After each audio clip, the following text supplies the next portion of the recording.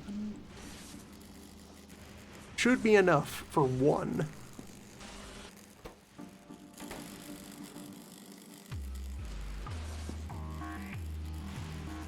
For one, and then also 0.4. Yeah, when there's a 10-second machine cycle time for it to restock during.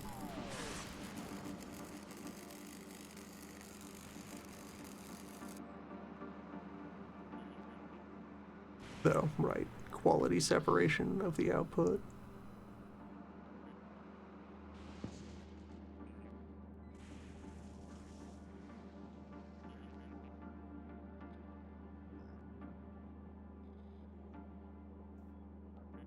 Oh, okay, that can be accomplished by way of...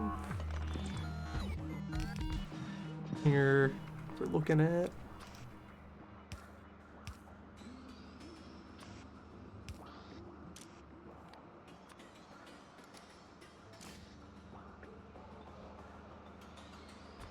common to an output belt.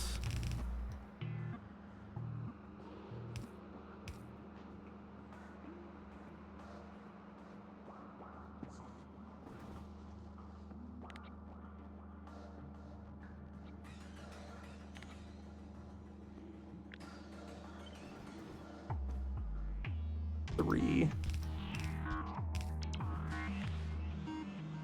output buffers.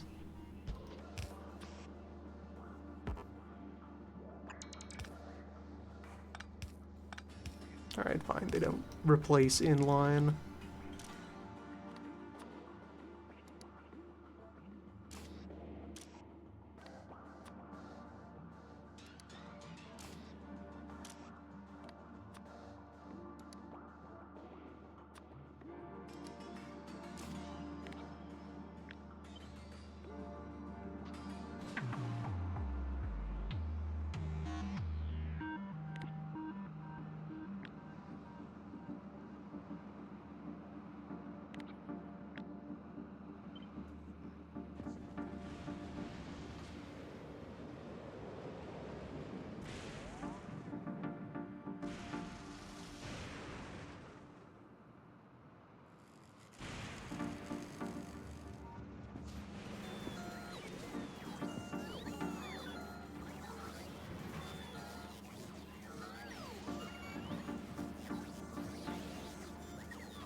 I can also assemble the input from the other side.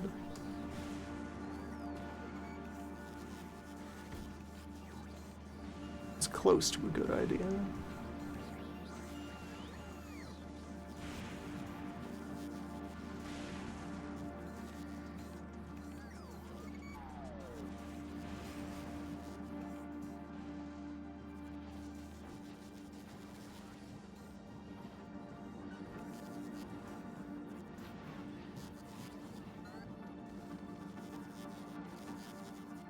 You do share batteries as an input good. Capacitors.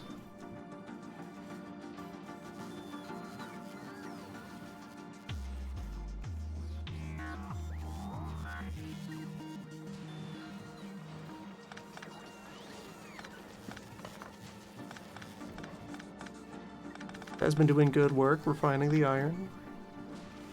1,000 purple gears.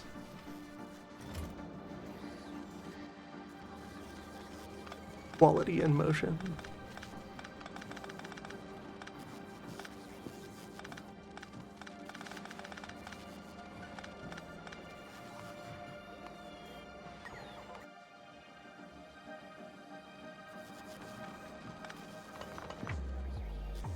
You'll love to see it.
And ideally for my quality loops, want to use recipes that are dry. Not that too many of the fluids involved here are very, like, scarce in any way. It's generally preferable. Just flip the same thing back and forth with minimal hassle.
Old supercapacitor machine.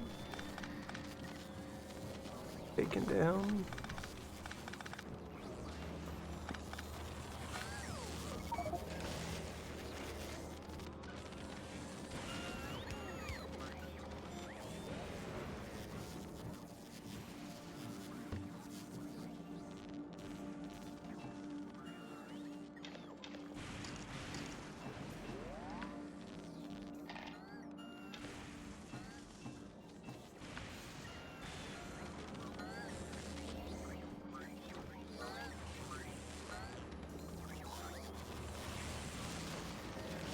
Who should not be necessary to run anymore.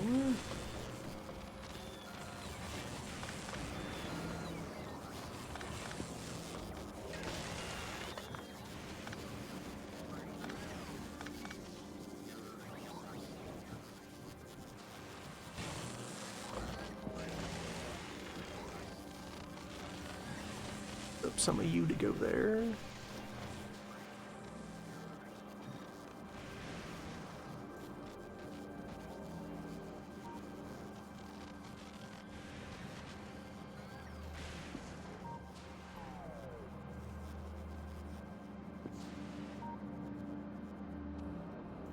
Hull plating showing up.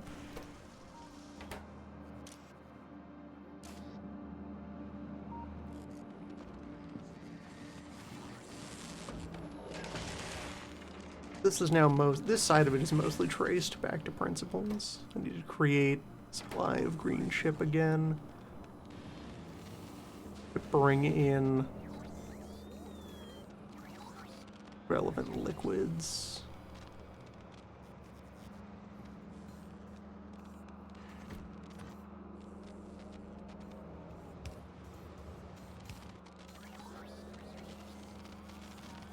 That opens my point of access for hydrating. Electrolyting.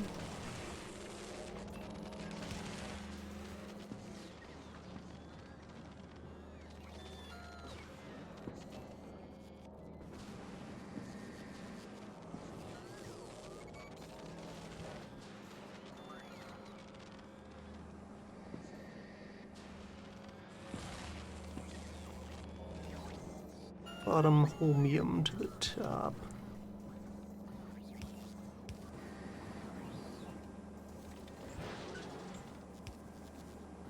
And to get further confirmation that this gear crusher will have to move further out. Right here is the natural point to just extend that pipeline. So...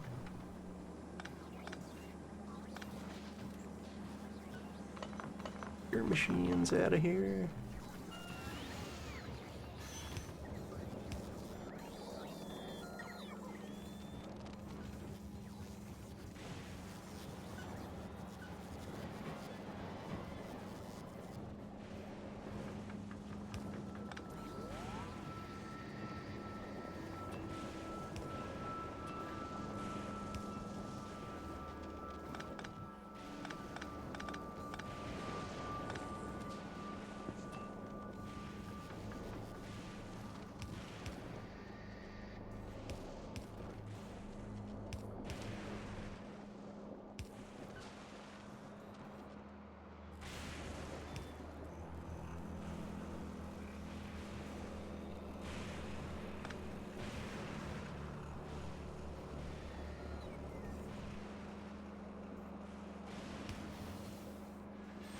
Okay, there's my escape point.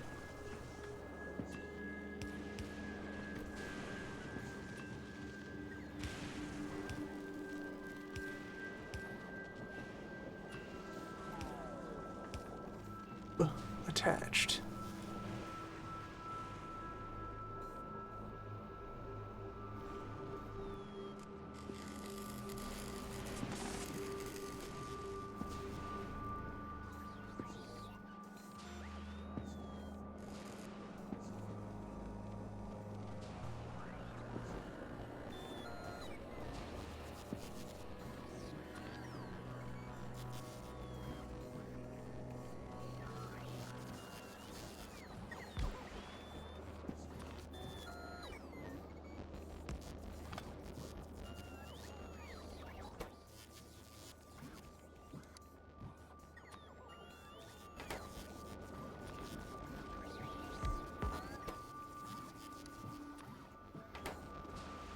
Rod activities migrate down here.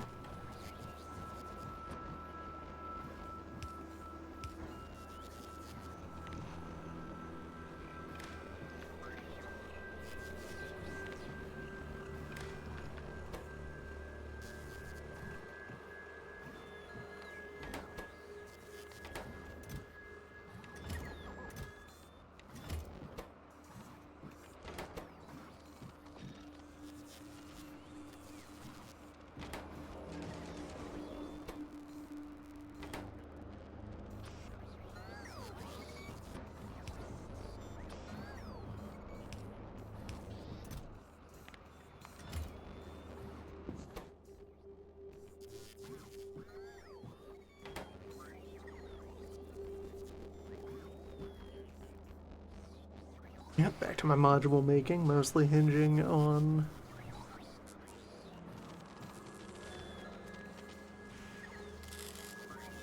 what I get. Recycled plastic.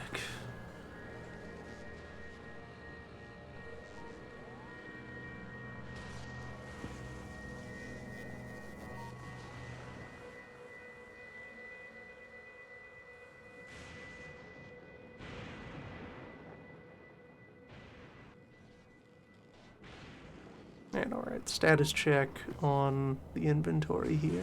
All that time cycling, has that successfully taken out a bunch of the old wire? Some. Putting a bit of a dent in the wire supply.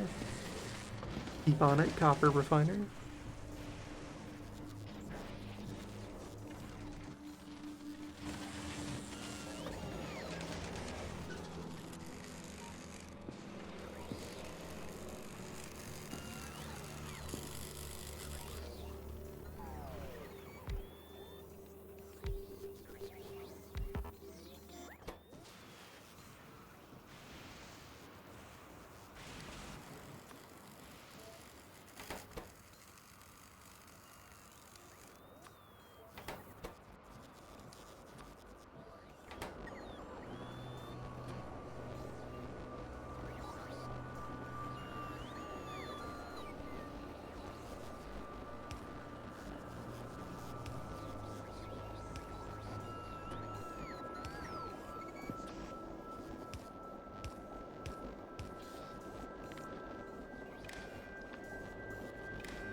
Okay, processor's satisfied down here. Metal.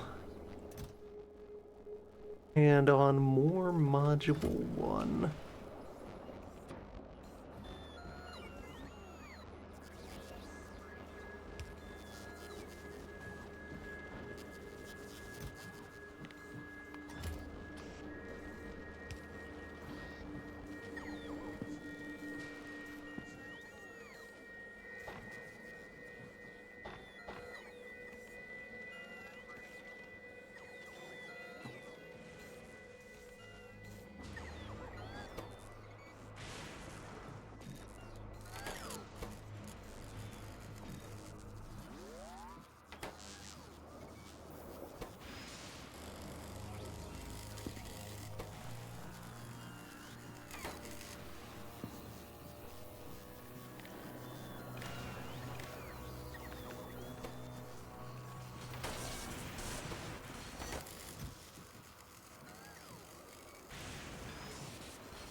Trying to figure out if I can do two things at once here.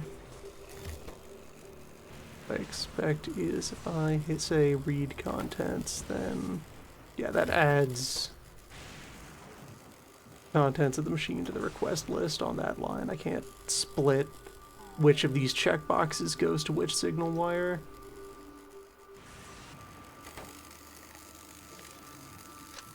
Never mind.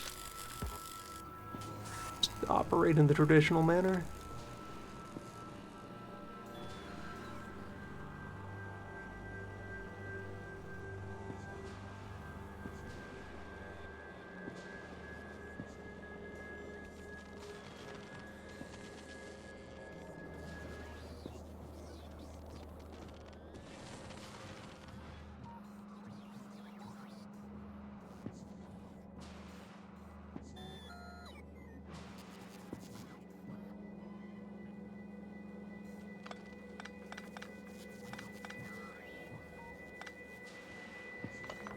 That is not a success on its own. Does not achieve the appropriate balance.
Just to get the thing moving for a little while.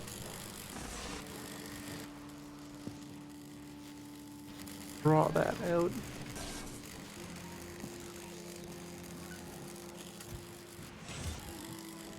Put in a cube. Yeah, because I have separate copper refining and steel refining already in place. Yeah, actually that works fine, rather than having to do these antics around heat pipe. I can just separate out upgrades.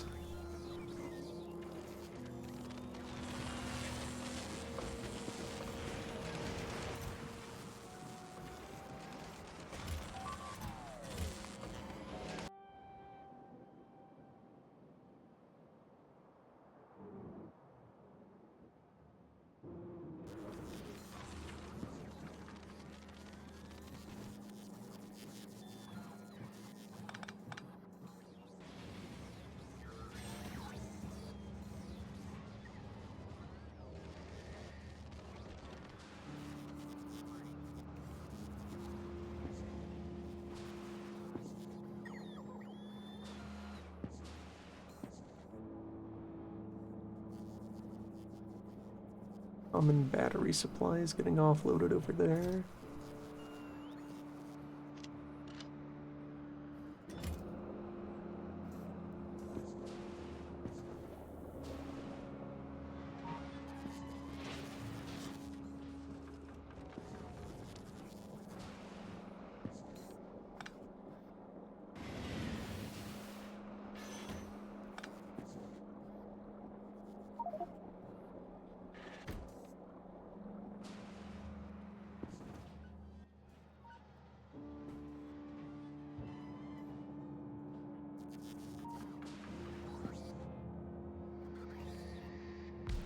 Perfectly sized for a little recycling.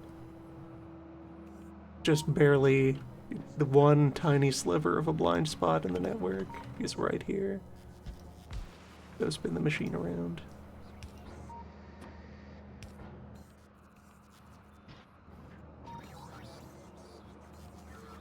this in here and use it to do a bit more processing of the inventory, things I don't need but have in stock.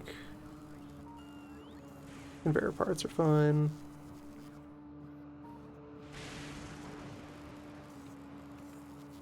Arms have all managed to wind up in my own inventory.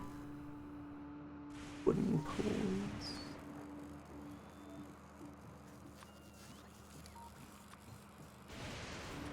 Power lines.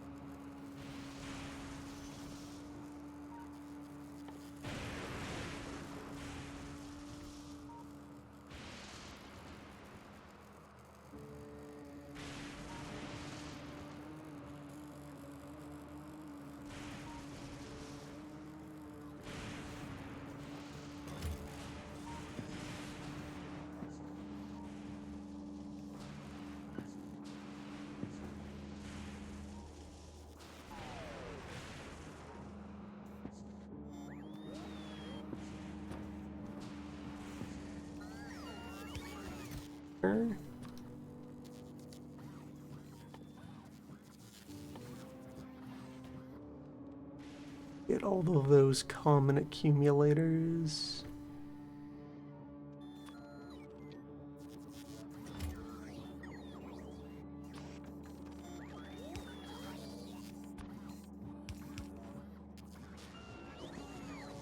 Out of their old storage bin.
Long build time on low density directly translates into long unbuild time.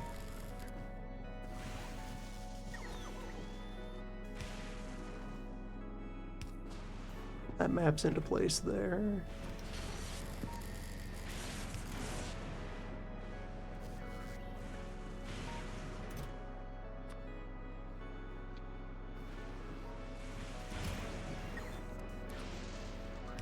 Pull a lot of the backlog out of storage.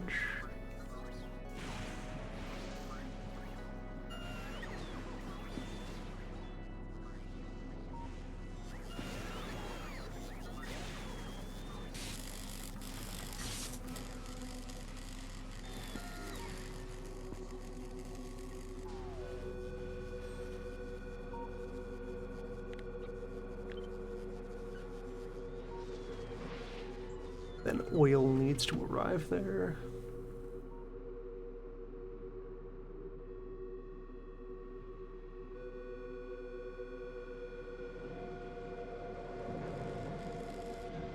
Could be doable with a tolerably sized pipe maze. Bring down the light oil that I'm already making. Rocket fuel.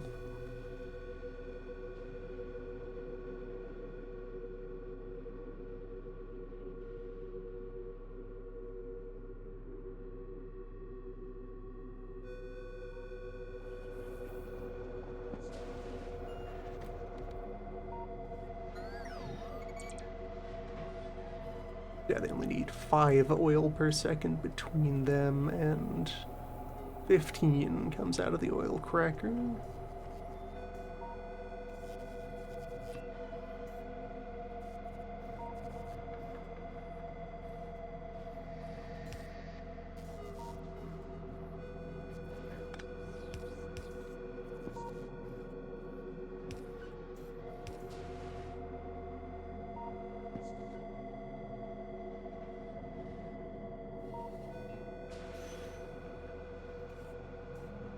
Recycler can evacuate, and this tall power line doesn't even need to exist. Alleyway. Adventures. Tall power line also doesn't have to exist.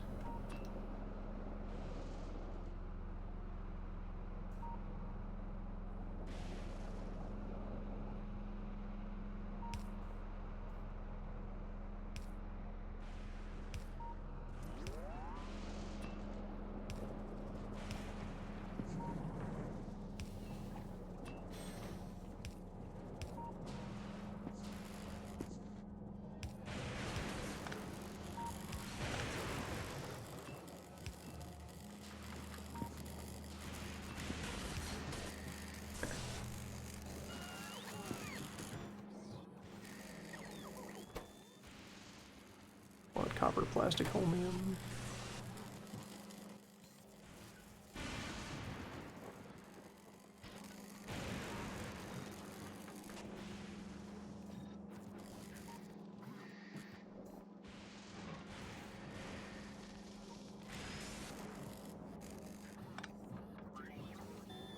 Could even provide your inputs from the other direction, or do all manner of rearrangements of the arms.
give these a chance to try and roll up into my purple weapons.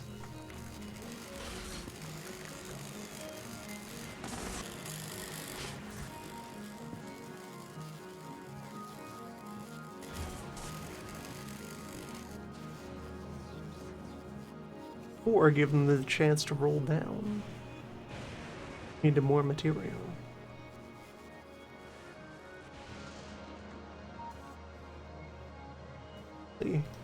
The finest beams that will be candidates for use in space. Really, these only gain range to their combat stats.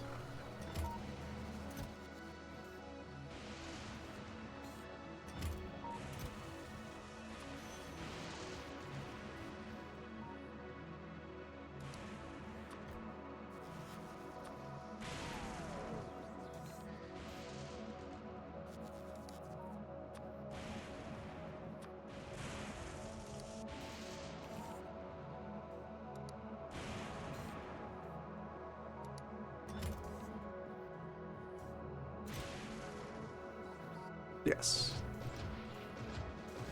Back into the cycle you go.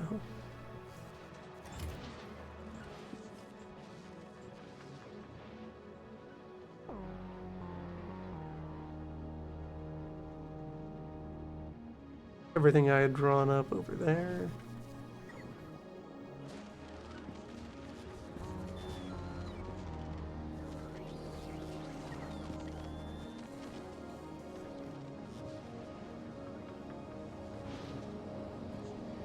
Okay, and at this point, most of my electro labs are either on the floor doing something or have been crushed back into electro mulch. Should make more of them.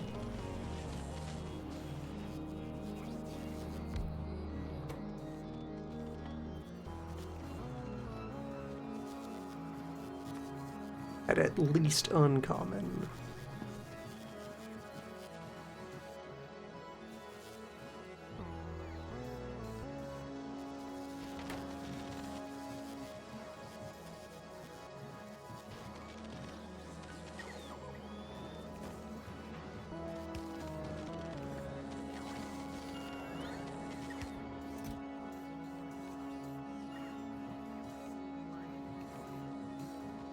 Lack of steel on that front.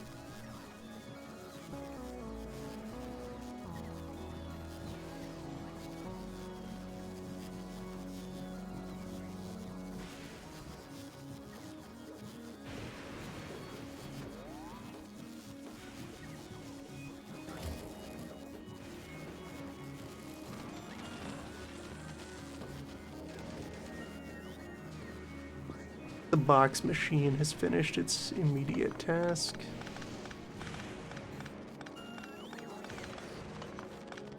Clear that out.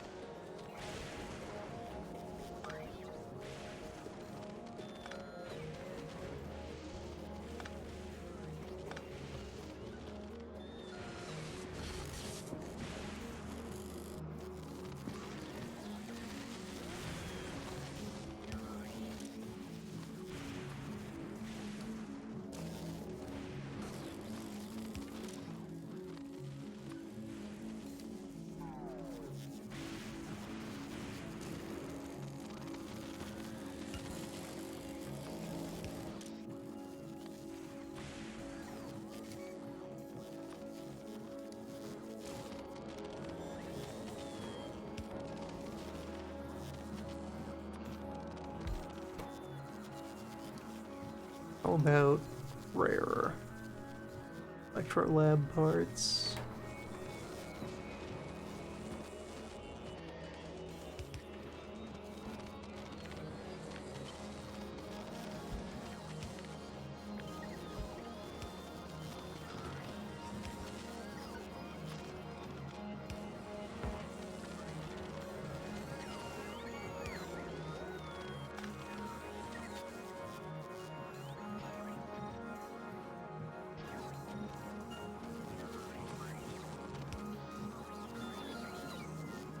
19 and 19.2.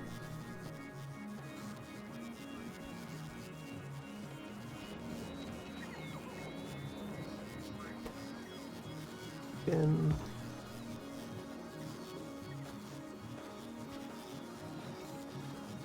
slightly better number there. 20.8.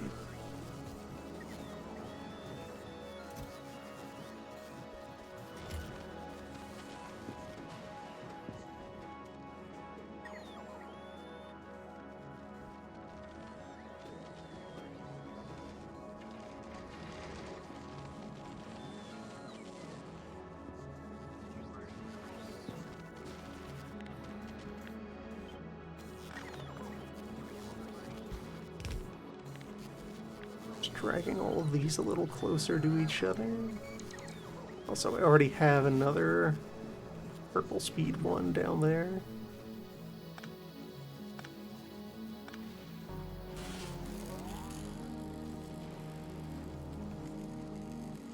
Fire machine is accomplishing its job one bite at a time.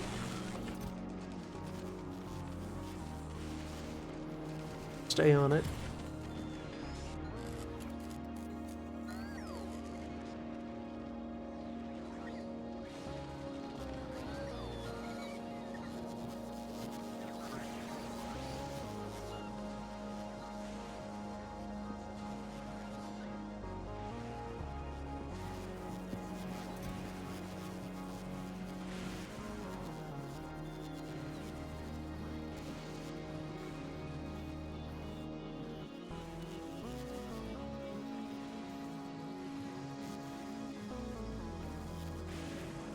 The only place where I'm going to directly use common copper on this planet.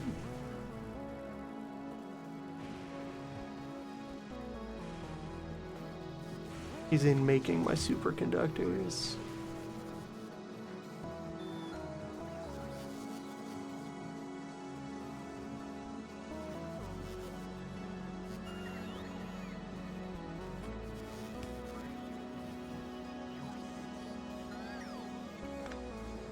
Okay, that's a useful thing to say. So I have a tunnel there. Actually reverse the direction of this belt.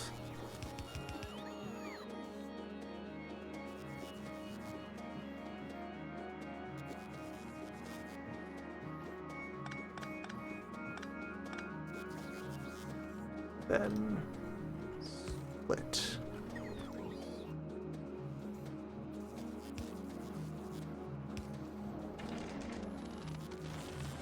Batteries will want to arrive from elsewhere. That will be my persistent supply. Science conductor.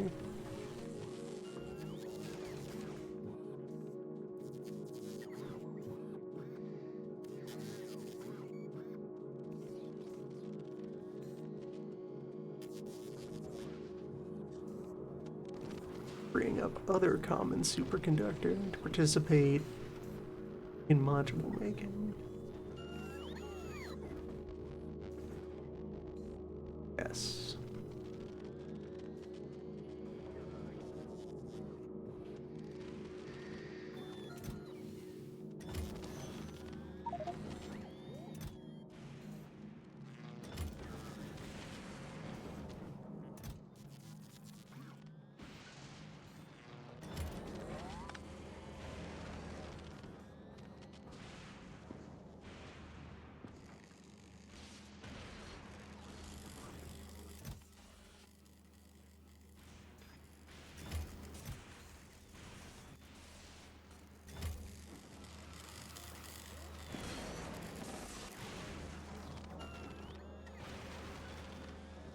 Slowly closing the gaps a little bit at a time.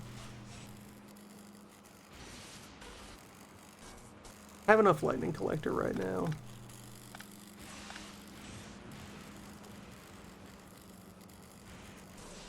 Pop this whole setup.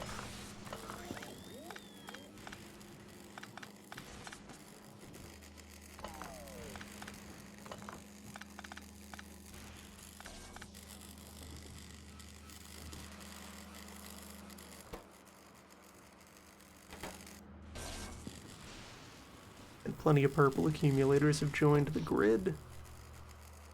Healthy and strong.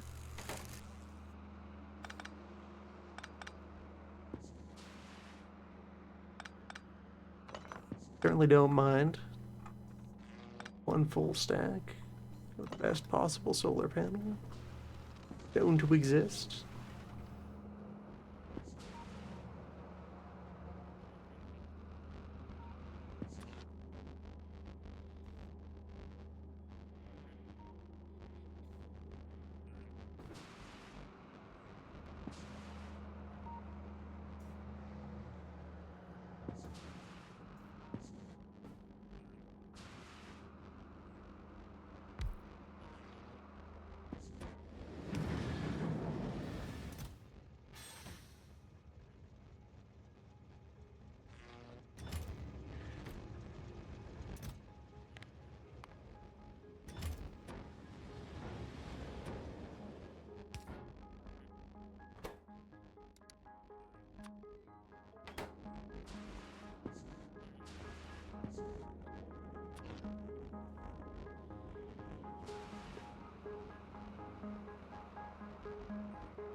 Yeah, those live over here now. Relatives of the space plant. Things that will sometimes be launched into orbit.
Good to see any space in the warehouse. Go about cleaning these things up.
Those bricks will go toward the wall machine.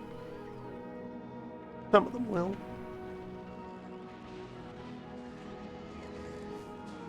Inspect that thing, see if it's jammed at all.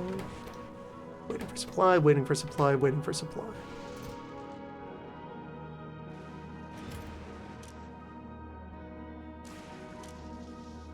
And preserving non-zero inventory. Okay, good.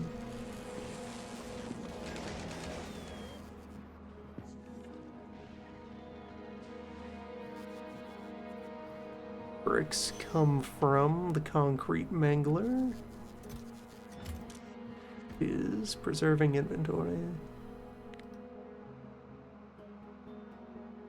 Let's cut a little deeper into that inventory.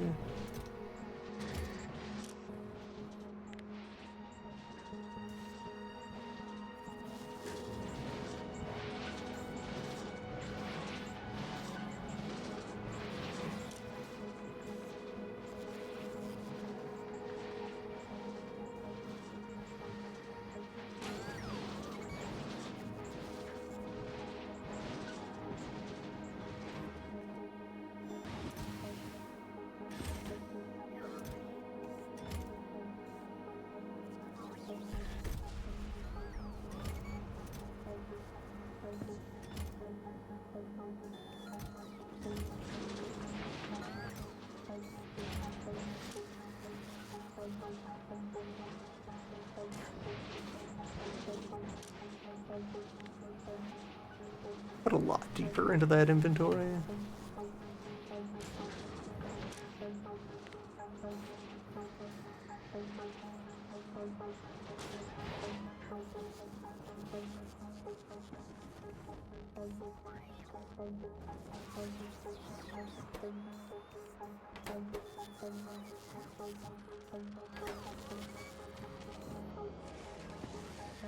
Effectively, those are waiting on an influx of fresh material.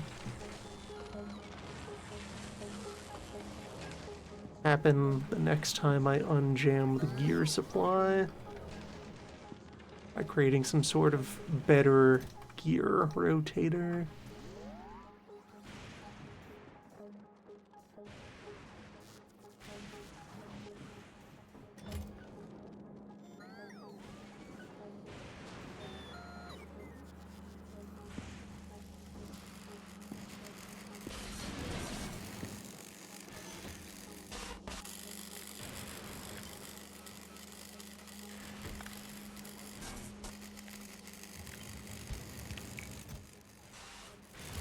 So, common battery. Just have you duck under the railway platform almost safely. Not really, though.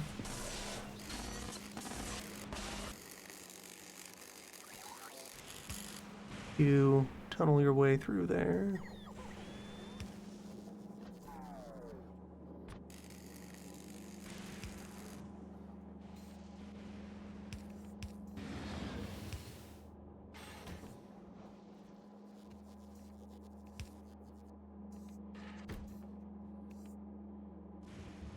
Would also bring about a side switch.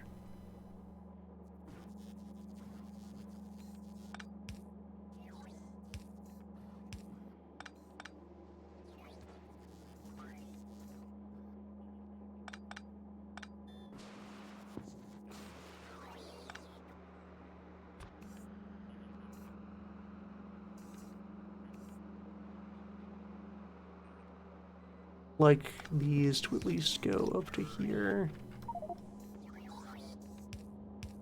There's room for arms to unload those boxes if I so choose.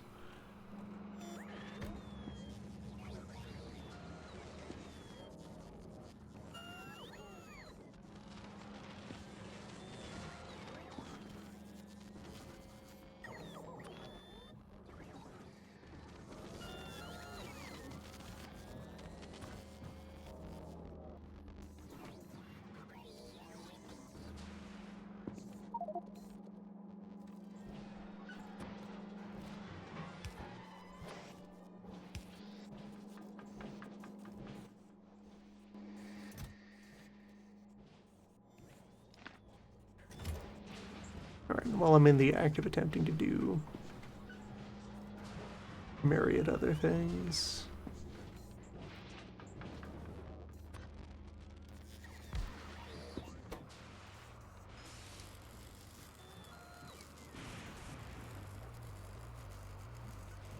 What about recycler?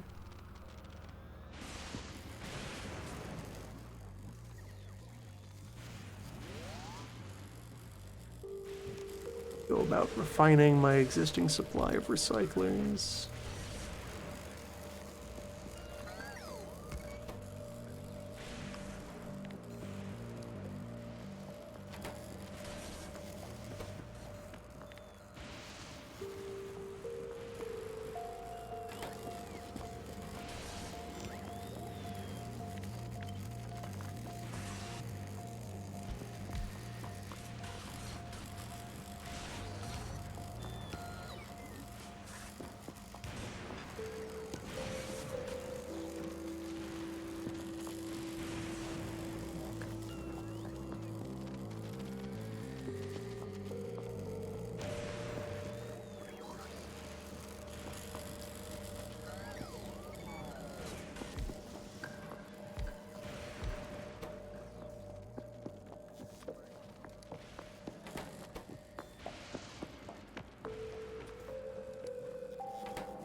Yeah.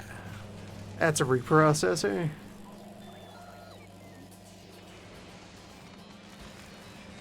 Finish that connection there.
just gonna break this one down for its component molecules, as you do.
How much do I even directly use gear?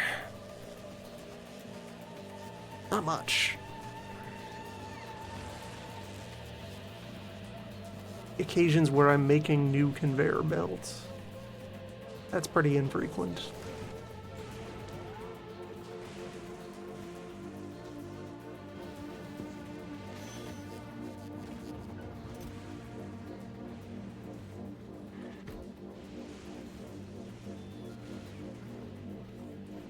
Yeah, common gear is not directly used for anything on this island.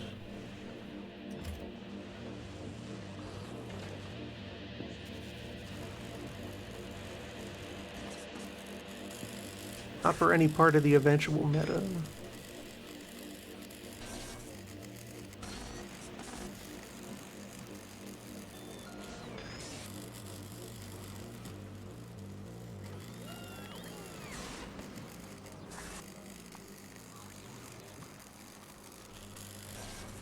Okay, yeah, the green belt. For its eventual use is more oil and then tungsten.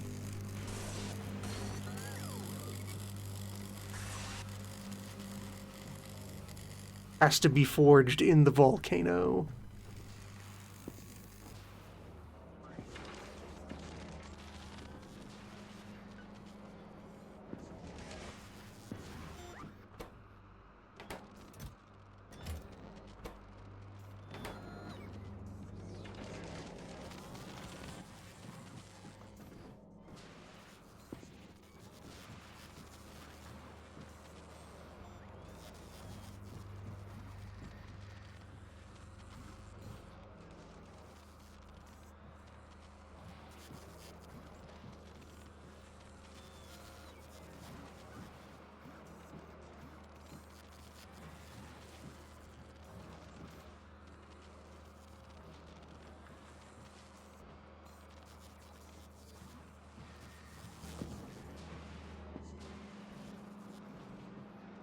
Yeah, that would suggest that the green belt has to be an export.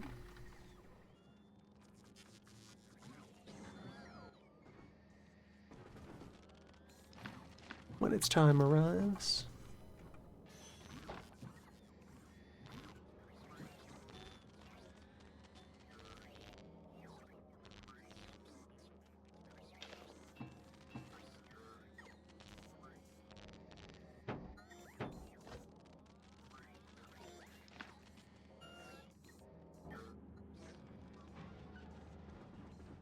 All this space left to work with.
Okay, the gear crushing apparatus can still live over here. One of its jobs is to send a little bit of common iron up to the accumulator machine.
Okay, so purple or better just gets taken aside and thrown in a box.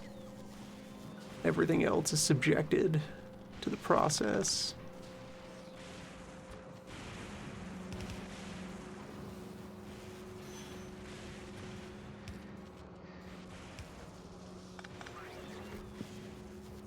This would let me easily drop in more when they're available.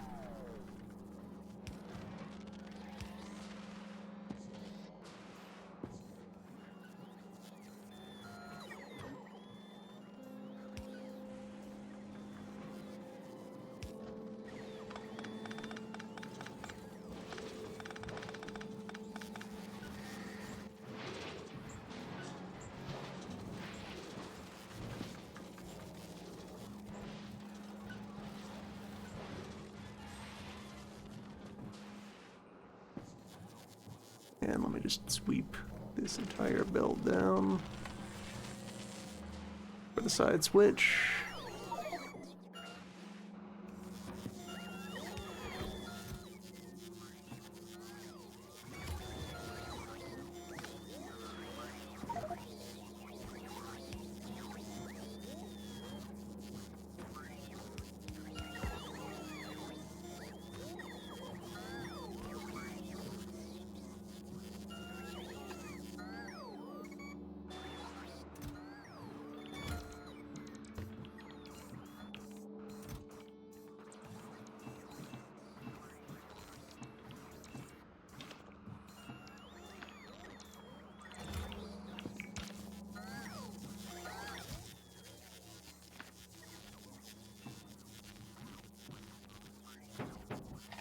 After refilling those boxes, throwing things into my own way.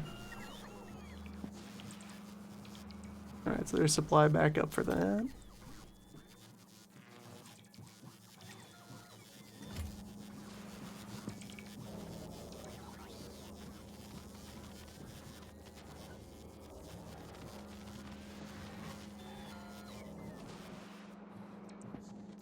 Now then, iron refinement system.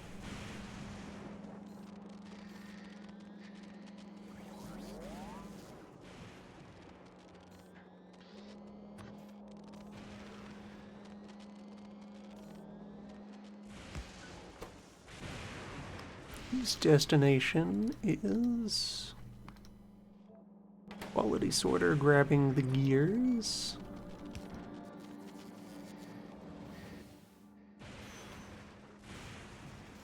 I will hold on to purple gear as a store of value and also as a ingredient in purple furniture. Purple equipment.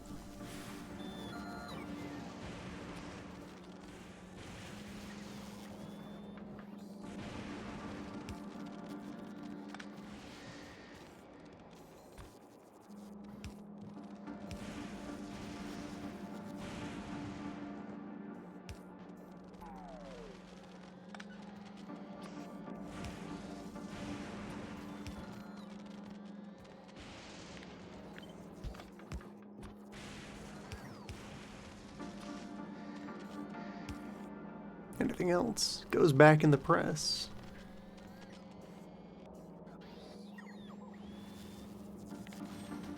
Let's tell this arm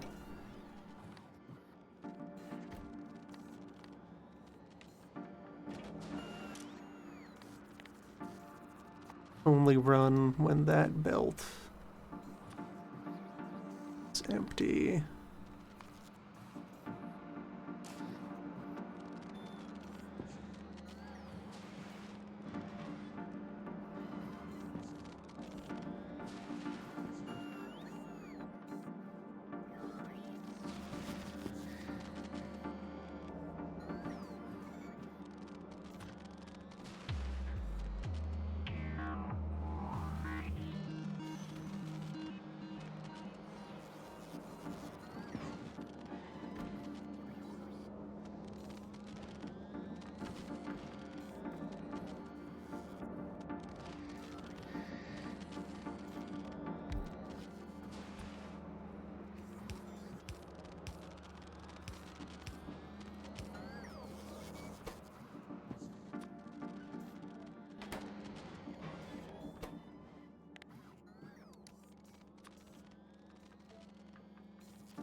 Just lay down these traces.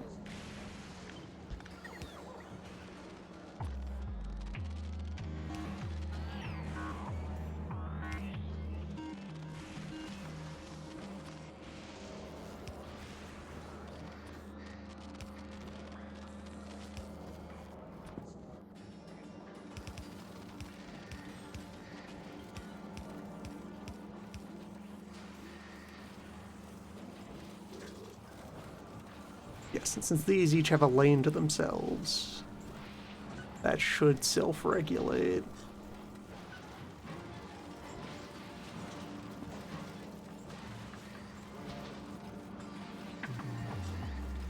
Yeah, iron refining system.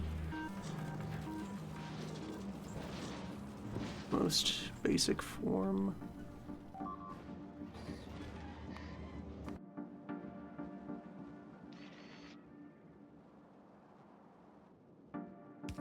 Hobo Fort doing fine.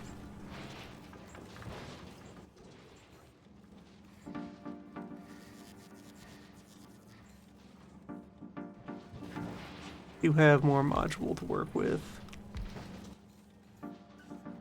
though I may as well stock those.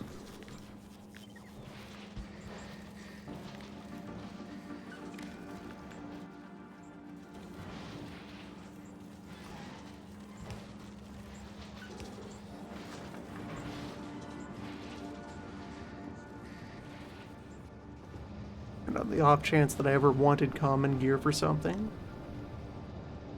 this other badge gets held on the side, out of the way.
Should serve nicely.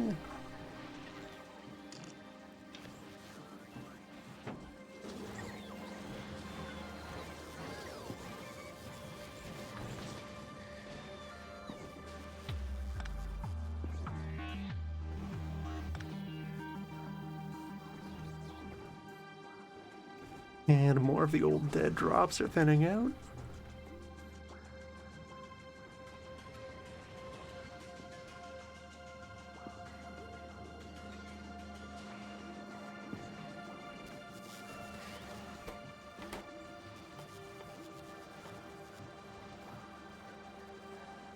Box would compress the iron better. It would handle more of it at a time.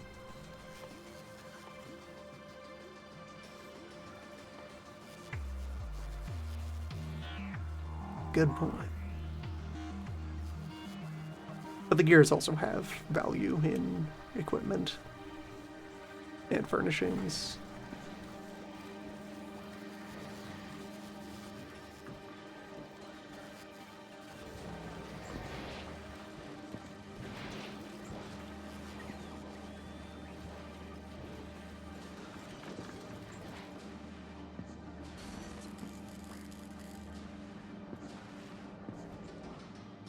Okay, now to apply a similar rationale. Wire supply.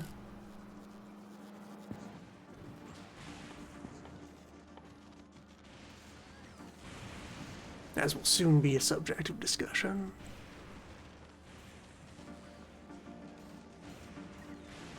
After the uncommon backlog finishes getting mangled.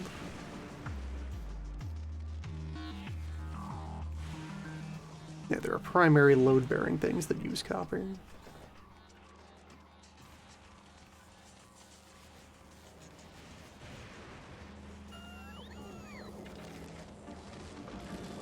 Already extruded out.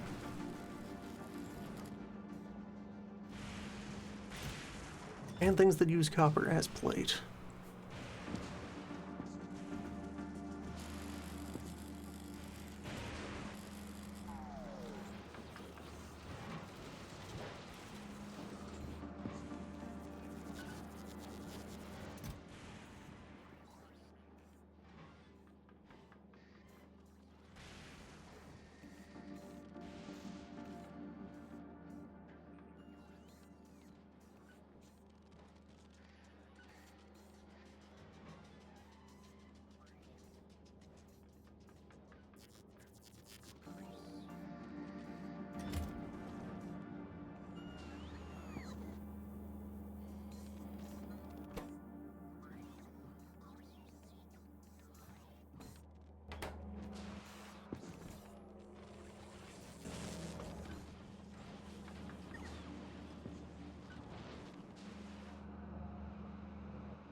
How does this look at the sorting complex? Sorting complex is moving again.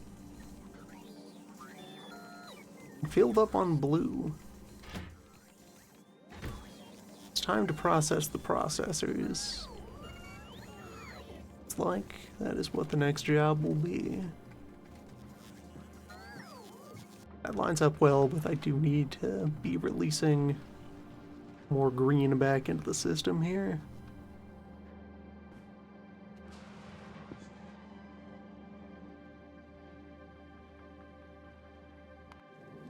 Void block. Time is near for you. Greater power.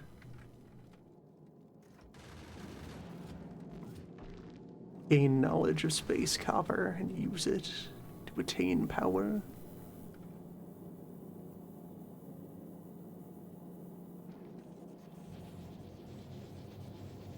Processing that can be a job for that furnace right there.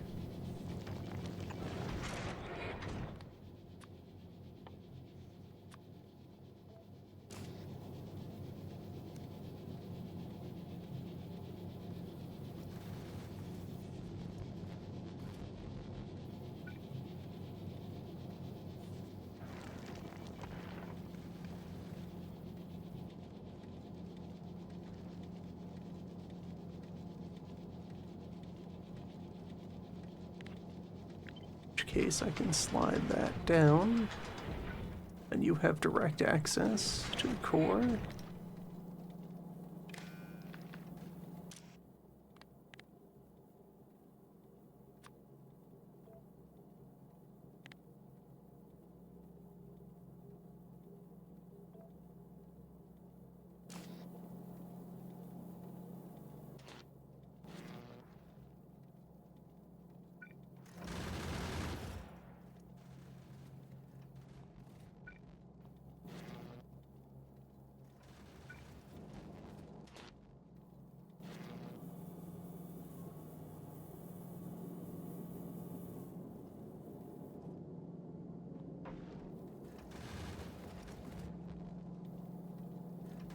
So one of the metal crushers. Switch. Advanced metal.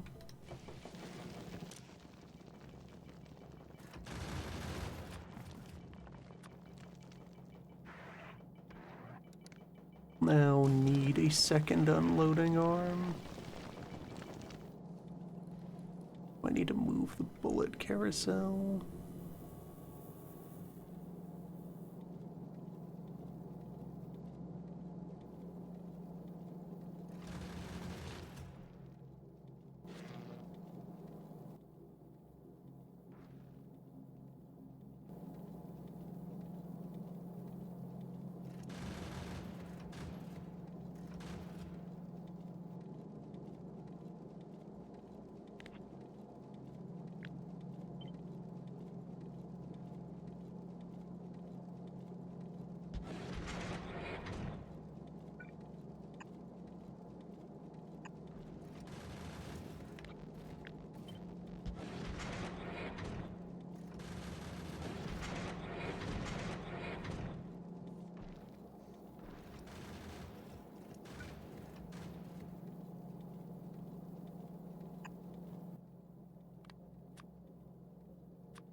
Copper.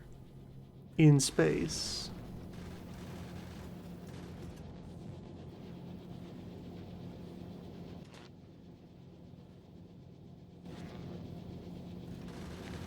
And to prioritize the other iron arm over this one, yeah, you should now be able to see. Well, no, they'd both be able to see that unless I switch to red wire there. a little exclusive data line to read the contents of that rock crusher. Yes, now you can see 120 iron. Wait for this one to unload first.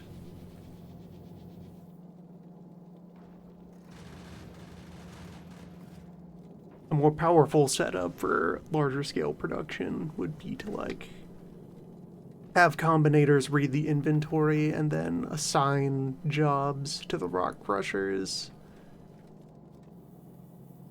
based on what is in the space warehouse.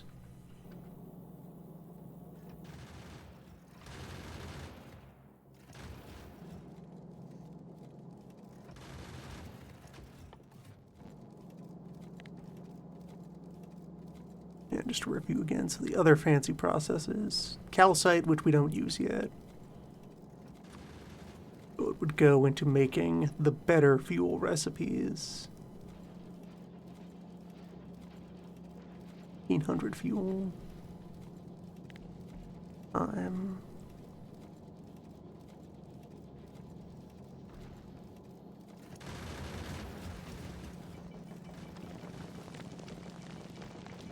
Only 2 carbon. Yeah, actually that wildly changes the fuel supply math.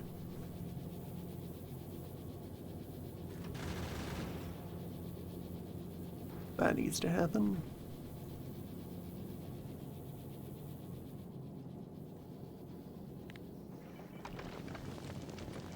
And sulfur, through which it becomes possible to make coal in space. And thus also rockets in space.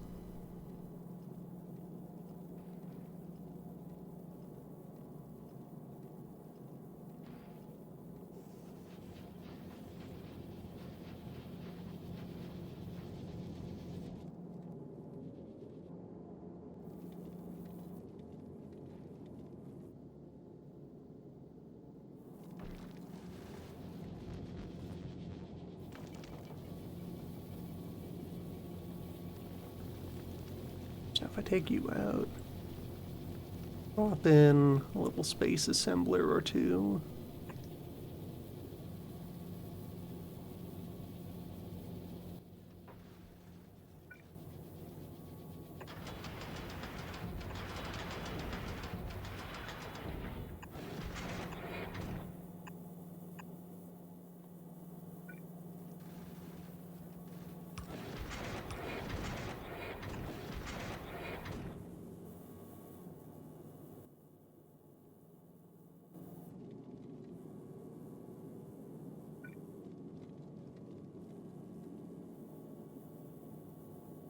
Yes, this begins the fundamentals of the platform being able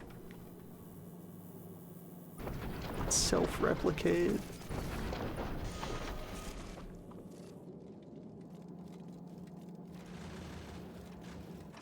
Now I can make gun turret and conveyor and piercing ammunition.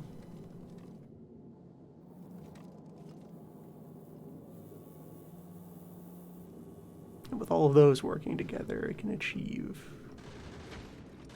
much greater scales, probably. Can add assembler 2s to itself, though not 3s, without importing modules. Can make its own chem plants for the fuel system.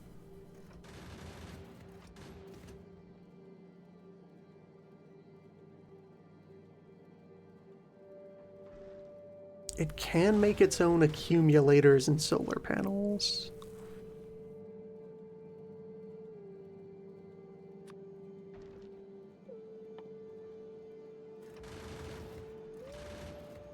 Battery is just metal and acid. Acid is sulfur and water. And sulfur is directly acquirable from carbon asteroids.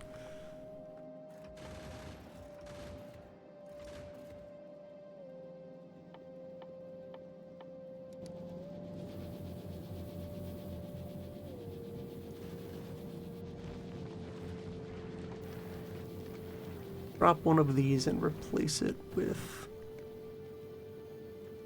that furnace. His job will be to make steel.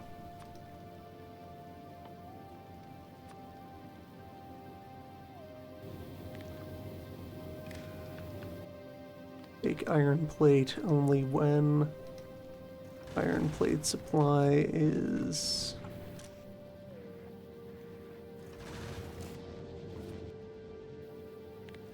greater than 350.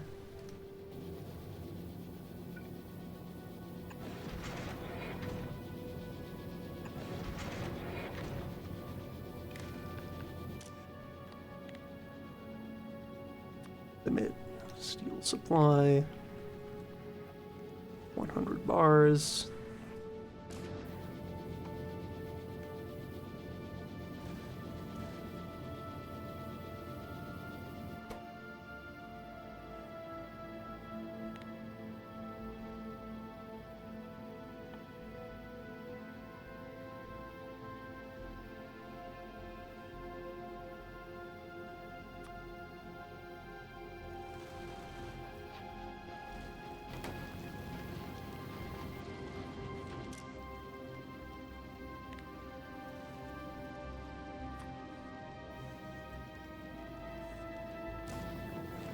Start to upcycle the ammunition.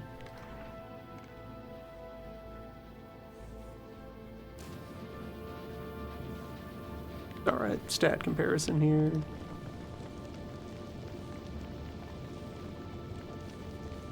So 20.8 base damage.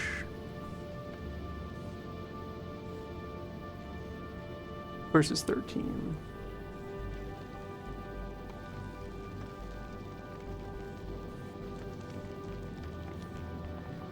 A bit over 50% more damage per unit.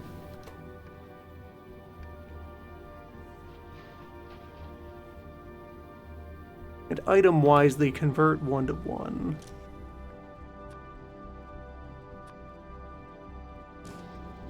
It's just the extra labor cost and material cost of the core and the jacket.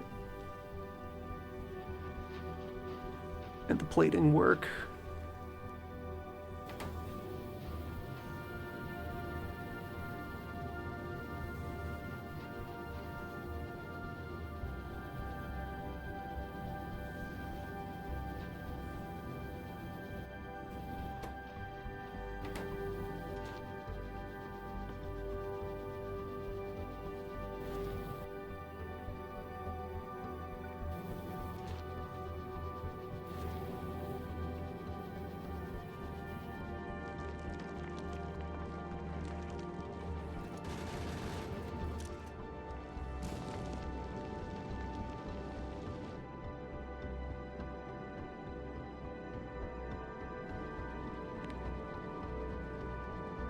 Right, to contextualize those numbers against our current local use case here.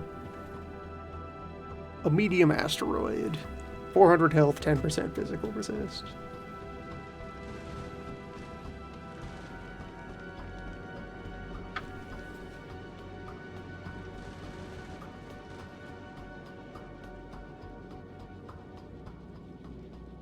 Pick up the tiny square of paper.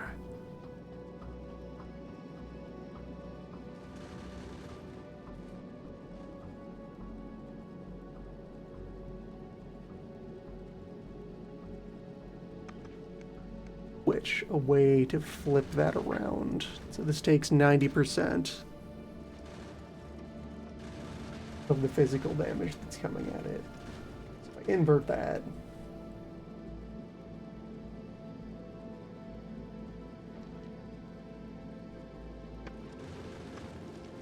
I'd also treat that as having 11% more effective HP.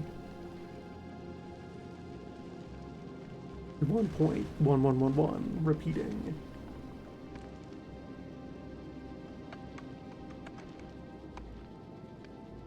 Or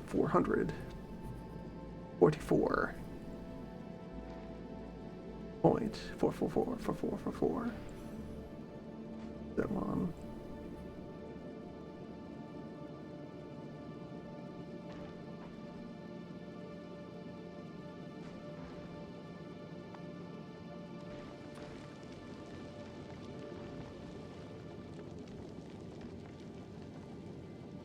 Means that breaking a medium asteroid with currently available stats costs 35 normal bullets.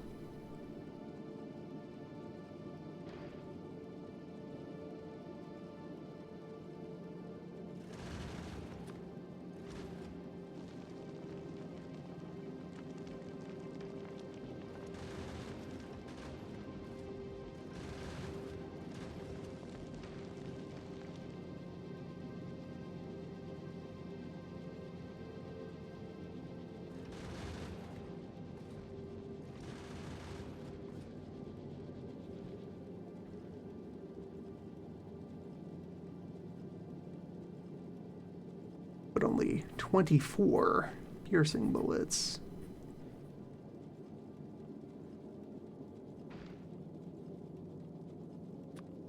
And if one were feeling extravagant,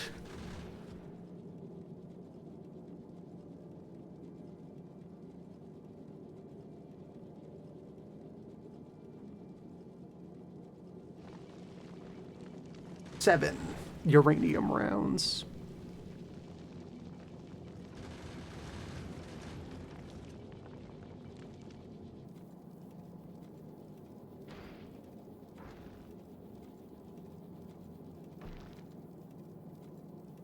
Threats do, yeah, seem to pull some sort of additional damage bonus out of the void.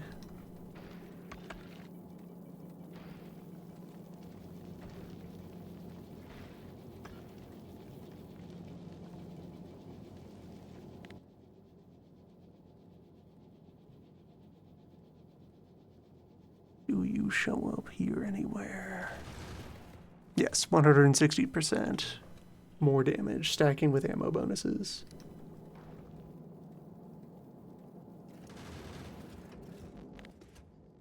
Plus 160, so 260% of normal. Which I can easily check how that lines up.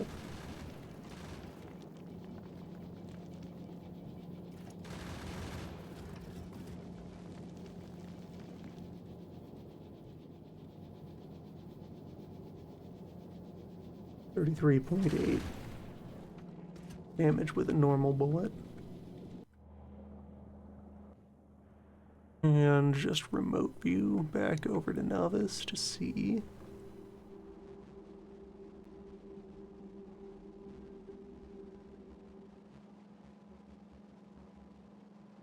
.54 with a piercing bullet. .08.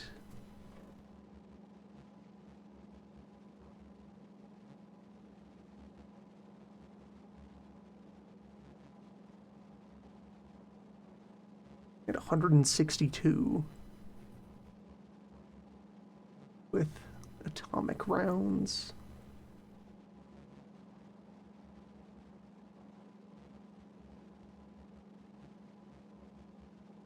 So to run those numbers again, having previously, you know, that immediately snaps into context how useless any of the handheld bullet weapons feel compared to how performant the static gun turrets have managed to be, as long as you keep the teeth away from them.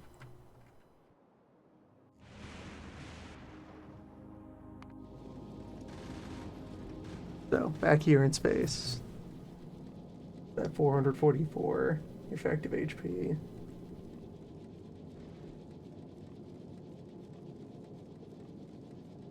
Medium asteroid costs 13 normal bullets.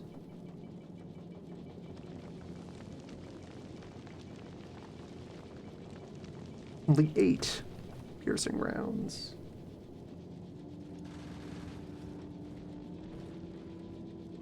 And a whole 3 atomic bullets.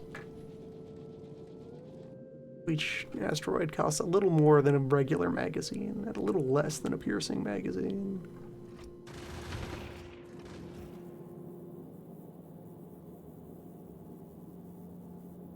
And when that is then fed through the shooting speed of the turrets,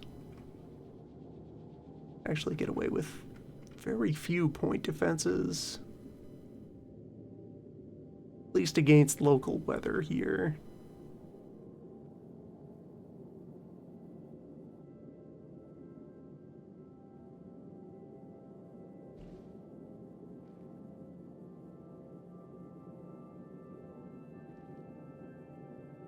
And yeah, to then also put that through shooting speed of 25.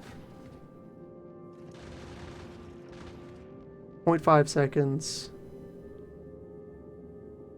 Break an asteroid with normal rounds. All chunks, those are harmless.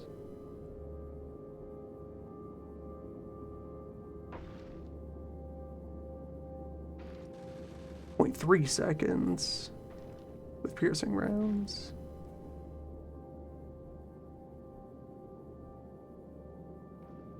And nearly 0.1 seconds, 0.12 with the uranium rounds. Take a lot of rocks to successfully overwhelm even the piercing gun turrets.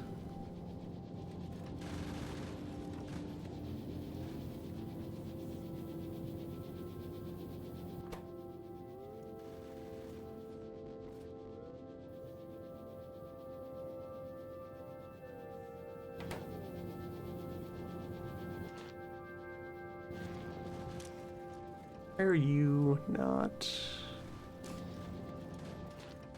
We haven't crushed more copper yet.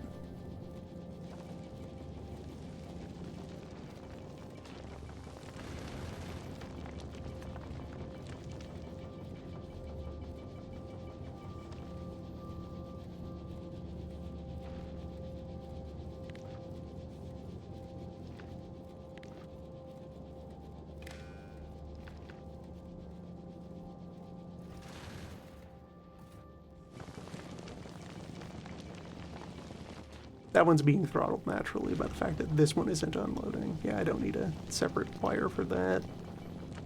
The demand for copper is itself forcibly prioritizing the copper crusher.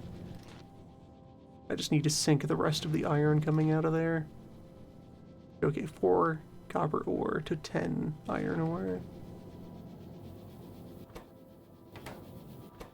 How closely does that line up with the price of bullets?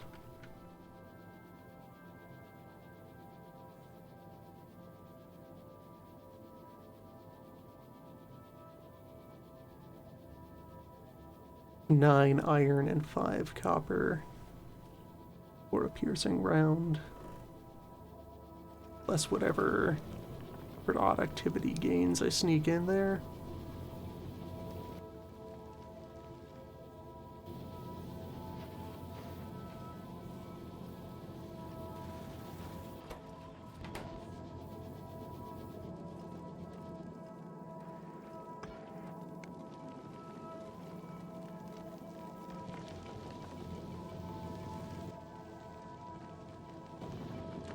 A lot more material consumption I'll have to plan around.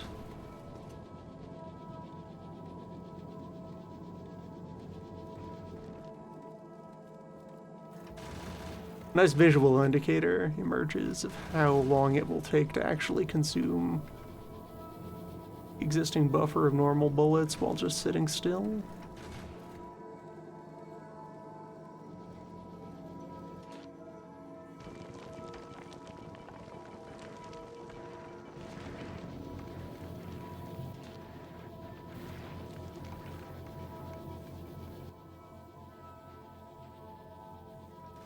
So baseline here, with just piercing magazines being the thing I'm liquidating into.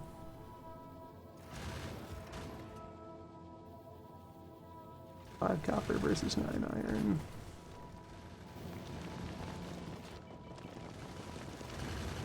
Asteroid crushing.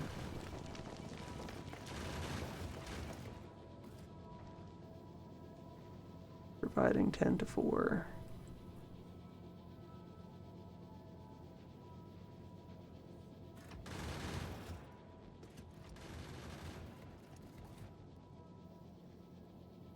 One step more iron rich. So I'd want some other iron consuming.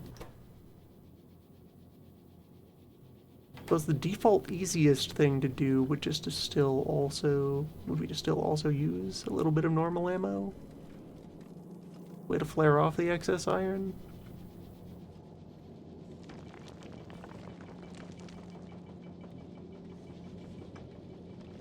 Within these constraints of the only long-term consumption of stuff up here is bullets.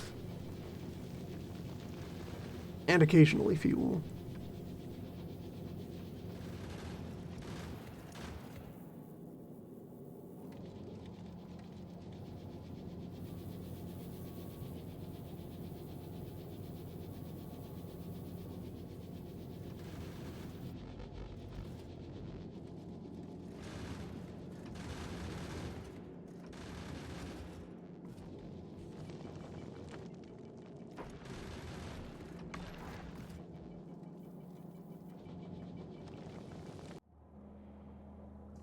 Interesting stuff to finally put numbers to. Your crusher is working well.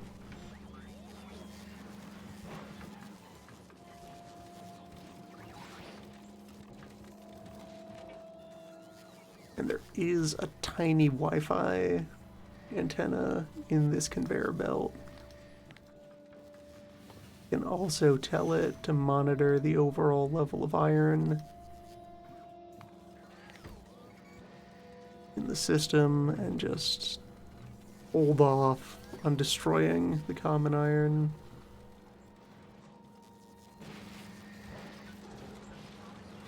If we run too low. But wait, that iron is in storage boxes right now.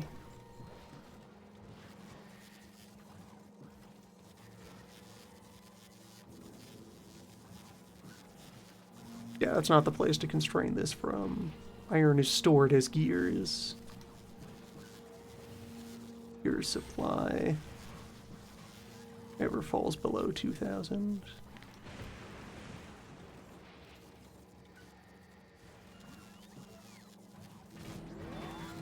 Which it won't in this case because there's 12,000 plus gears hanging out back there.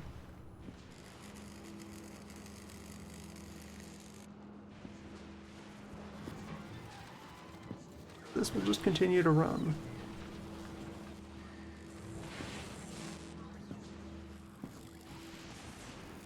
Is managing to crush more of the copper backlog.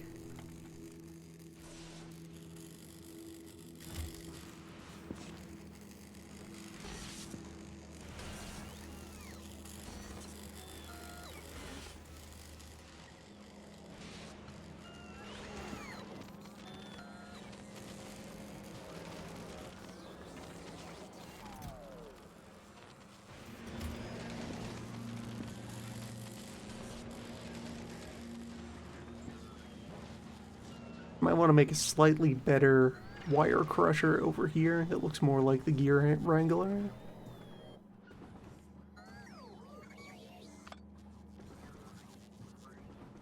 Then other facilities that want to exist. Yeah, it's time to crush processors.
Alright, so to upcycle the uncommon plastic.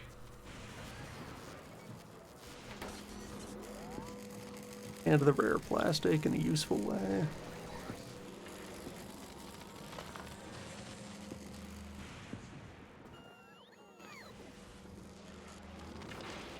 Yeah, I want to make some red ships. Make and unmake red ships.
This is the other place that common battery needs to go. Let you drop you there.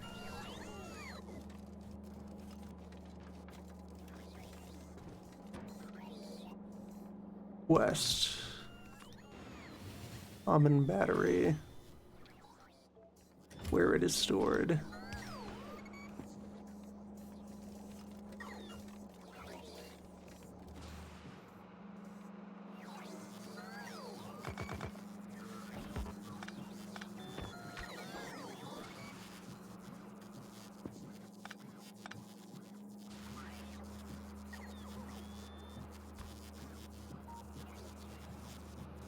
I'm switching lanes, but that should mostly sort itself out.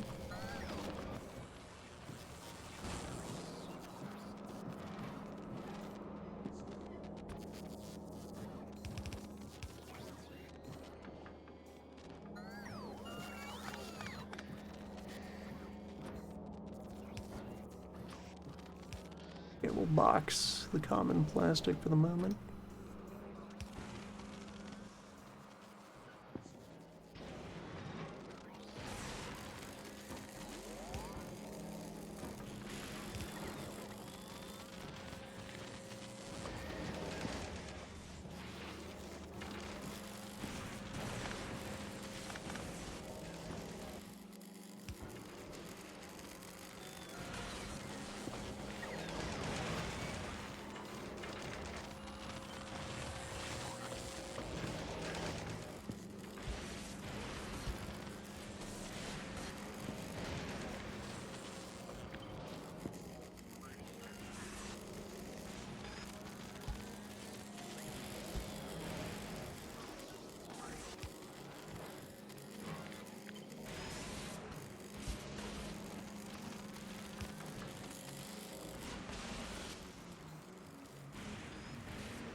Alright, bring it in.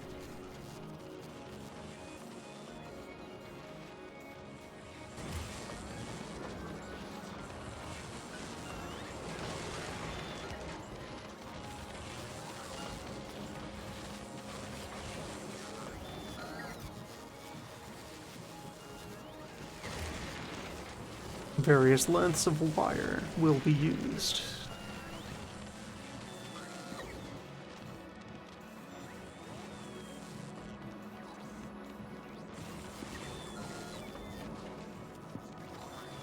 That's another uncommon wire sink.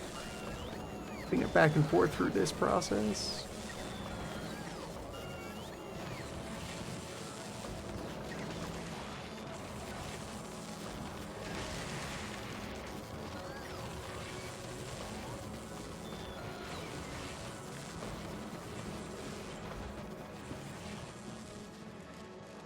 And this, I think, is onto something for very simple, repeatable spine of a cycling machine. Quest trash unrequested. That out of here.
Okay, no rare wire has been accumulating. Minimal rare wire has been accumulating. Successfully dragging that out of the factory.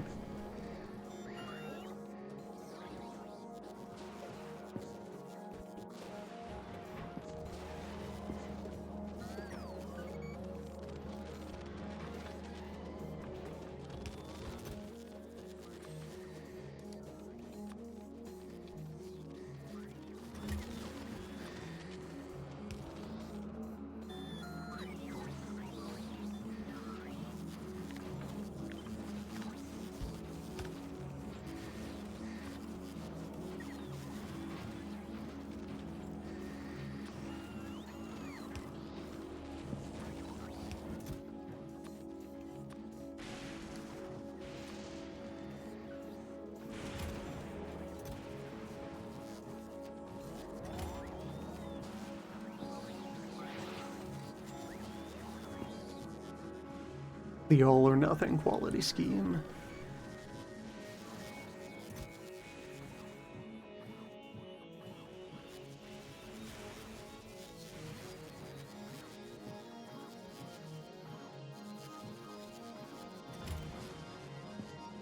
The magnet plant might actually be the most repeatable sink of common holmium.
Yeah, I'll offload the excess common copper into the next version of the wire cycler.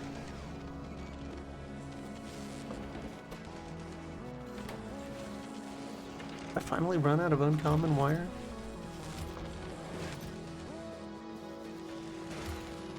Marvelous.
Okay, tenuous thing to do. Thinking about re-implementing quality module stack at other rarities.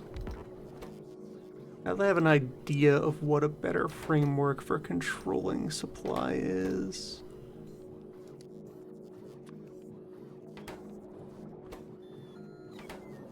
Also, the all-or-nothing scheme is the core of the plan here.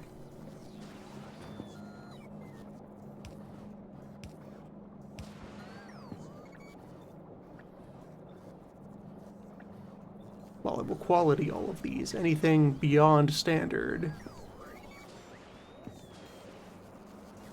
decides to poke its head up will instead be thrown into the mulch.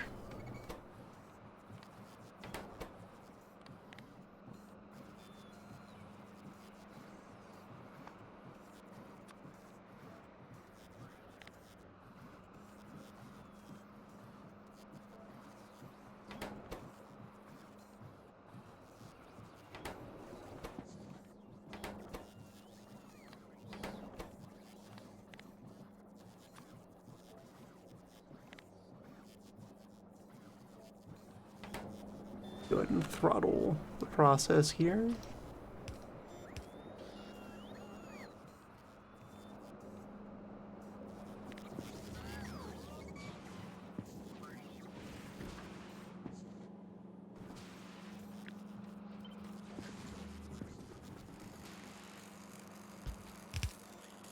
Machine at the end is going to output every flavor.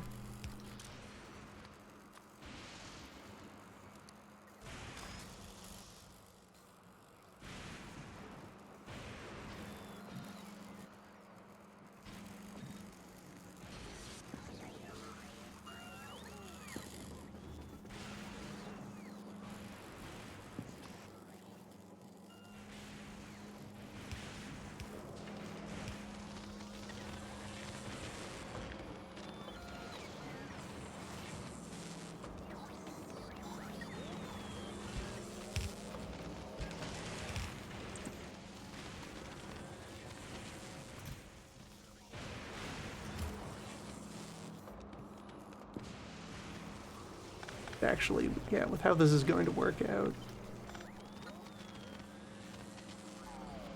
Purple and orange are retained for use in the other machine on the rare chances where they appear.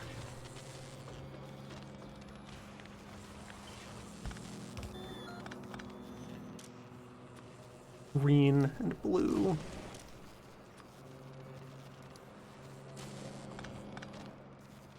both get thrown correctly. Crusher.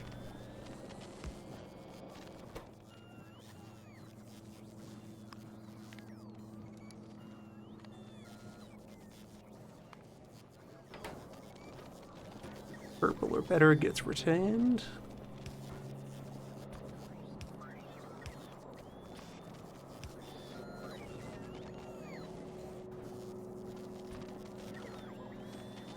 Anything else? Back. Brushing.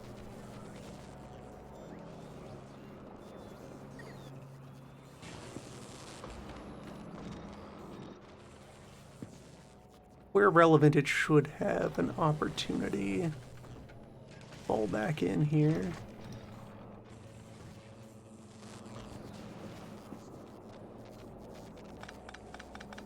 Okay, second filter then. Anything common.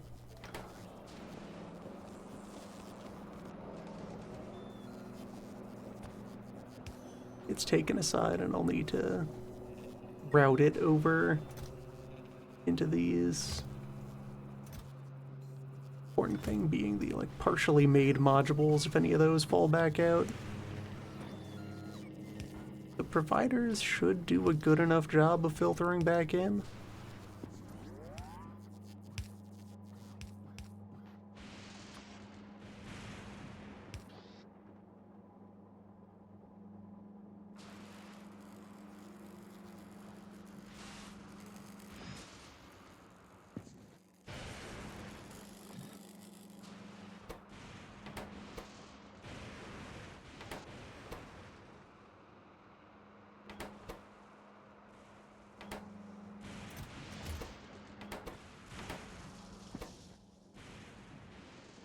Right, and you have no common green. They have not yet resumed crushing common green.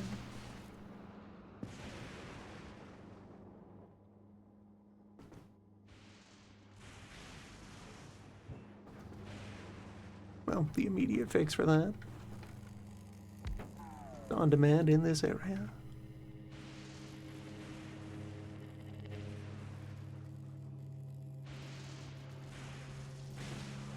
I also have a couple leftovers that should be cycled in.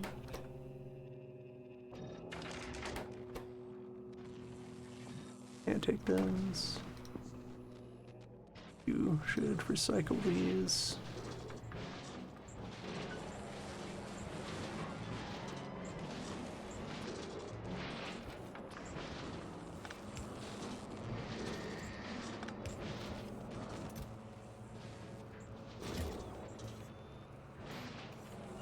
If anything else happens to want what goes into this box, they have 1 cargo bot reflex time. Get in here and make their case.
Beep. there we go. Go to our very good back alley assembler and get these processed.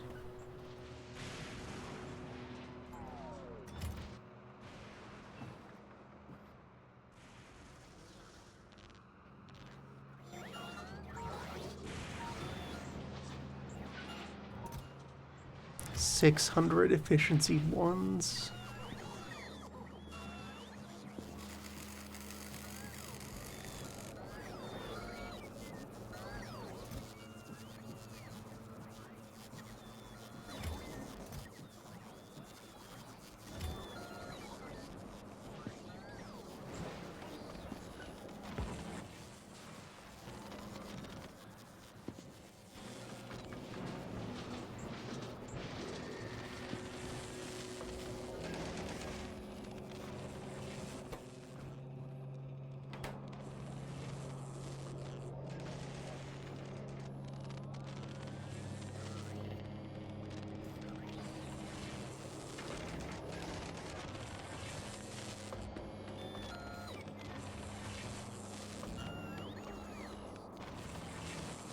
Okay, so these work 1-to-1.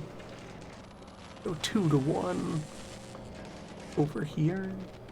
But that'll shift a little bit once I have the modules into here. The entire chain.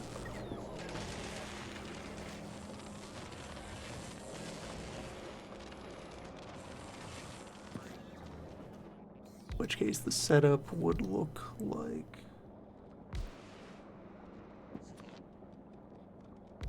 that.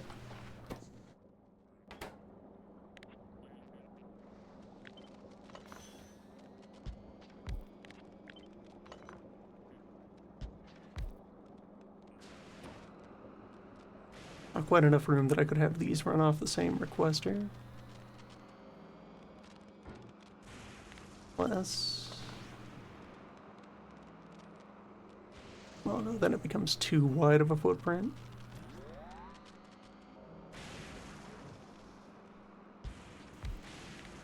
Well, draw them in.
Offload to the recycler gets a bit less clean.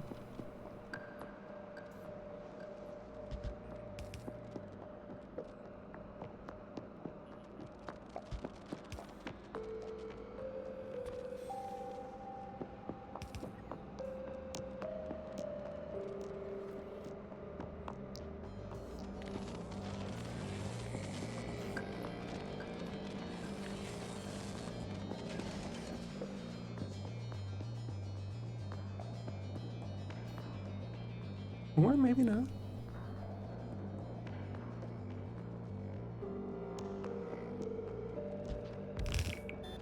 That. Not how that goes. That ends up looping around here. Retain that. This kind of becomes nice and compact.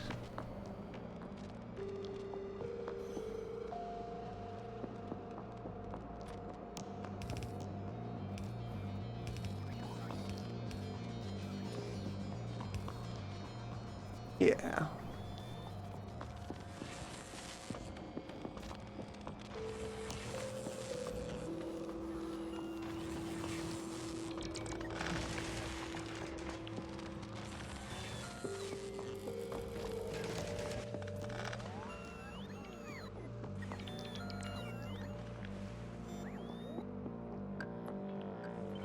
new basic quality module setup.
Raise that limit a little bit to allow for some elasticity. But the machine should try to run smoothly for the materials available.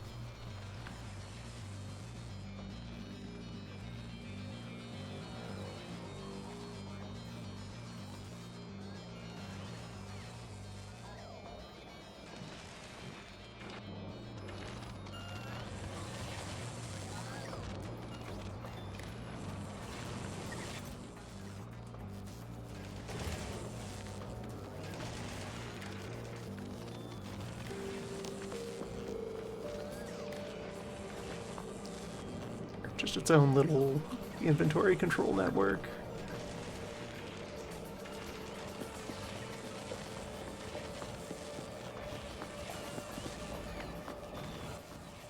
Menacing with spikes of quality.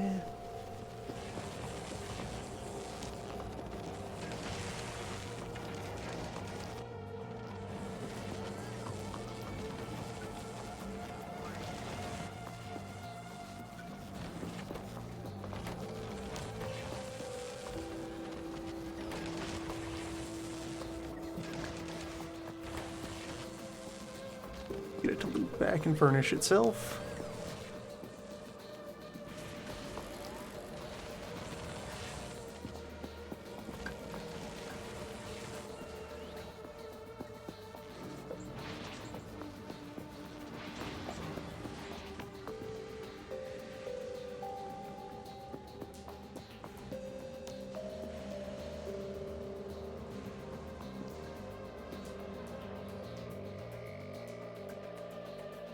And yes, the generic projectile technology increases the gun turret's advantage over hand bullet.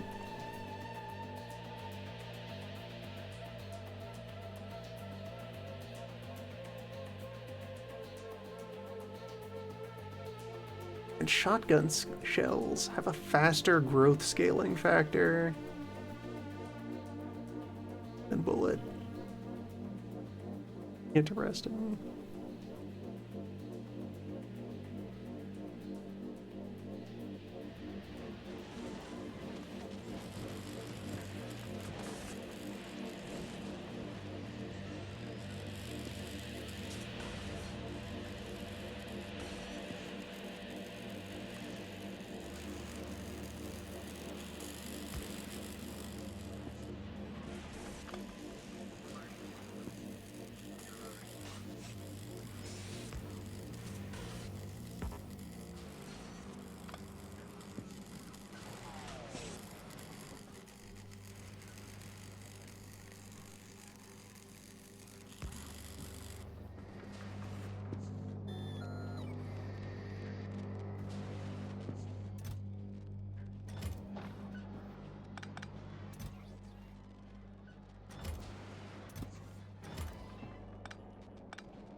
this specific beaker, which has survived the quality process.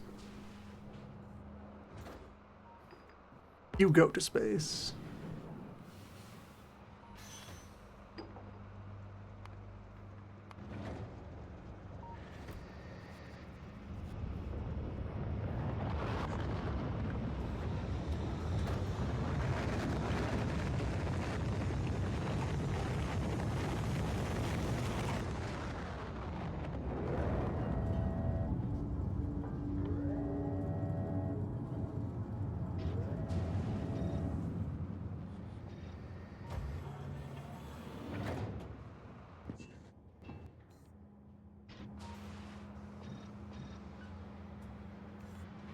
Oh wait, those are rare ones, not rare twos. Anything better than nothing.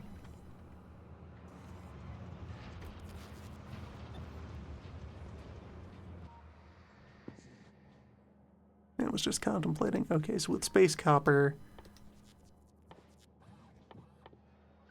can make the labs. You can make science 1, you can make science, you can make red and green. No gravel in space prevents you from making gray. No oil in space prevents you from making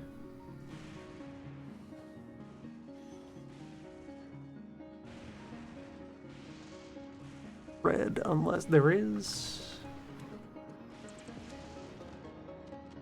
There's the other kind of coal liquefaction, though, isn't there? Yeah, you. With a small amount of donor oil. And a nuclear reactor to make steam. Then you can use your space coal to generate oil. Price of a handful of atoms.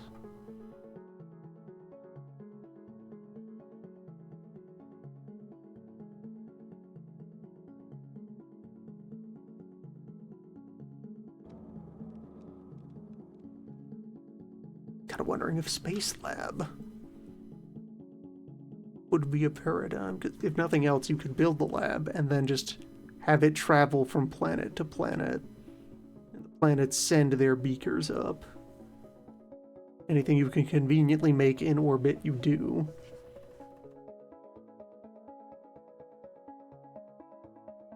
Anything that can't be made in orbit, you just have tossed up from the surface. Like, the Void Beaker itself already lives in space. So, rocks prevent you from making Braille and Furnace. Red chips for the modules are difficult but not impossible. Likewise the processor. To make the oil for the robot frame.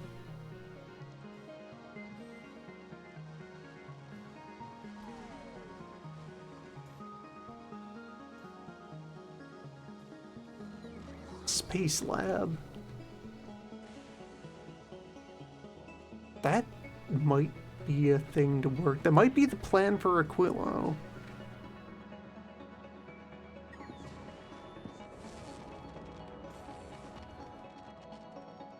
Because also, if I create this Space Hulk,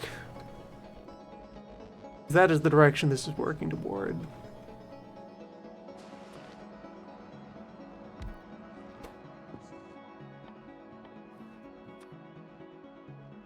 That would also be something in orbit which can drop from the sky all of the parts needed to launch a rocket back up to it.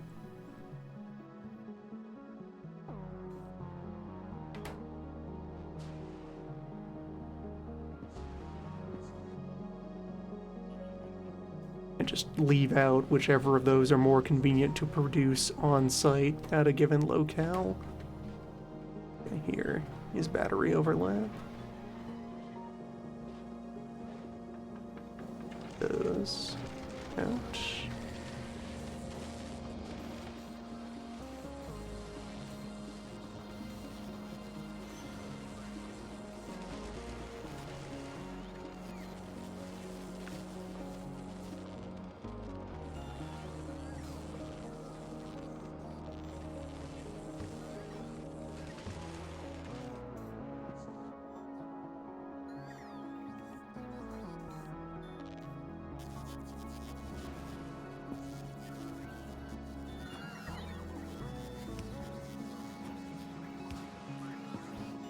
And having that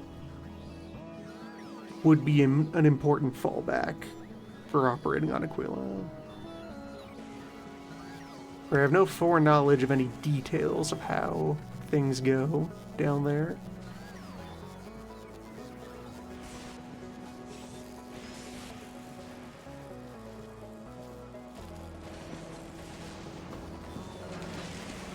Only the general warning that I'm aware is in the report. That is the planet that can kill you. Well, the planet where you can become trapped on the ice.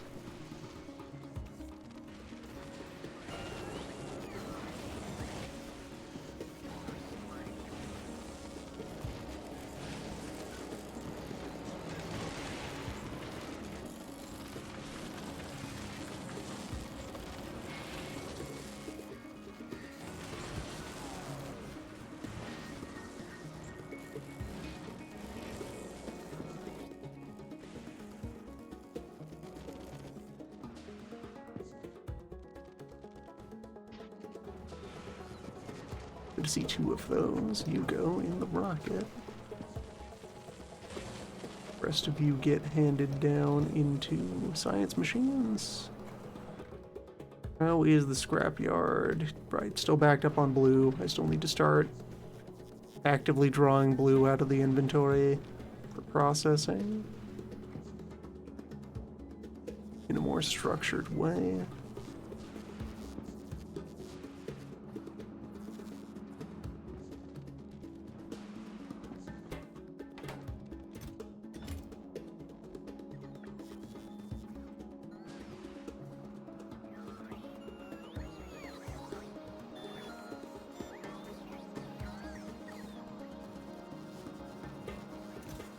That's a start.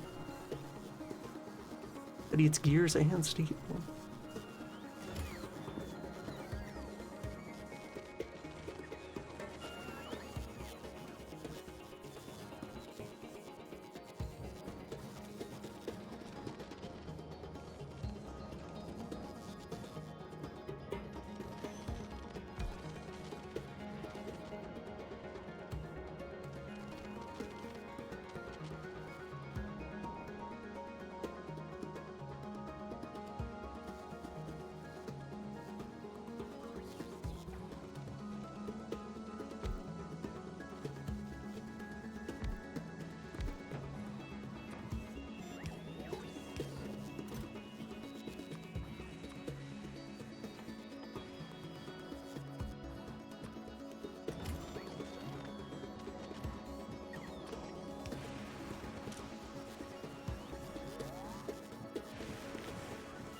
Aim to retain one full box of blue.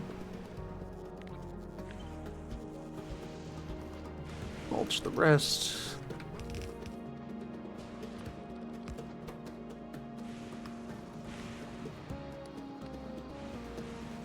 And any lucky good stuff that falls out of the first batch.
Obtain commons.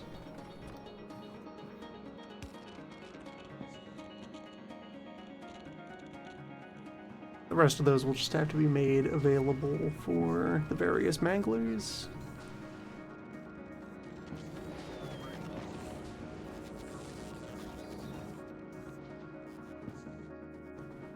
Fresh quality is returning to the factory.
And that implicitly leaves this as a rare line.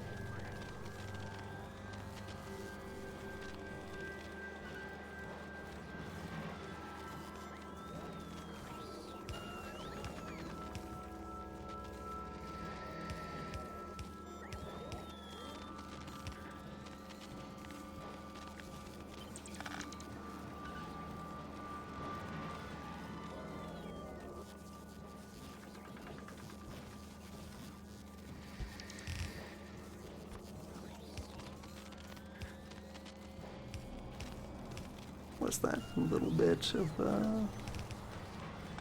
contamination that slipped in?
Yes.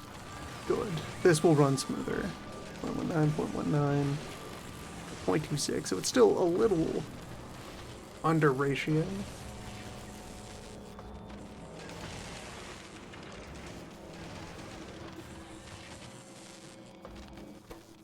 It's close, though.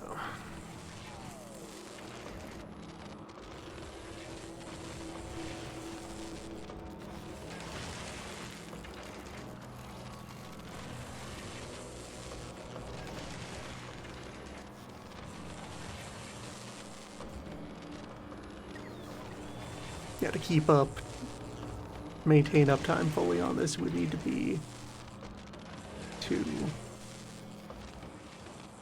2 to 1, and then 3 to 1. That would achieve excess.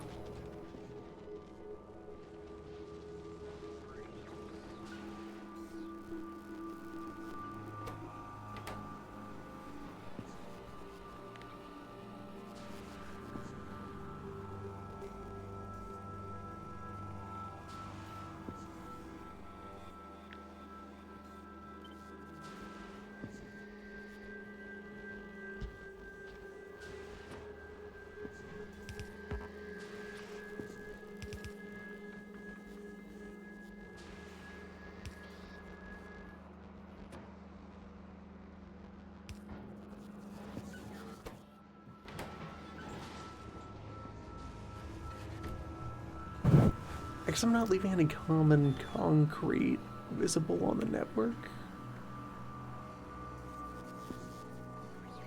Yeah, it all gets tossed onto the belt right away.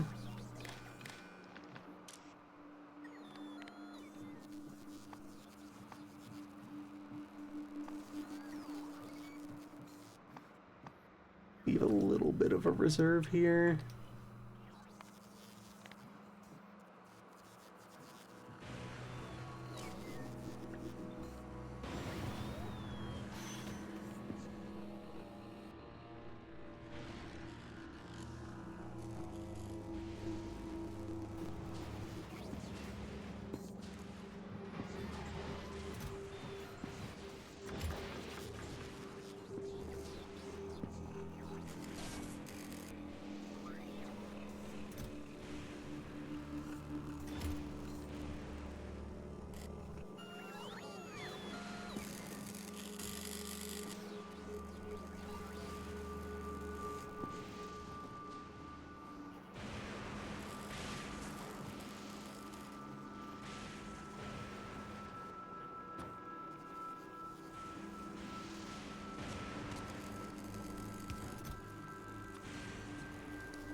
Yeah, no limiter on that.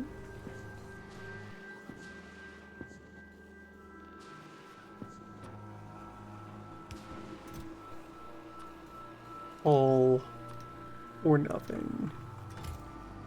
Inventory reduction is the name of the game.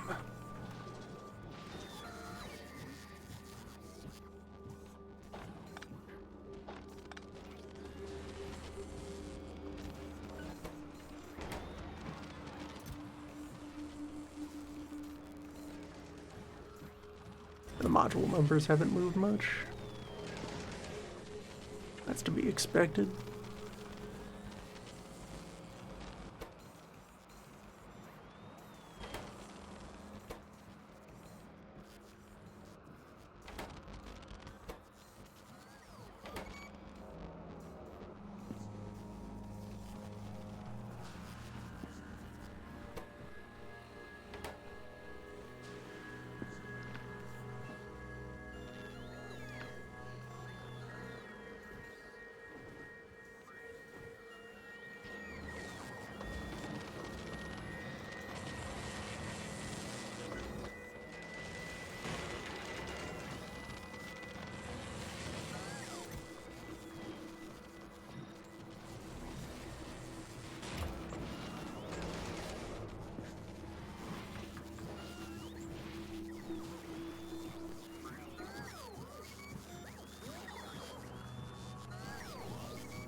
That's the copper side of the wire crusher.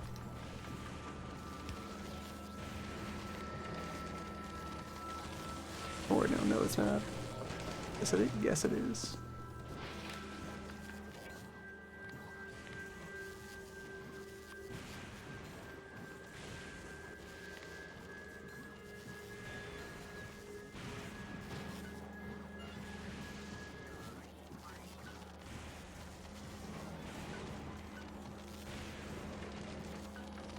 Yeah, that wire is contamination that made its way in.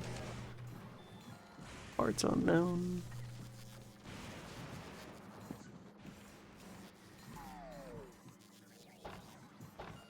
Well, from parts easy to deduce.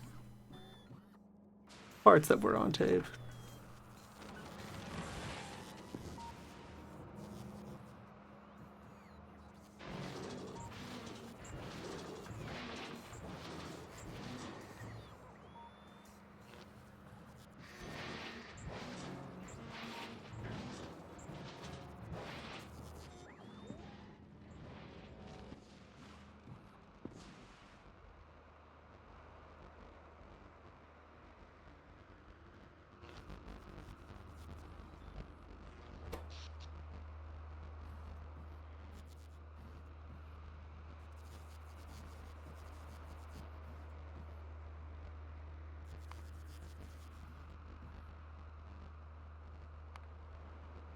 Okay, our largest accumulator drop in the last hour here.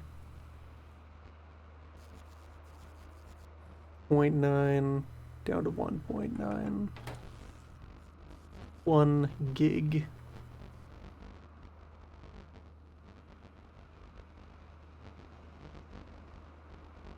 Or 50 purples.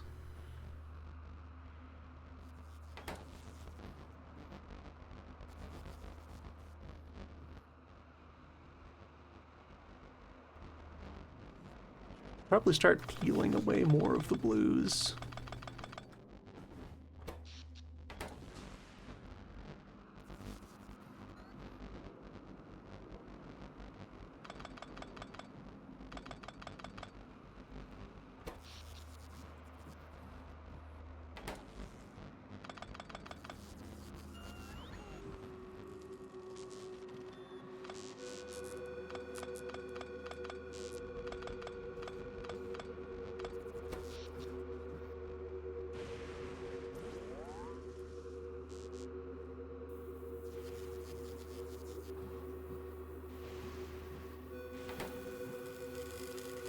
Although that was only the blues' share of the energy drop.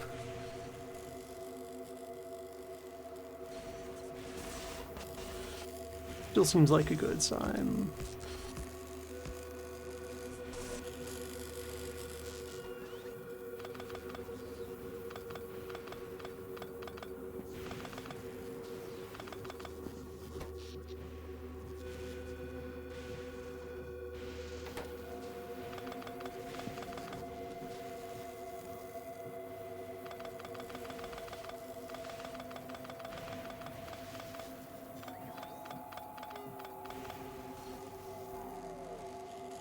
That's the full field for that one accumulator. That one substation.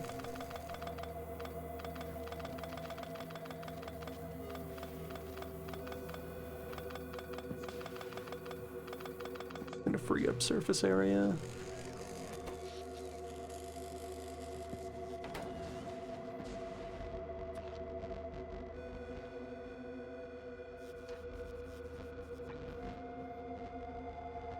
$81 more in this block.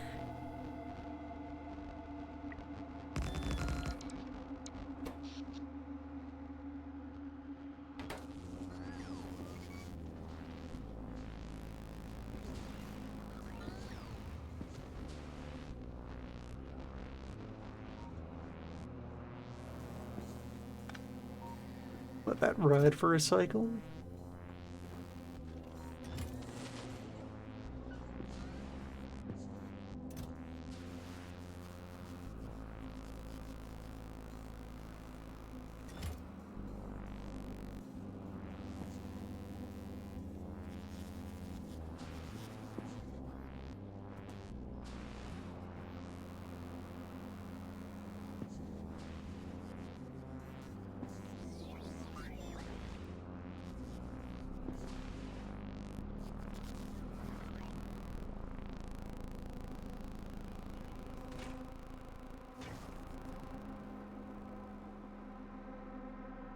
Hmm.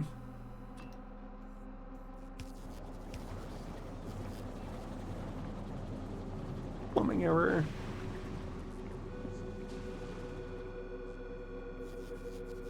Even using all of my eyes. Water supply's doing fine though.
Eventually this blue robot production chain will run through its back supply of stuff. It's currently throttled on steel.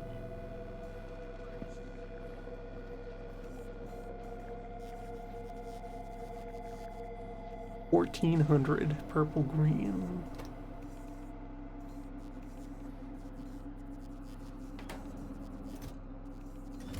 Quite the number.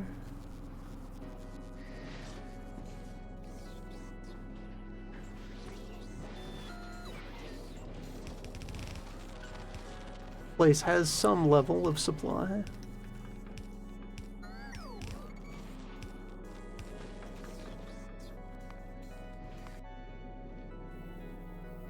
Okay, yeah, ammunition hiccups are happening as the new bullets make their way around.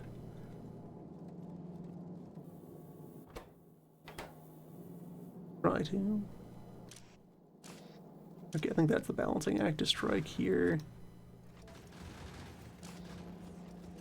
Require you to drop off common bullet and common bullet.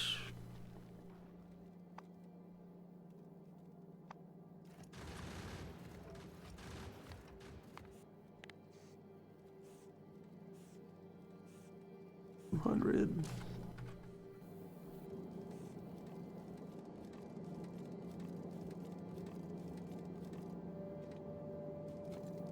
Yes, and so they will share one lane and the other.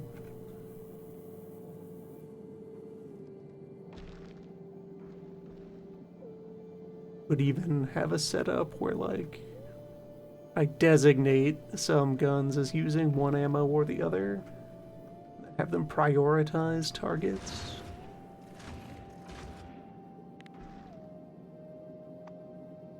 Like looking at the earlier space numbers again, to the extent that they matter for little guy, for basic little guy, 100 health. Useful comparison to be made of at 20% resistance. Meaning it has 125 effective HP versus a laser.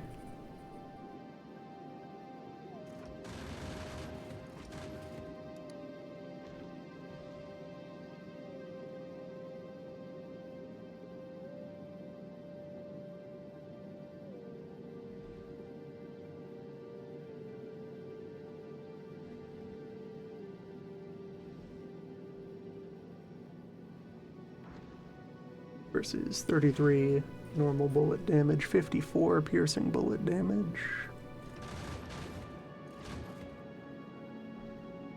Or 28.8 laser damage.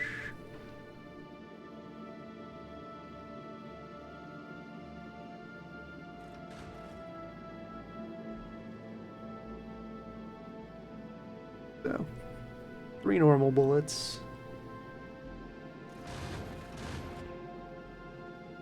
Or 2 piercing bullets.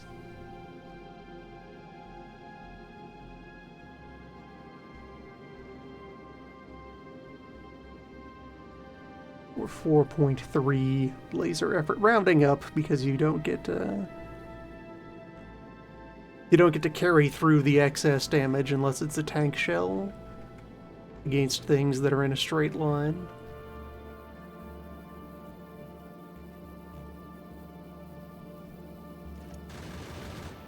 Okay, so may as well also round up the bullet numbers, which is just 4 normal, or 2 piercing, or 5 units of laser, 5 photons.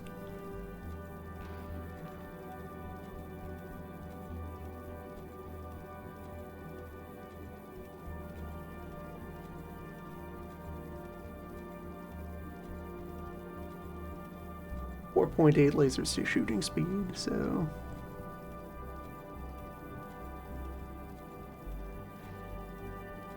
1.04 seconds of laser to destroy a small rock.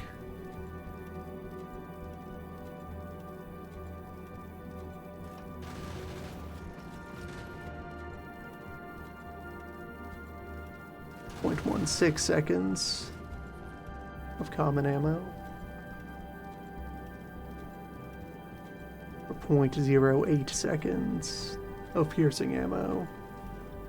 Break up the little guys. So, to further extrude out the metrics here.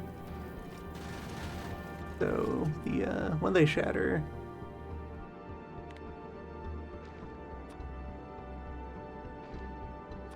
split into 3 of the next size down.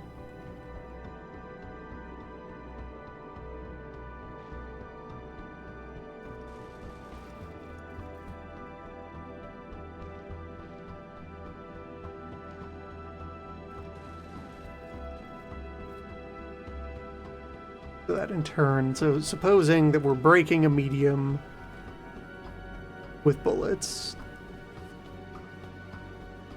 moving on to break the 3 remaining smalls with bullets, so you'd be wasting 12 normal bullets or 6 piercing bullets,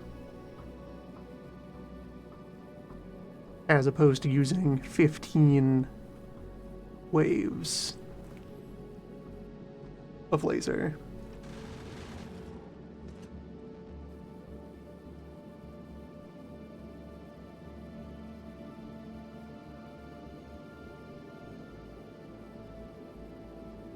Which can in turn be converted into 12 megajoules of electricity, so for less than the contents of a single accumulator. At rare, at least. You can shatter the little guys.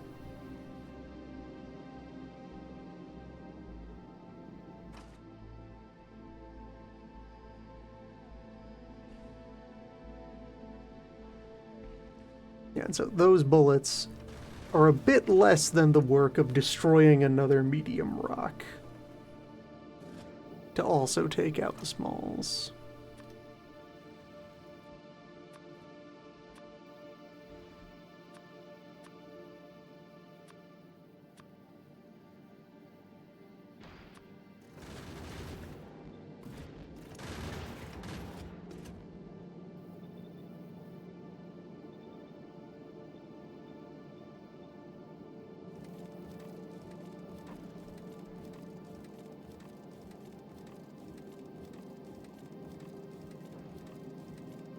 .15 laser work is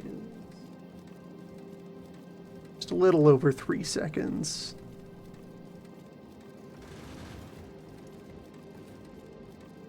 .125 seconds of laser uptime. Fully clean up those smalls. Maybe less.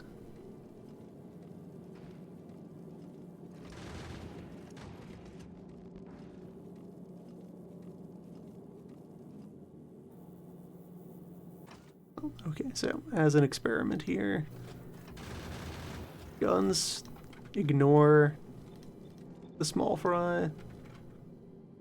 Just the forward ones for now. I'll let these deactivate if things get too close, but I would like the beams to contribute.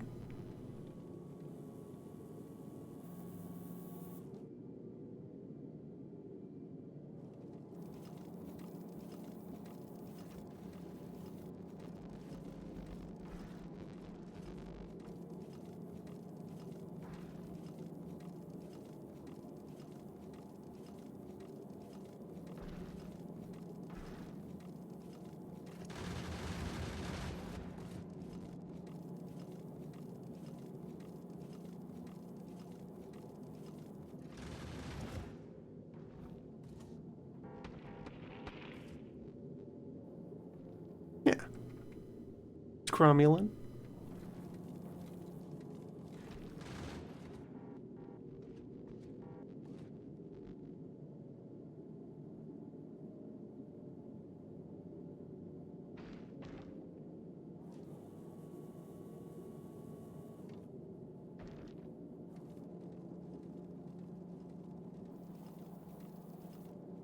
Some kind of combined arms approach to asteroid processing. Especially since as you get to the larger ones, then the basic physical resistance spikes up. They're vulnerable to explosions. That's where you start bringing space rockets into the mix to pulverize the big uns. And then huge is bring a railgun. Armor, yes, all. Like, the way the damage math works, you never deal 0. Your damage just asymptotically approaches 0 if it is taken below 1 point. You will do floating point noise of damage.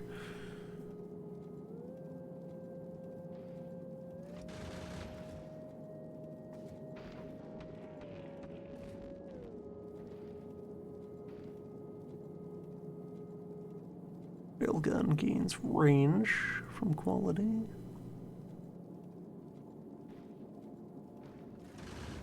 Damage lives on the ammo.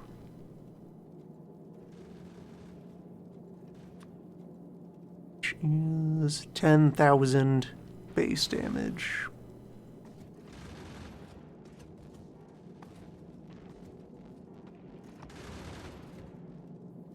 That is how you defeat the big rock.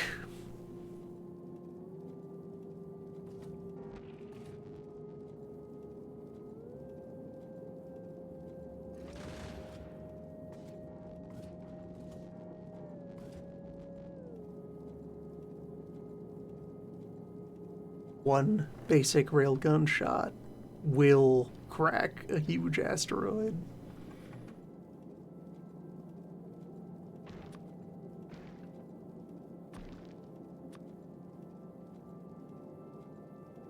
Anything else?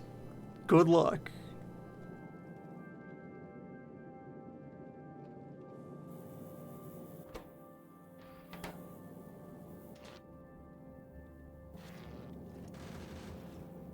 Yeah, so I need to solve making space copper a thing that is alive and real.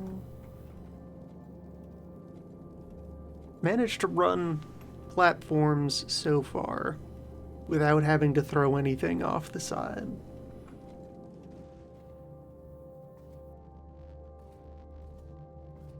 Nearest alternative I would do would be to vent any unwanted material down to the surface in drop pods as a care package.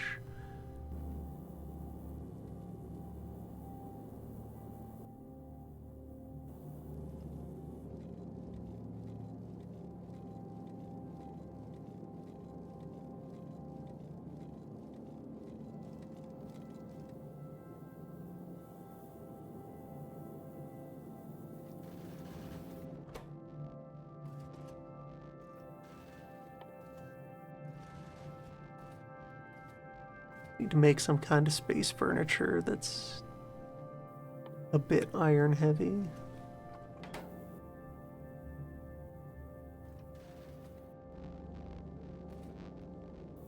on, you are... Yeah, there is a stack of steel in there, I just didn't spot it when I was looking over.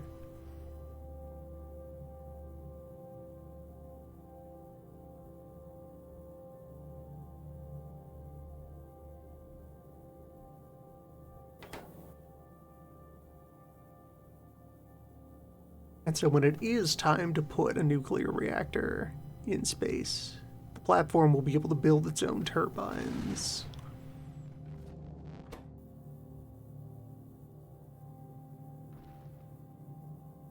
And its own heat exchangers. That'll be nice.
That'll help a little bit. Momentarily. Blend some gears. It's the start of a commitment. Making the platform larger.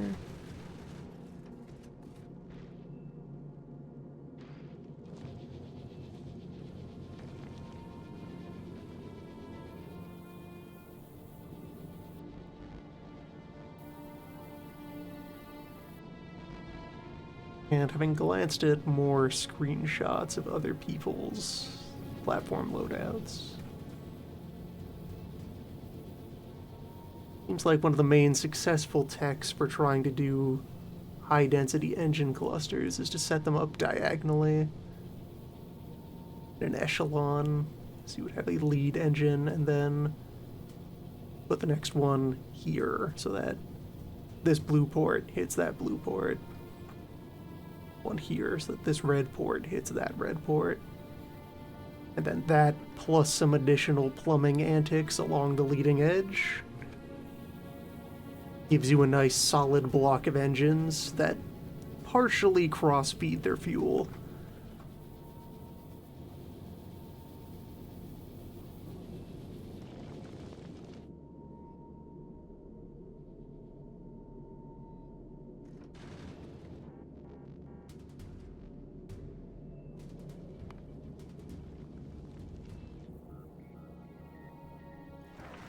That's a temporary situation brought on by a mismatch of ammunition.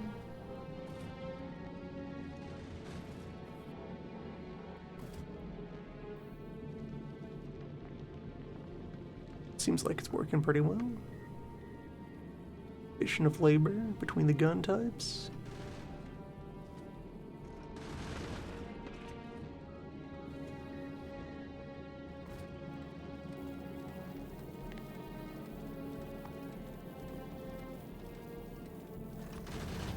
On that note, yeah, let me substantiate my expectation of the metrics here.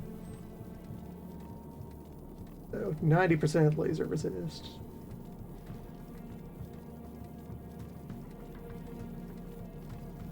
Means this asteroid has 10 times the effective HP against laser.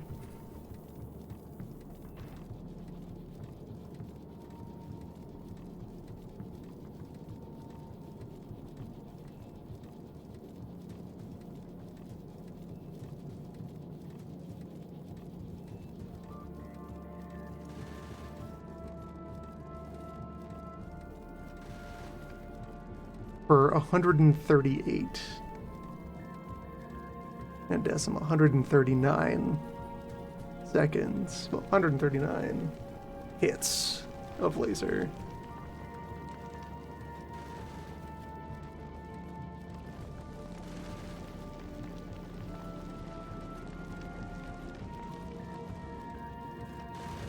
"29 seconds of laser uptime with current damage tech.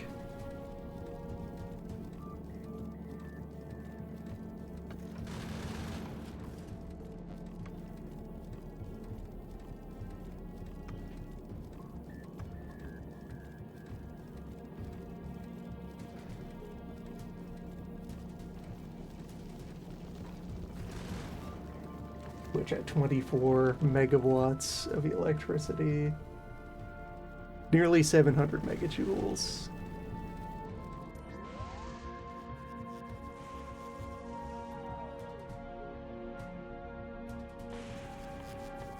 Beams are for small point defense only.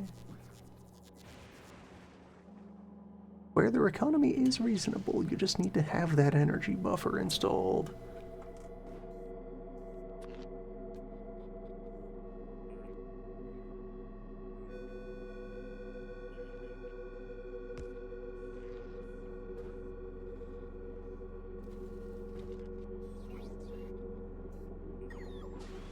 Right, there's no common wire machine down here.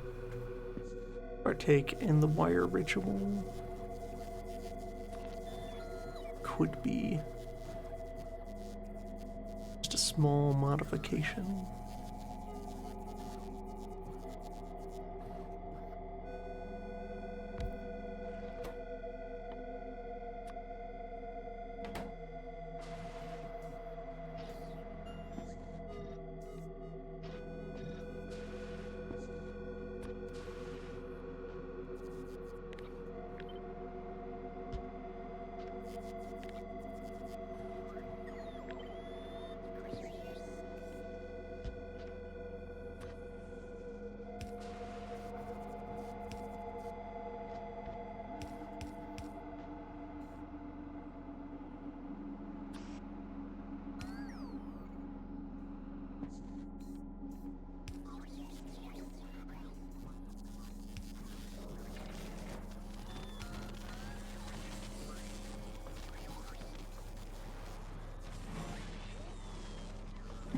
I've actually run down my supply of provider boxes. Passive ones, at least. Which I may as well crush the actives. They don't really play much of a role in this system.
Easily remedied.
There we go.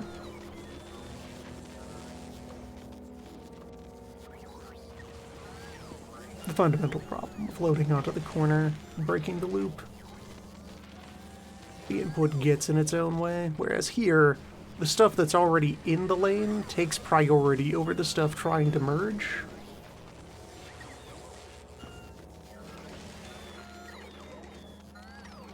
This belt will not halt itself. Whereas with the corner, the loop was feeding in from the side of a straight line. So the recycler got priority, which meant the recycler could jam itself by dispensing too much copper.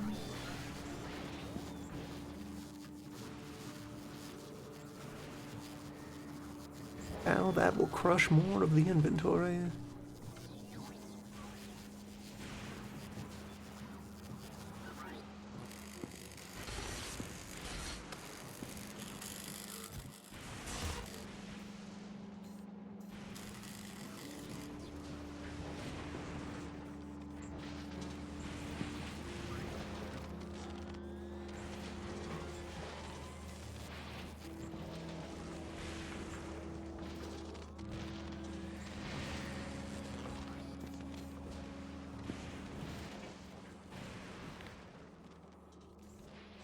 Drop that down a little to help make sure that things circulate.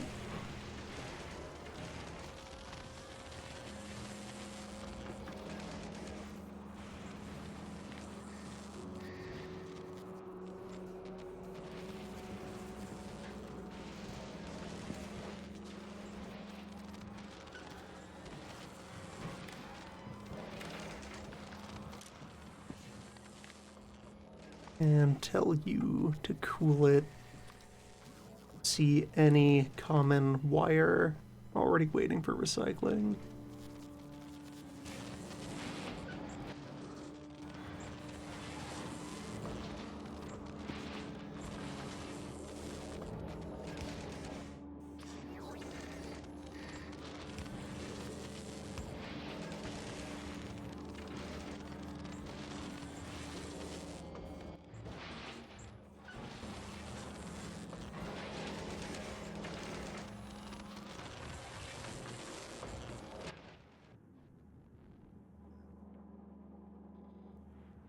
Still locked. One blue.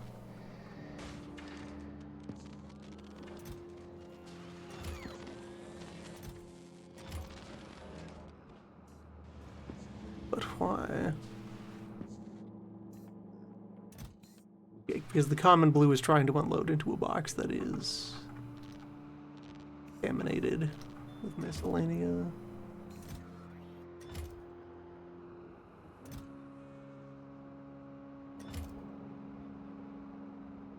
So it's not getting up to the 4K. It serves as the release valve. The crusher.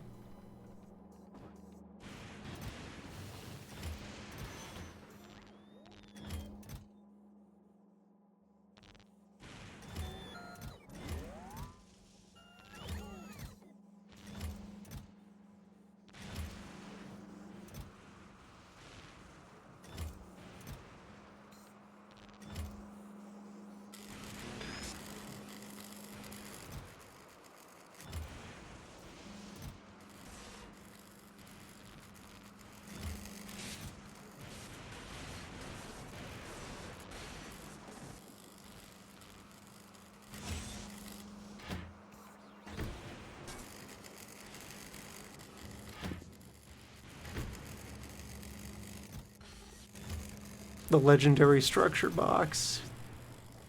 It's full of rocks.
some manner of additional functionality I would want to bolt onto the front of this.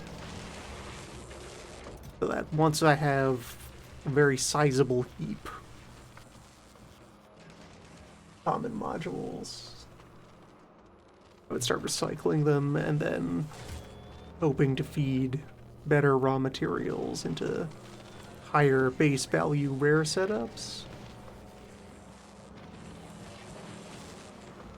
Higher base value 3 setups.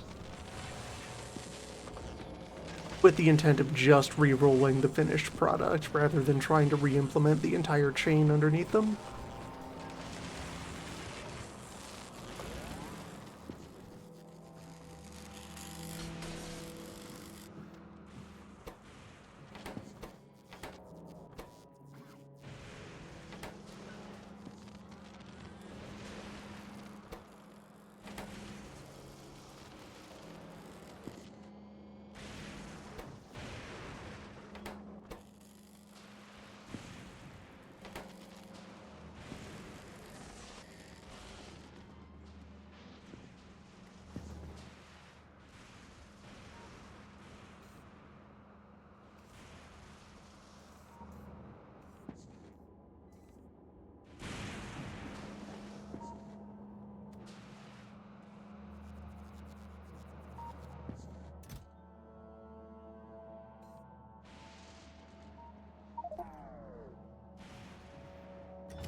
Well, always the time of year to throw the batteries into the press.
Yes, I should reprocess all of these. Hold them up.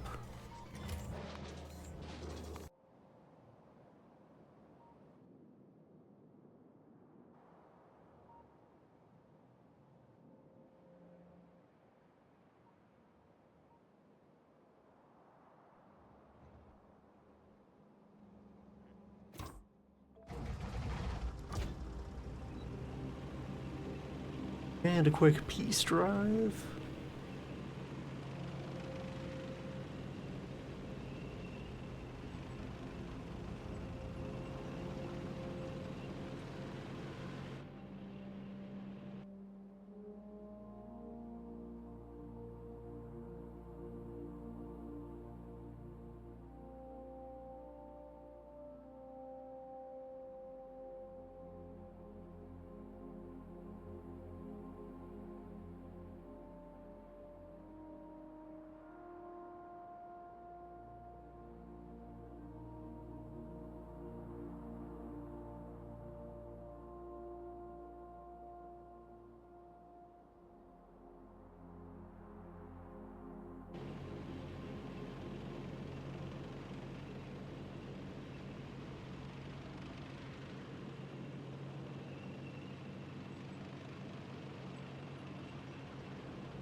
Beep. Now that the science is known how to replace trees, crushing forests is nothing.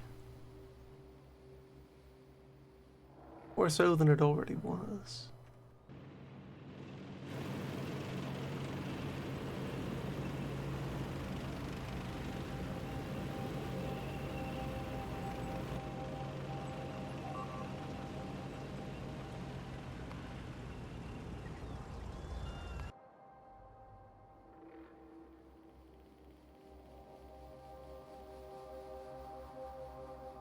That's fine.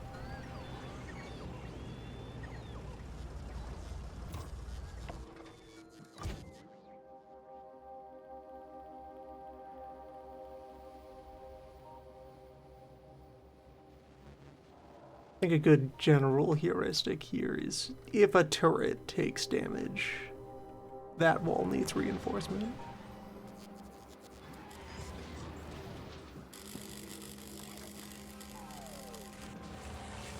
If it is just the walls that are getting scratched and broken, that's fine. That's them doing their job.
There.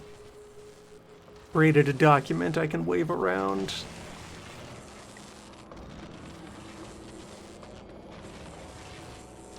Yes, and the modules keep doing their jobs until the replacement happens. Yeah, I can just kind of brandish the quality scroll at everyone and everything. They will all attempt to sort each other out.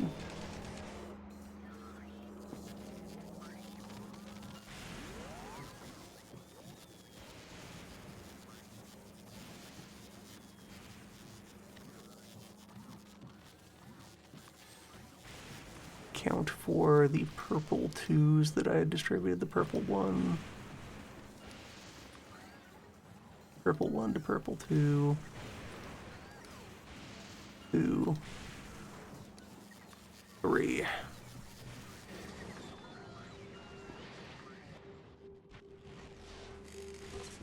Alright, the trashy is moving again.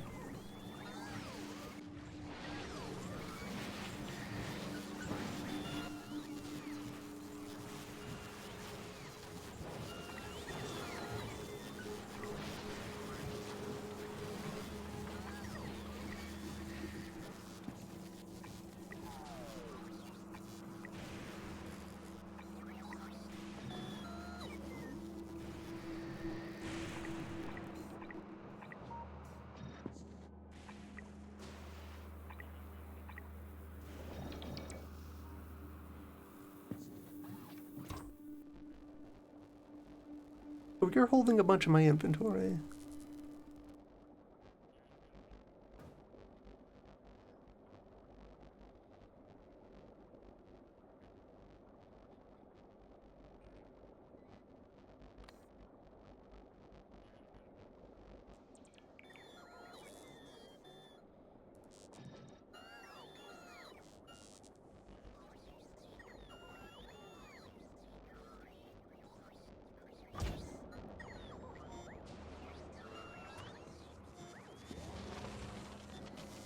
slimmed down to your core functions.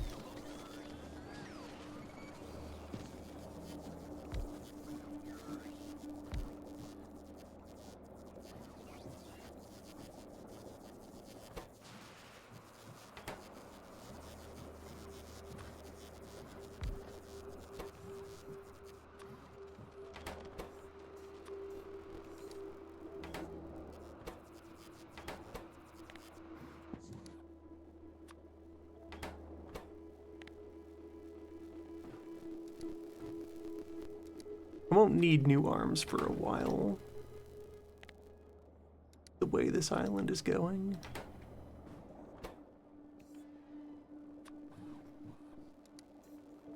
But I can at least allocate the space for further arm production.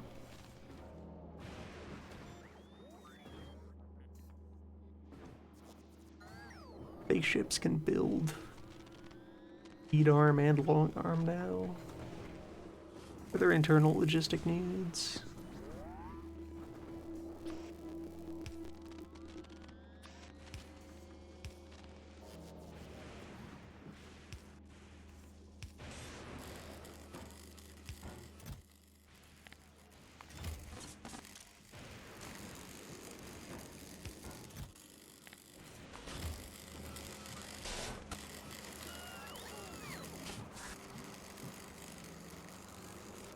Well done.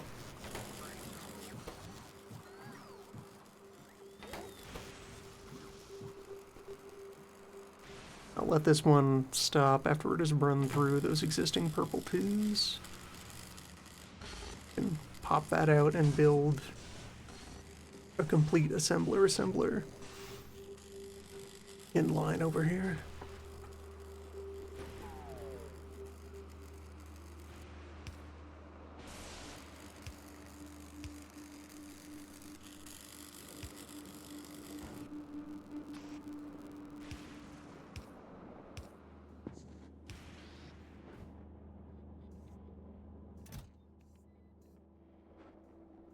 The numbers have flinched, just slightly.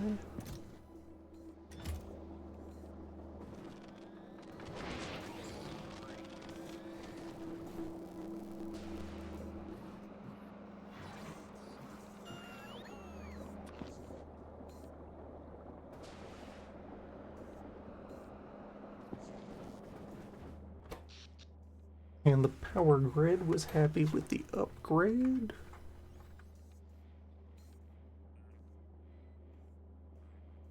These are now working 50-50.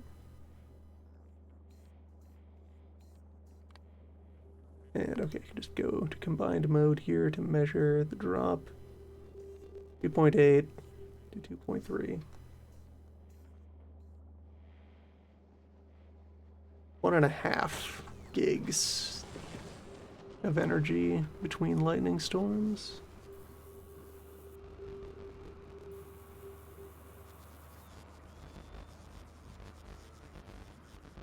Or 75 purple accumulators.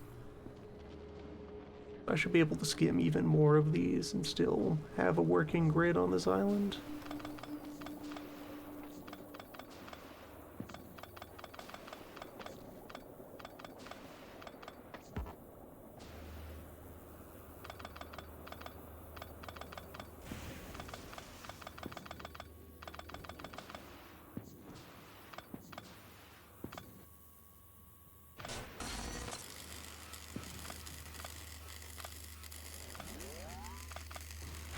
Bigger storage and better collection up front.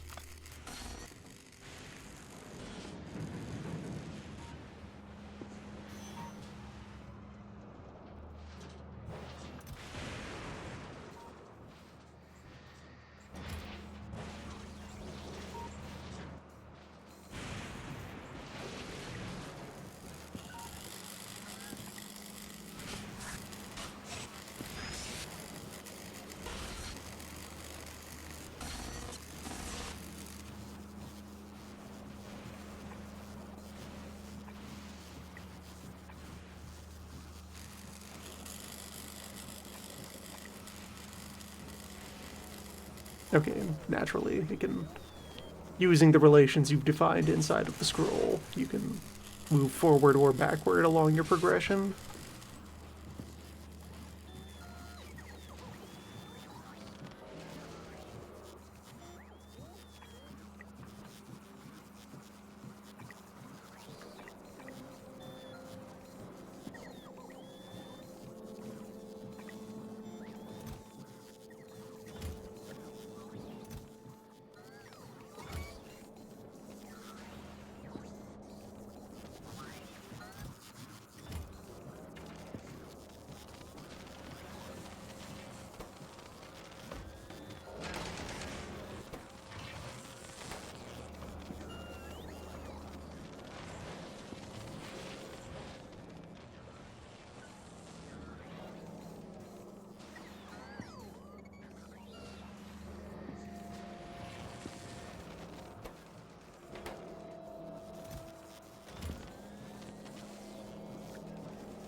Doing this mostly as a common plate sink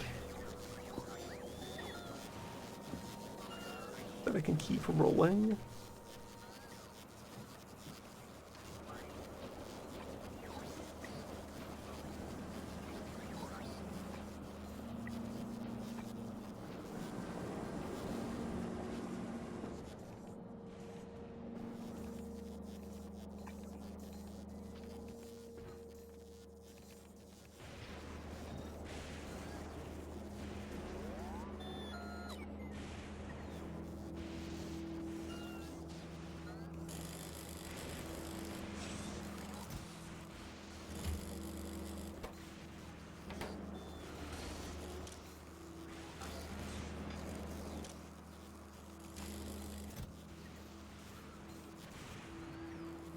A stone furnace that's almost as fast as a steel furnace.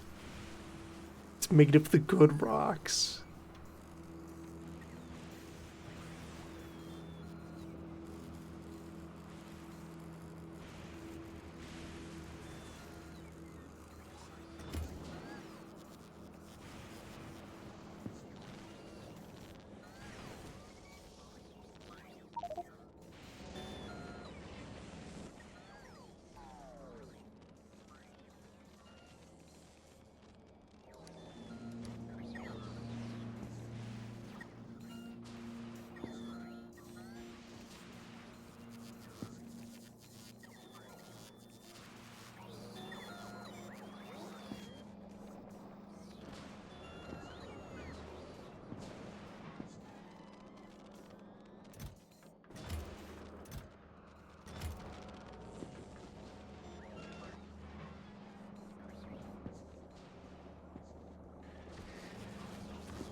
I think at this point I have enough purple basic metal laying around. Yeah. Can afford that little bit aside for making power lines.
have to wait for the platform to burn through the excess common bullets.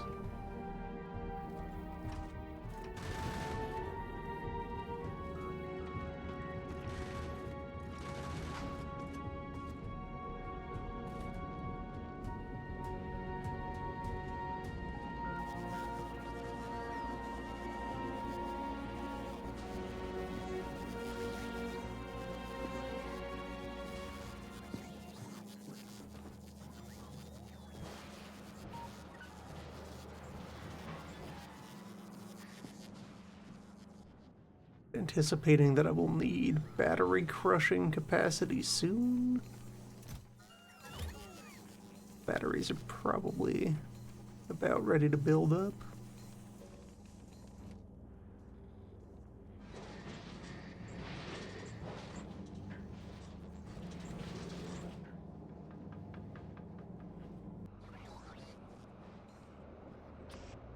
Bulk up those arms at the trash loading and unloading stations.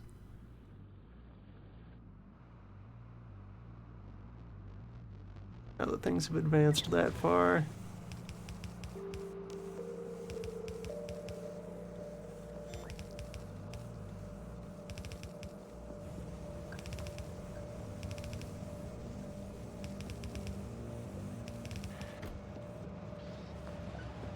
And upgrade all of this.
And that's a temporary issue that'll resolve. Other guns run through and then successfully catch up with the point where the belt split went into effect.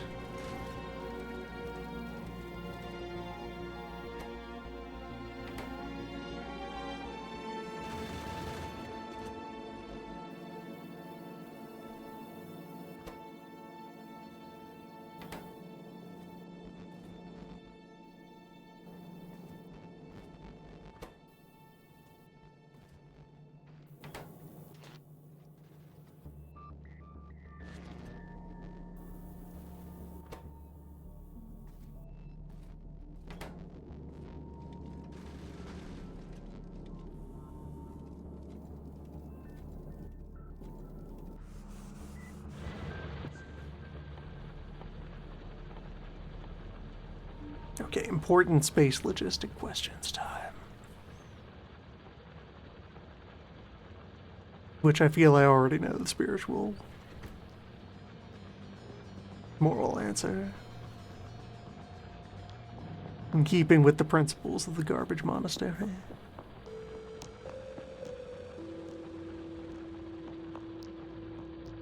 How much gravel fits in a rocket?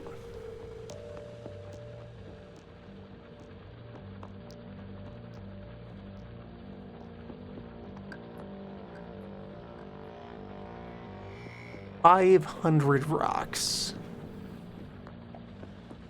in a rocket launch.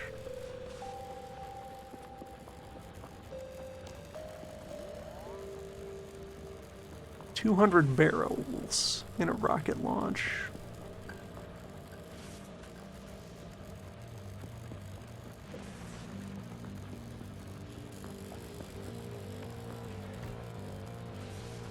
Thinking about what the throughput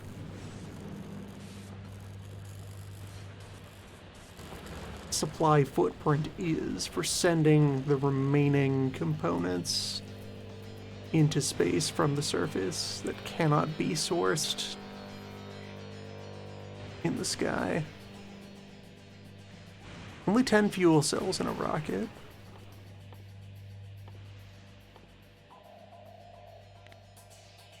But the raw ore is 200 per rocket.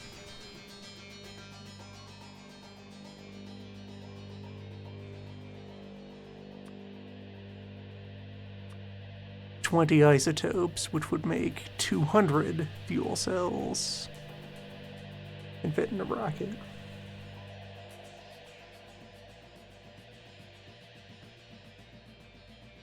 Well, and you also need the 190 of the others.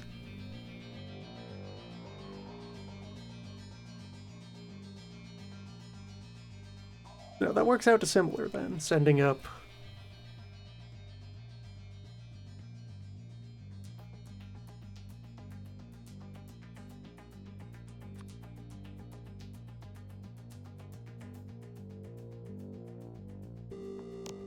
because you would launch one of these and 19 of these for 20 rockets, and you would get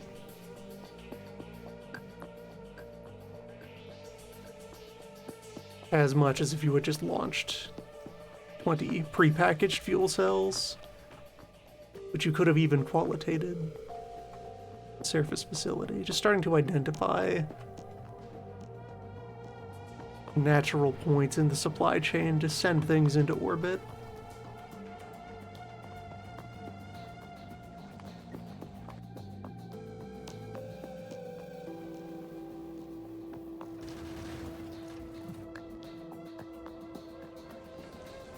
Important thread to start awkwardly stitching into the workflow.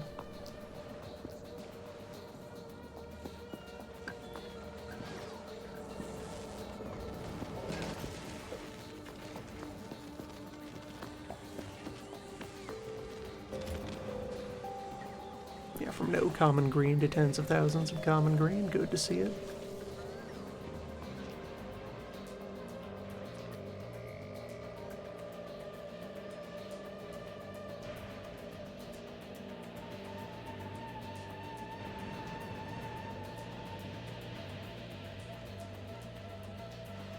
I'd also go do my equipment drafting on a vacant island under the glow, the natural lightning collectors, of the pre-existing lightning collectors.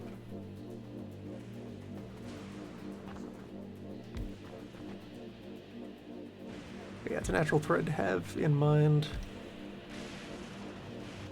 It's just a little piece of ruin.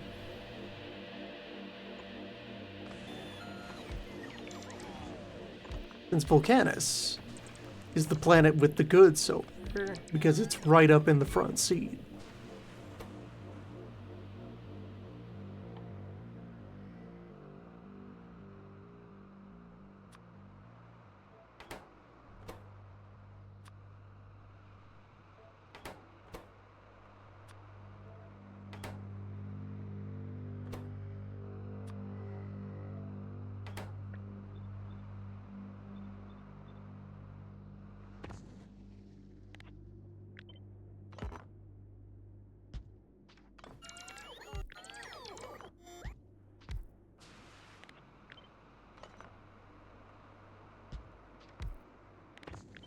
That void block while visiting Vulcanus, and also any permanent station I put in orbit over Vulcanus, going to be a really good candidate for space manufacturing.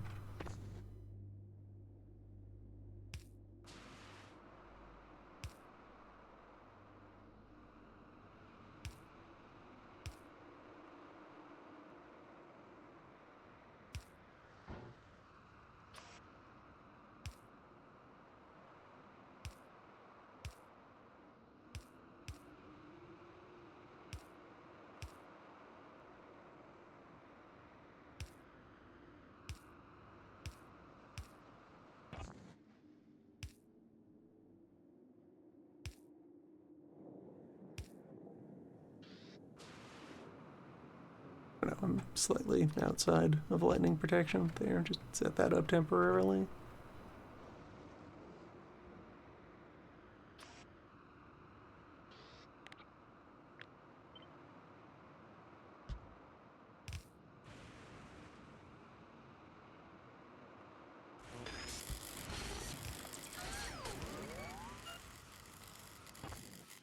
This would be slightly closer to ratio.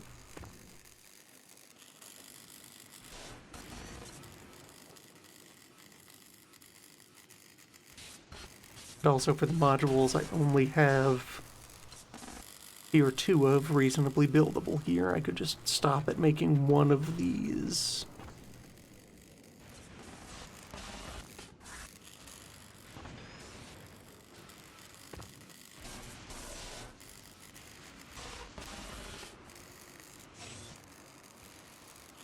Subject to some adjustment. Like, I could try to fold bits of this closer together.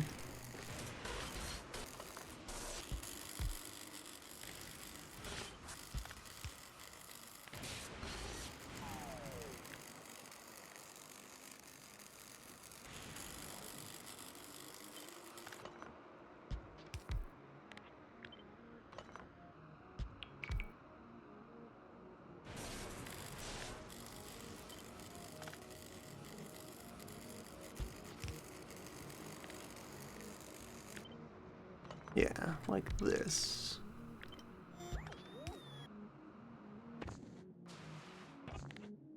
This one can move up here. West from over there.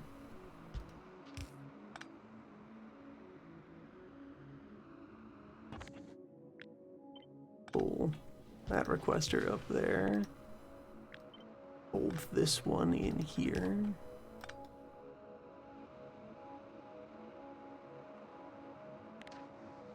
Yeah.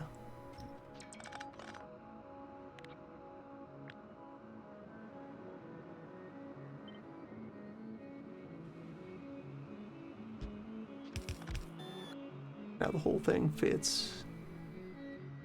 Nice little row.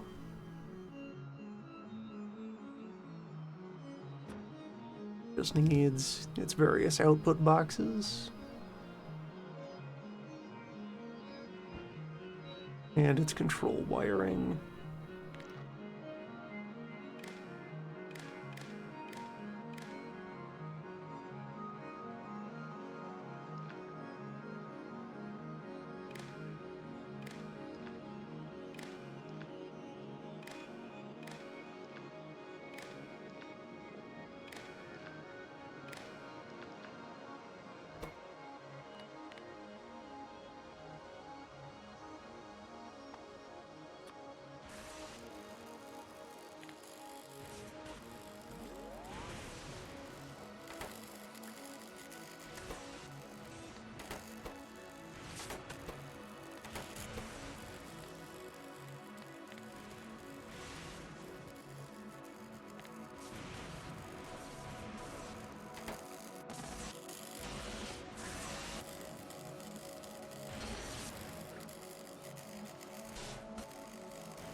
And if needing more requesters,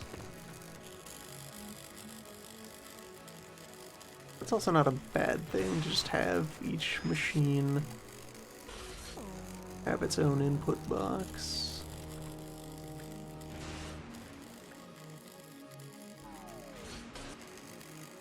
Didn't leave a spot for a requester.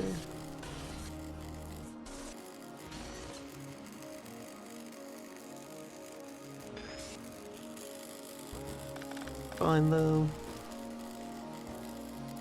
It's not like this is a big volume job anyway, so I can do a cluster of long arms instead.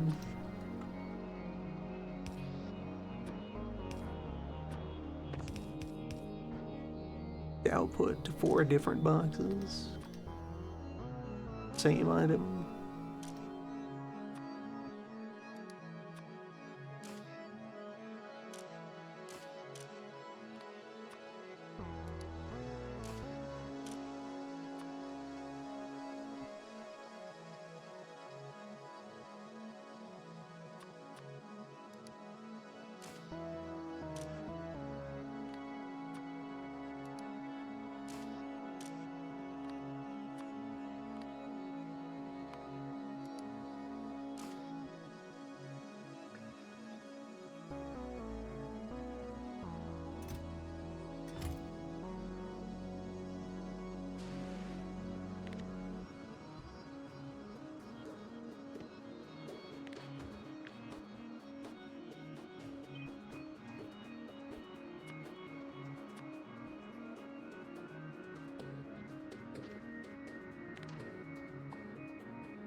Yeah, and for the ones that just stop at tier 2, those also are all identical on their inputs.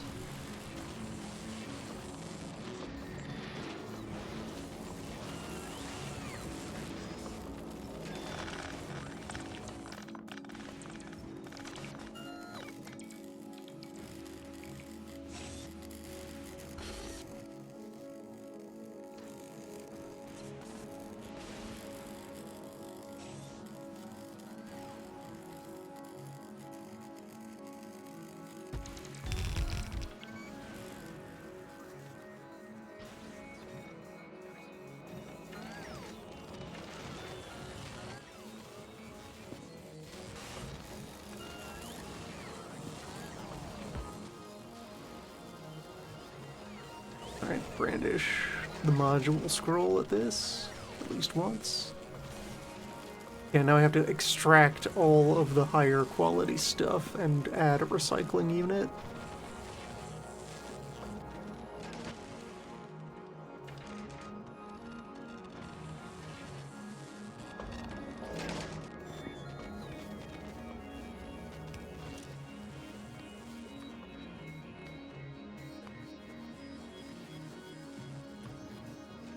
Oh, right. 2 rules here.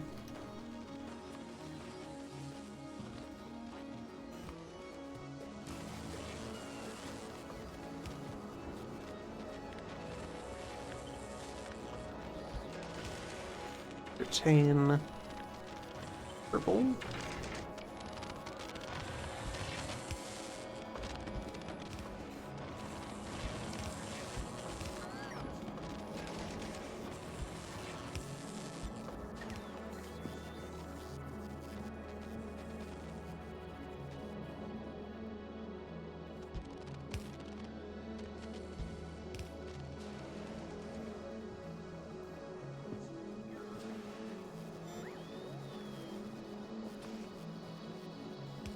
And eject.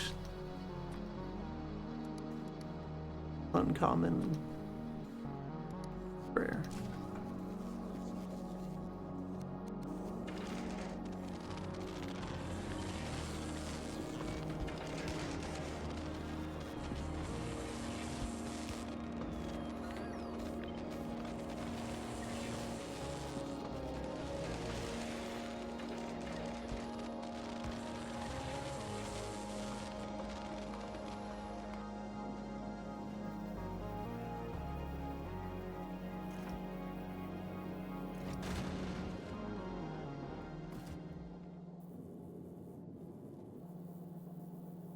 Void block will sort itself out in a bit.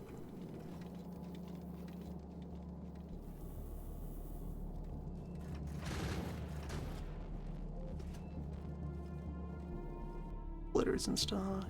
Yes. Can use one of these. Well, no, because the damage is already done. It's on the sidebars.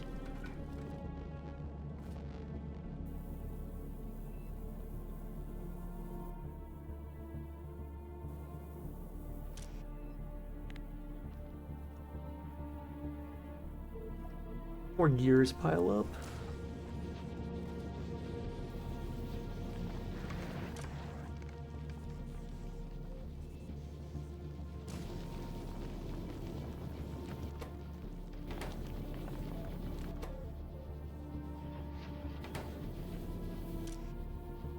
Let more steel pile up. That does a lot to compress the iron supply.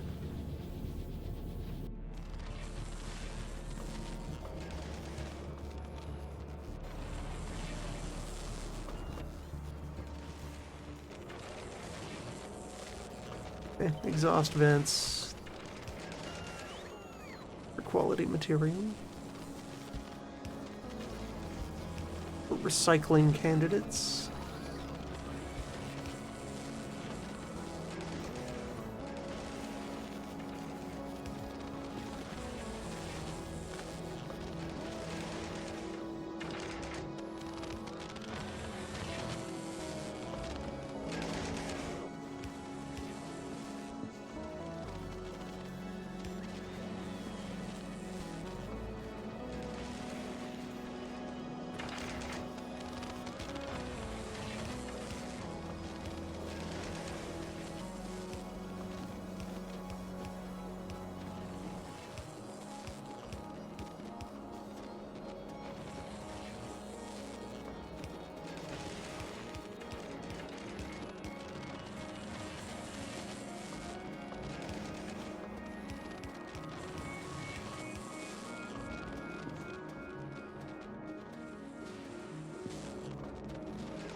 modules.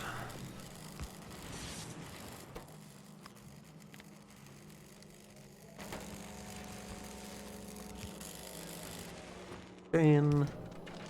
Purple.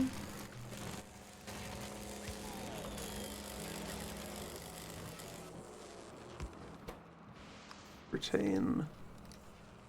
Common.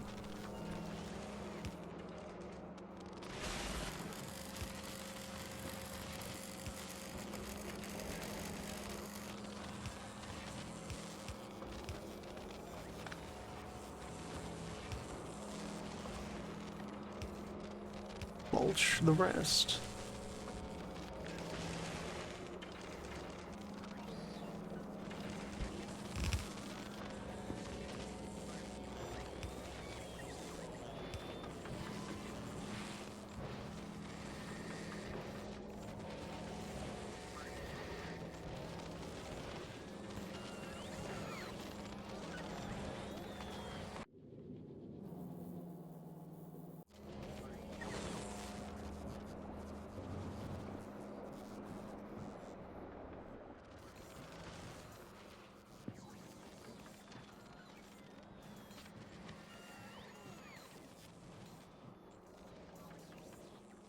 Within the realms of quality, a useful upgrade scroll to have.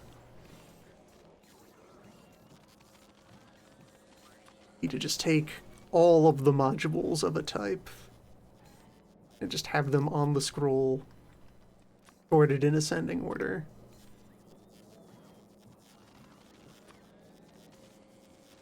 Start from like empty to quality 1. Common quality 1, and so on. Up the chain.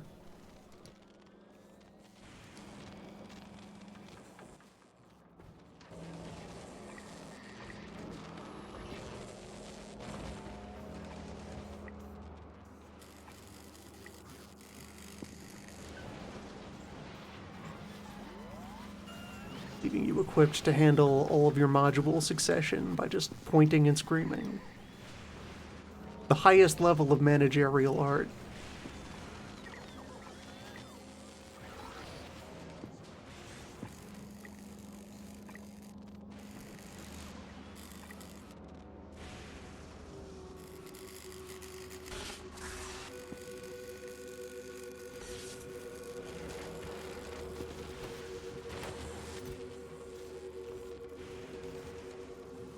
That is substantial progress. This was kind of frozen for a while, but now the numbers are kind of wiggling.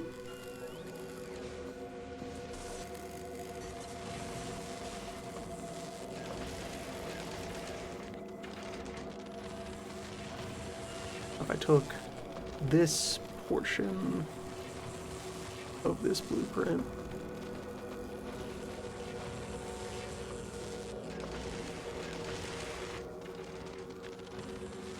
this portion here,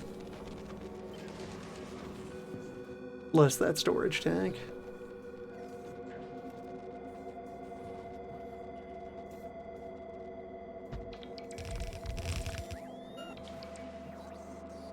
Then instead clear all of these. This would be a job for parameterized blueprints, to be able to just swap in a different flavor. Now I can set this up as, no, you're not prod 1, you are prod 2. Prod 1.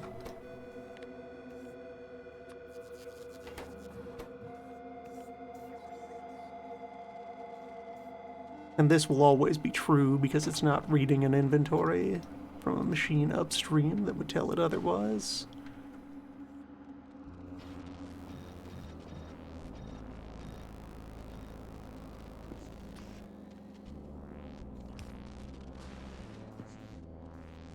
Run down my supply of bulk arm.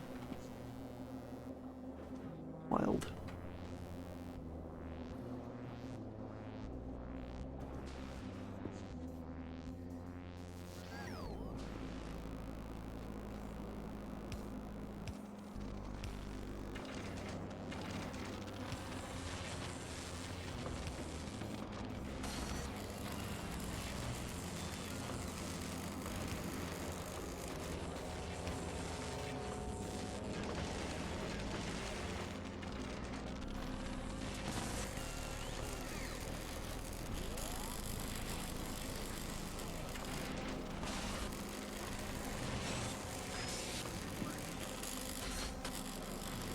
Oh, right, and in the half version of this,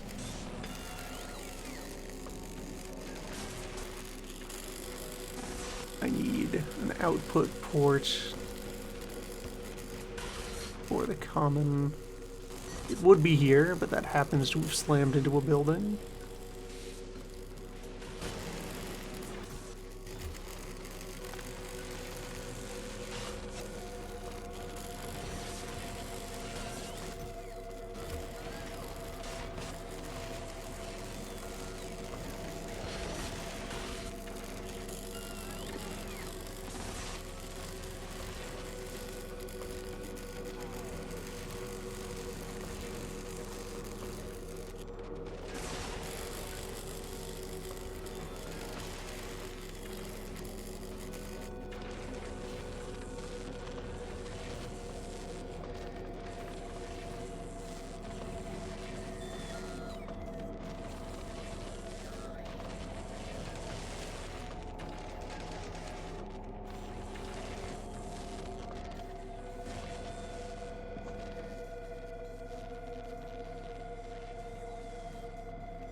Yeah, things are looking good here.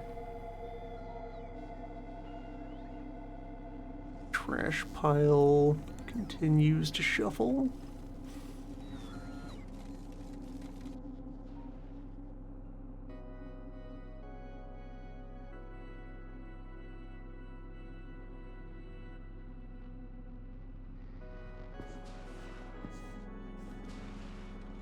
I could do more raw scrap input.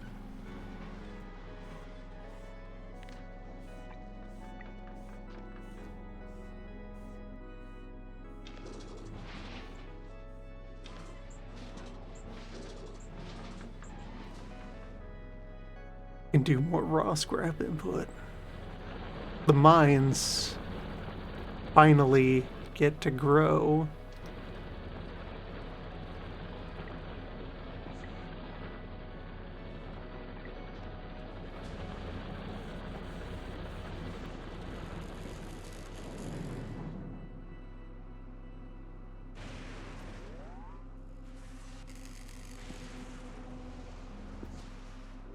Did I have any drills prepared for this occasion?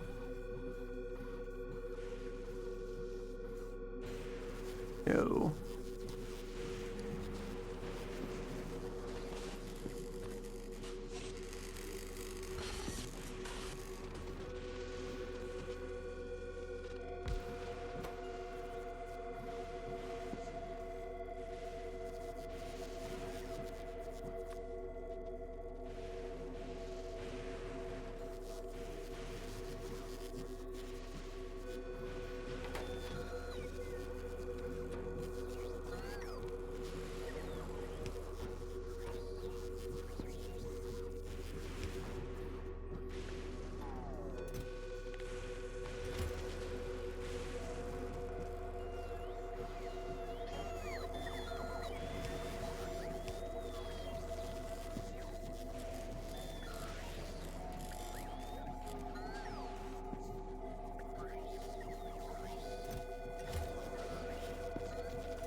ease these back so that they're less demanding of the network.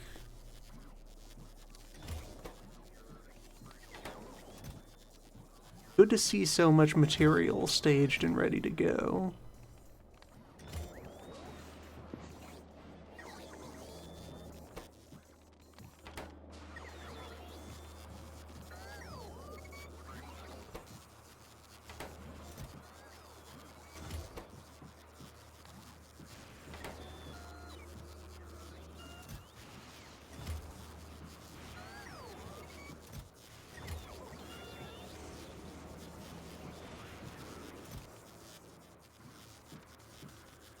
%50 resource drain.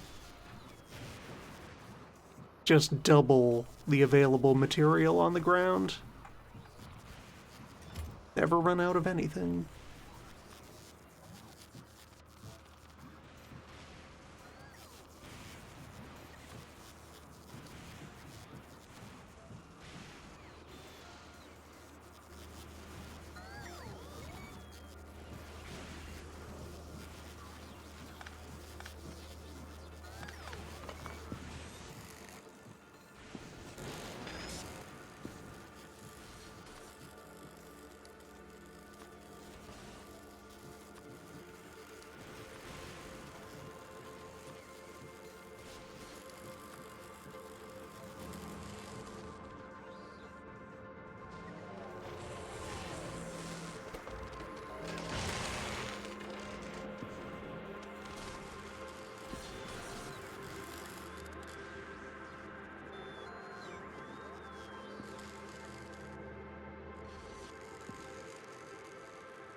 Want to slightly rebalance how the scrap drills are running here.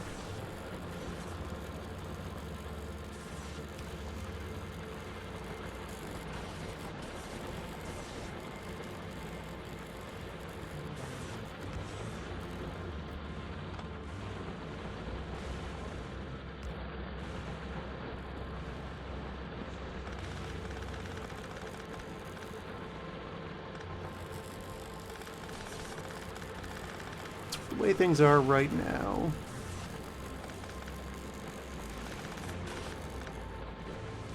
There's a bias toward the one end of the station.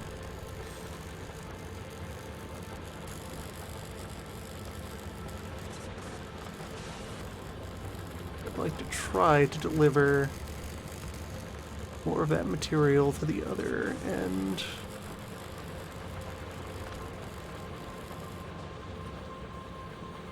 Otherwise, smuggle it in. Probably just tunnel and then hit the other side of this splitter.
$27 million scrap.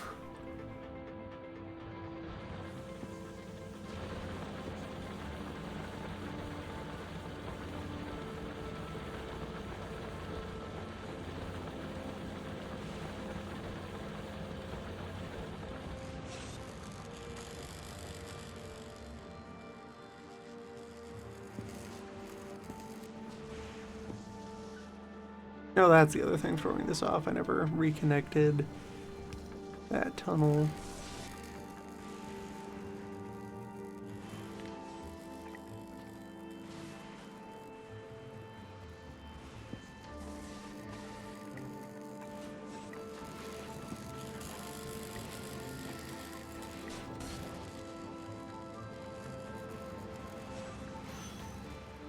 The overall scrap crushing numbers right now.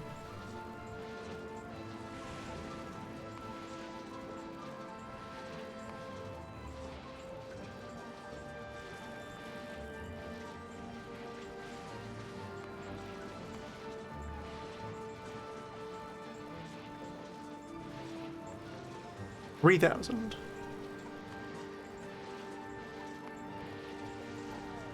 Well, okay, that's the drills having just been installed. Scrap processing, though.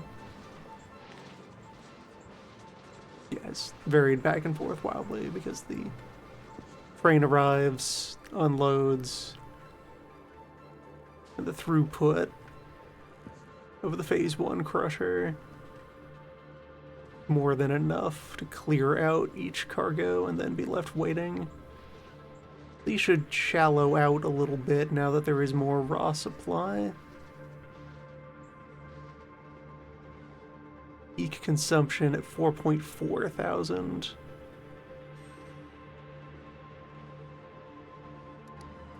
But this should still keep up with the train on a good day when everything is flowing.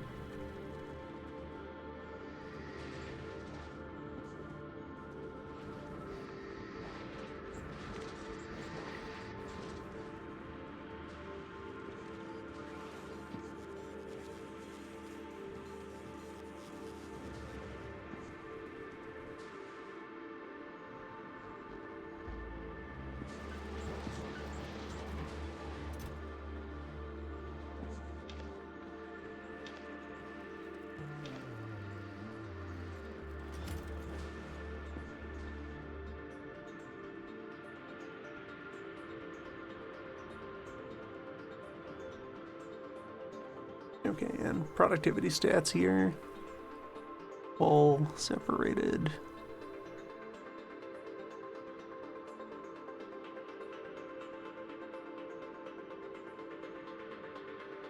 $1.7 thousand common scrap.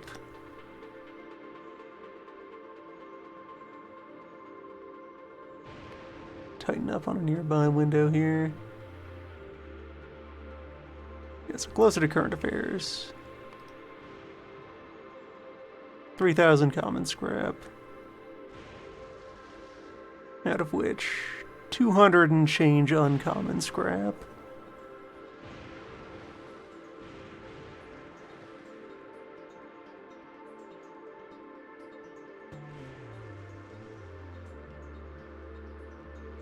And the list gets increasingly volatile the further down you go. But there you are. 26 rare scrap.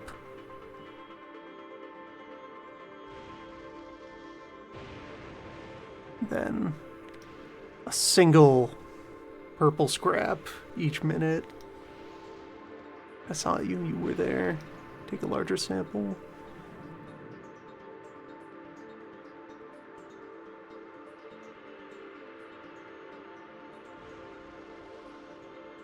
Maybe more.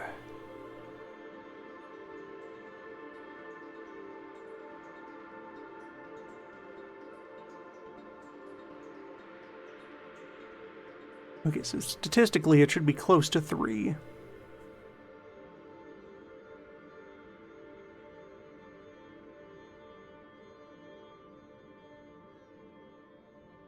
Per minute.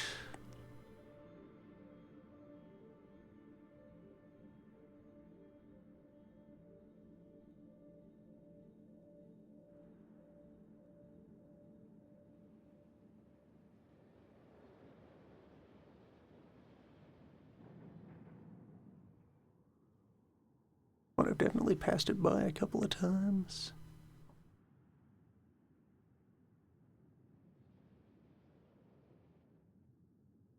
You're in there somewhere, purple scrap.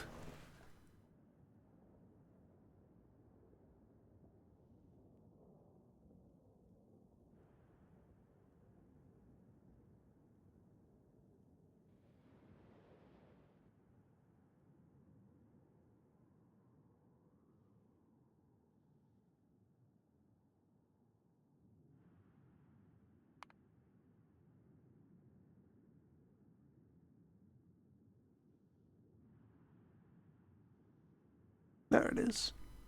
2.3. Hiding out way down there.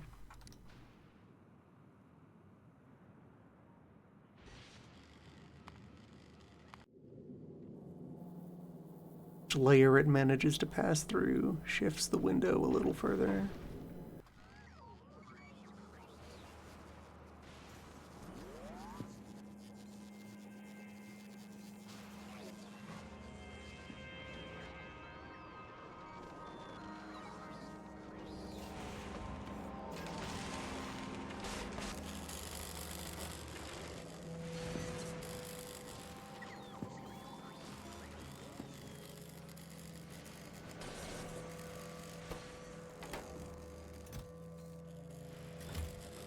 Door is somewhat healthy now.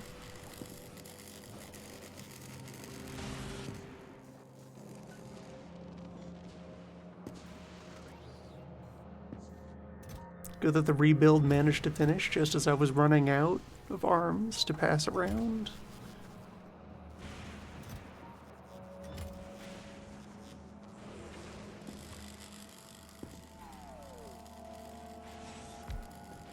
So, start setting aside more material for purple war gear.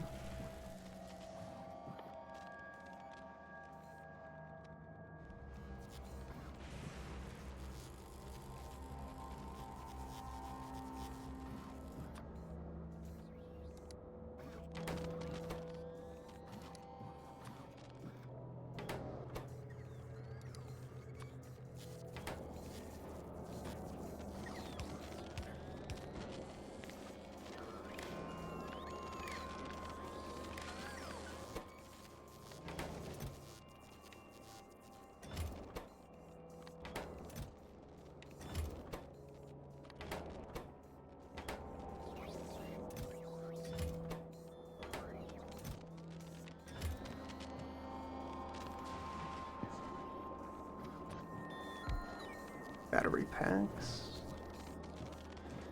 Actual reactors will get built on Navas.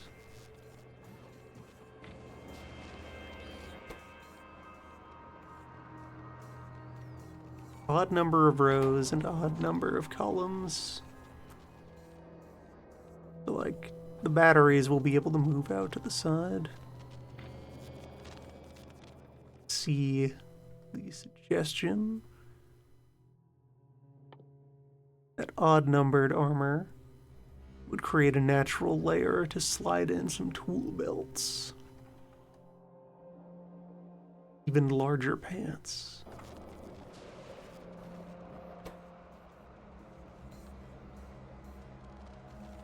Looking to making those. Farm planet.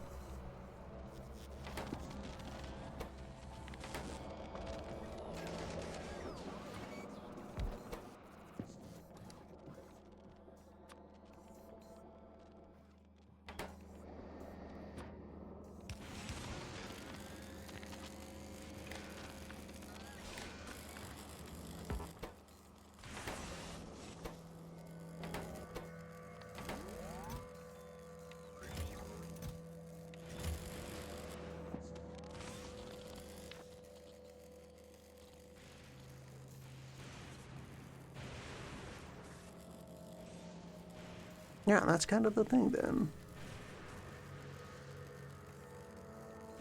All my batteries and my belt shoes will move out into a far column, creating a little 2x4 space here. There will be a layer on top.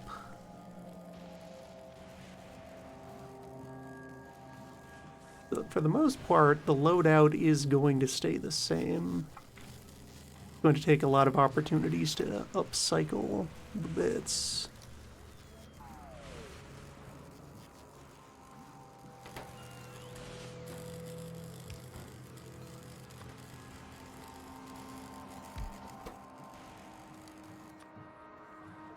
Although I can make shock defenses in electro plants.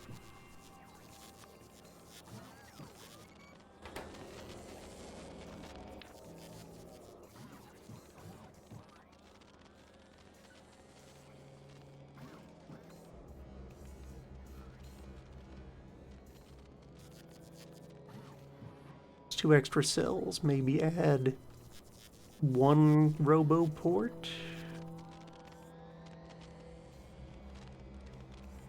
One shock defense.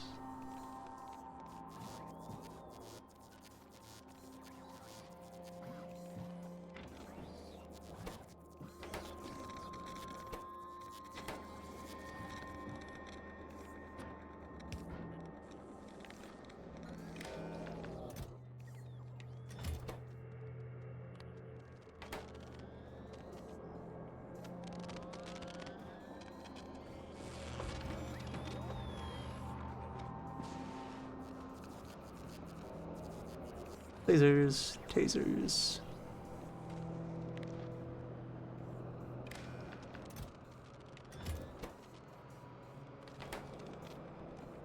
Shields, batteries.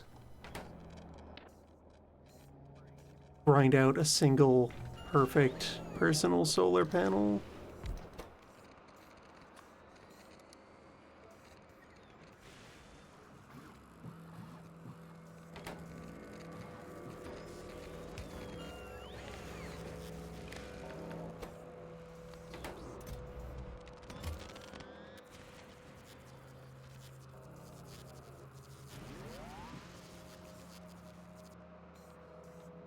Better belt shoes reduce the energy cost of running the belt shoes. Power consumption hasn't really mattered for a long time in the suit. That will be as a flex.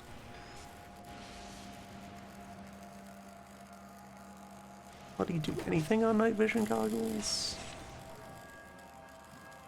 No.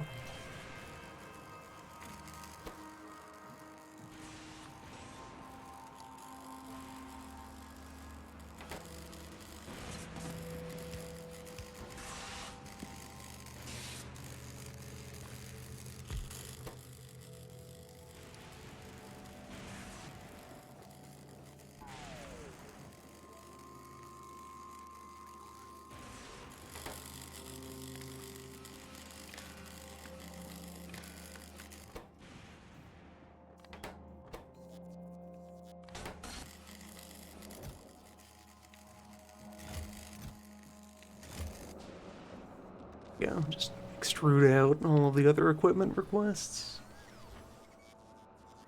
Legs. Gotta have legs. Gotta make a lot of high-grade legs anyway, because the machine will one day be made. And it fits in a rocket, so I could also, once I figure out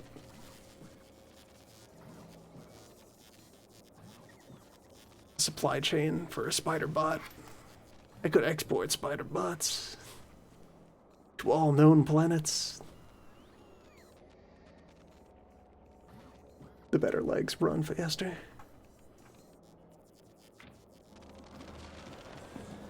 Even greater zooming may yet be possible. Okay, I guess that would present the one opportunity. Big opportunity for shifting the scales here. Well, maybe another, because also even better shields would be a chance to cut down the raw number of shield modules and add more weapons.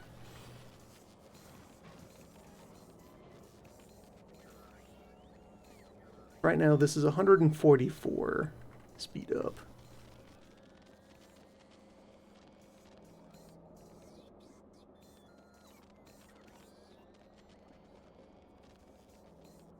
Would be 2.5 purple legs. That would be slightly slower.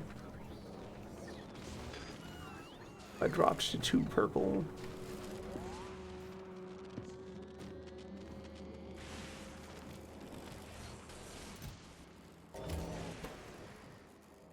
Or I could simply continue to go faster.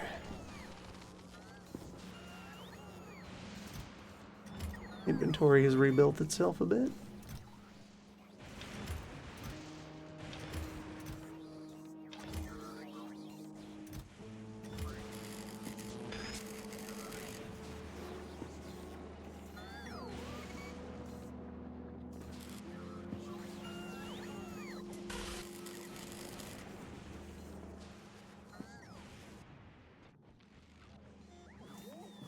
Ice. Well, I have an ice disposal system. That will start to regulate. And tell it to be more aggressive with the ice management.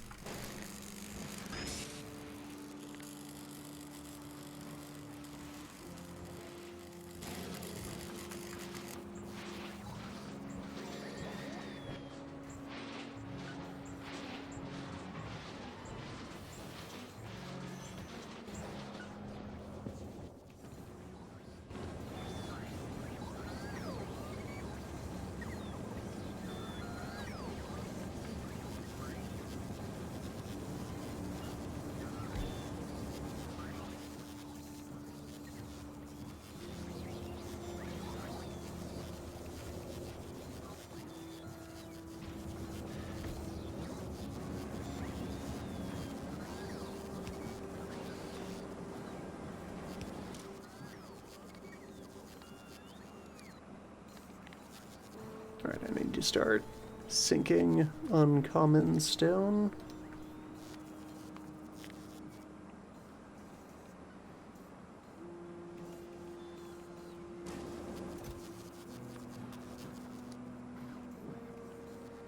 Flipping that into uncommon brick.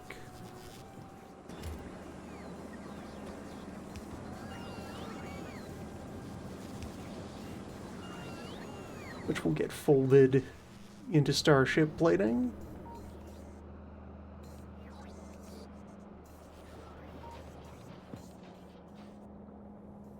And also contribute to making more good furnace. 6 of them, just laying around.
I just have to float around, and whenever I see something that is not yet up to purple standard, just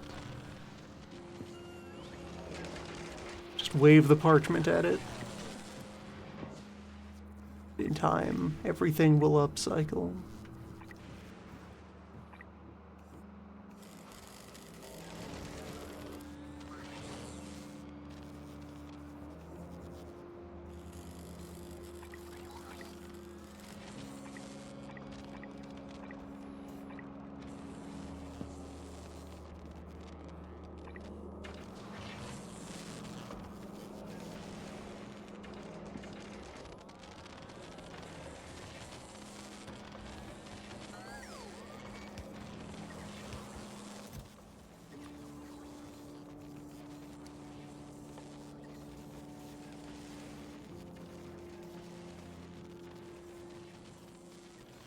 Okay, like the cascading effect of the upgrade planner is keeping everything in circulation. Things will only show up in storage again after they've been fully pushed out of the floor.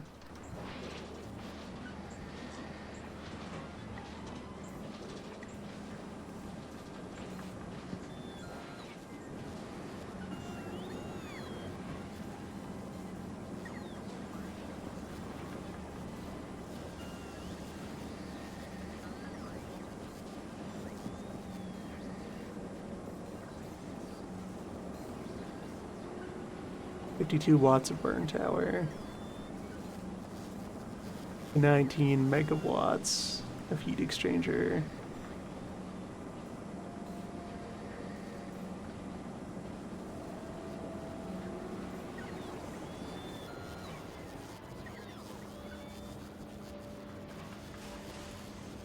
Okay, this is very close to 2 to 1.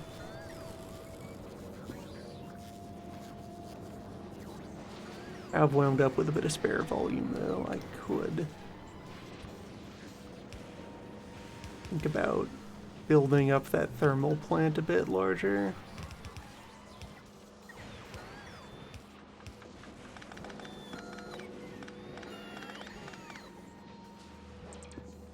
An option for a thing to do in the margins. But otherwise, this is shaping up pretty good.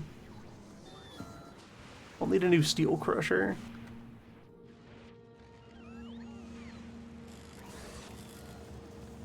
Fuel cubes are self-regulating. The fire will take them.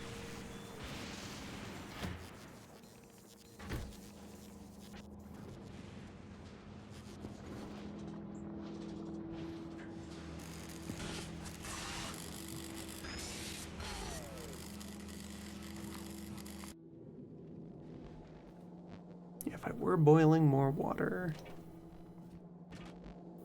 help with the process.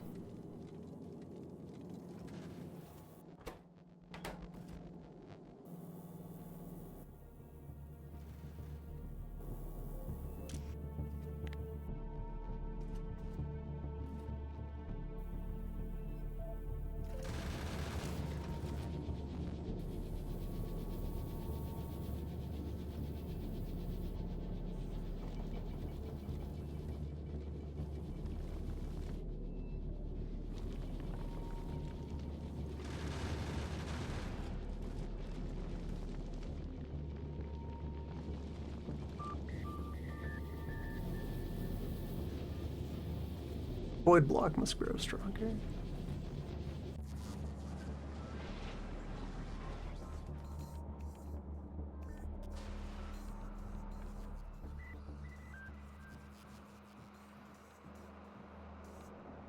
Added some new parts.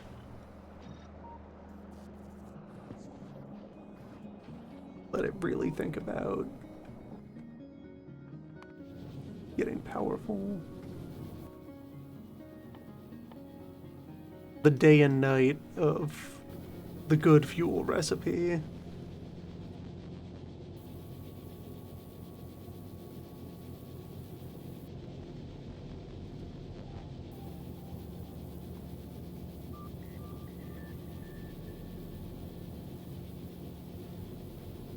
10 seconds per cycle, so 150 fuel.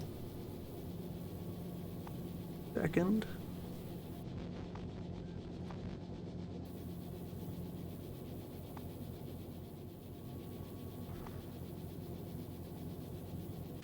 What are these doing right now?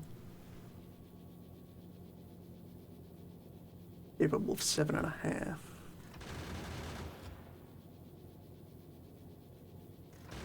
Also at much less efficient use of the solid input materials. Yeah, we gotta get those catalysts in there. Could beef this up to 3 engines. 3 purple engines.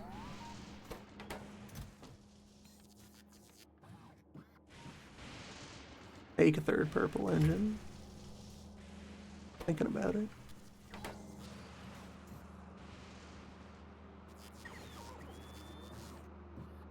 Purple grabbers. I've got purple cargo bays.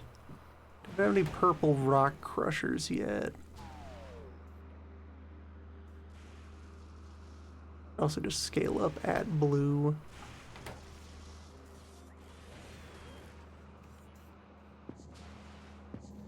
With how things are going now, also the supplies of rare blue material, raw blue material, those are going to dwindle.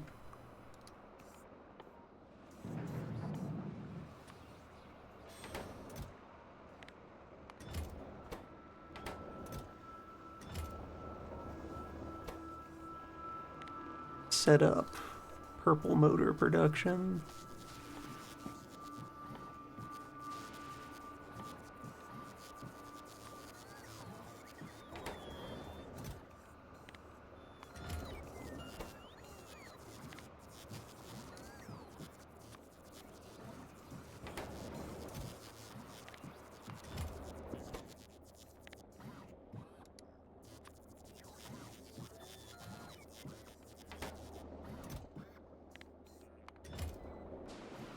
All started over by the humble scrap tank.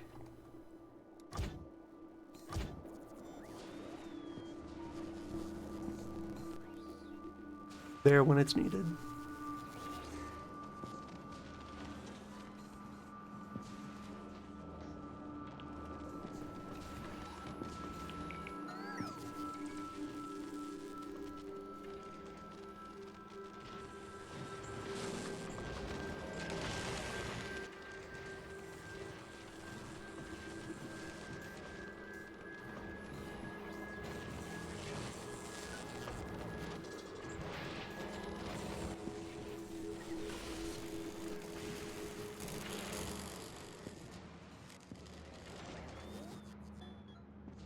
And I'm making the solar.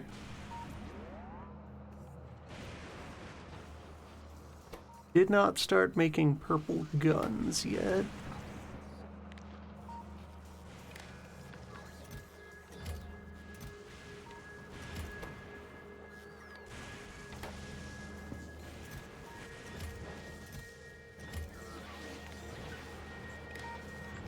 Brought a lot of the purple lasers over.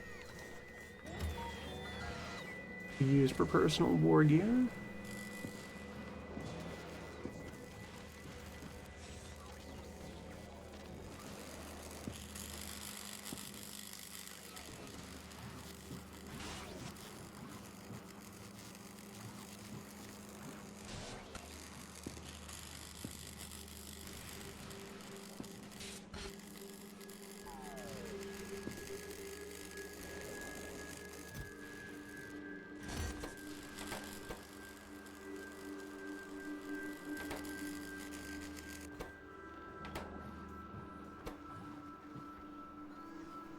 Yeah, always back to plastic problems.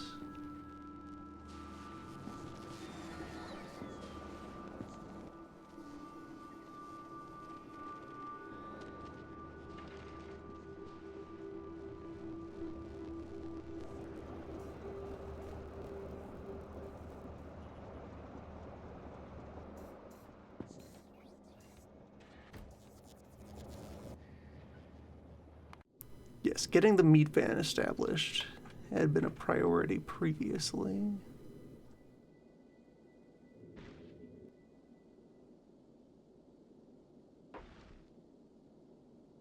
Capable of making that tube on your own.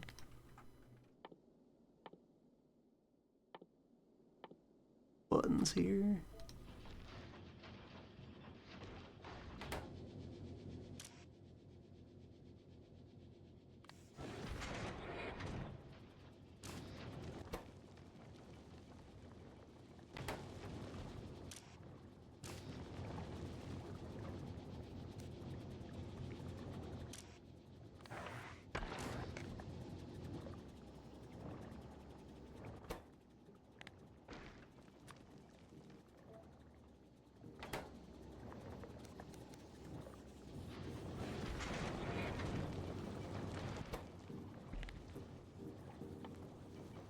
Back to ammunition.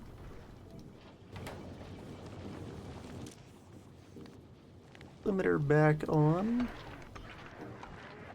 Stockpile more bullets.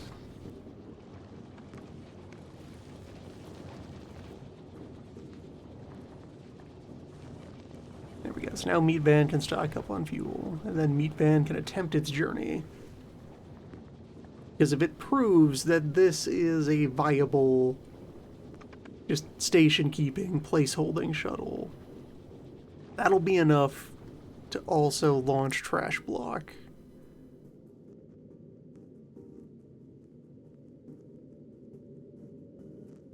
And Meat Block. And then both planets can start to benefit from having a permanent satellite.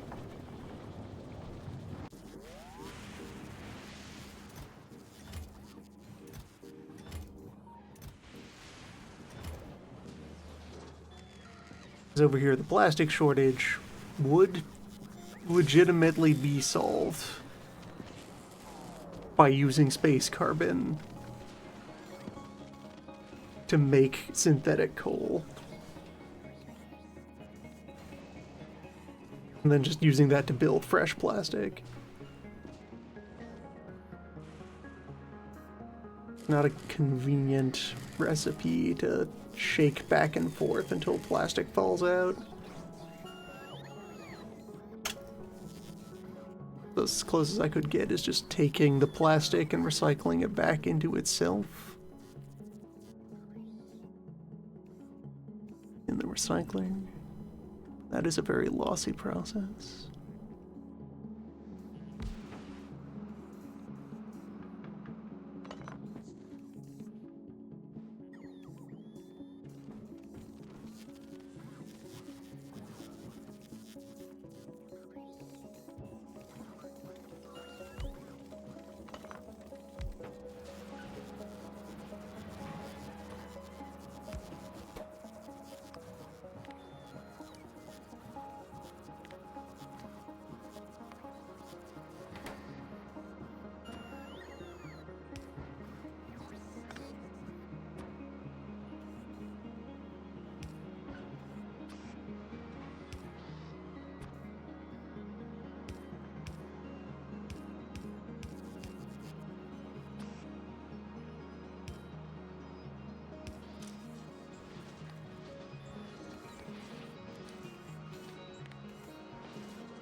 See how well this does.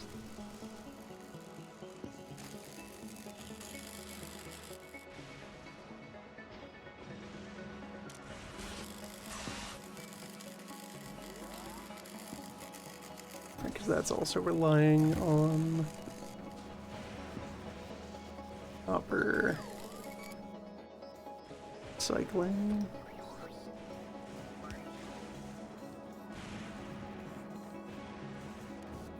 But I never belted over a persistent supply of holmium plate. Been fine so far. This place is kind of low throughput.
Yeah, there's still a few things to tune up here and there. There's also room to build in for that.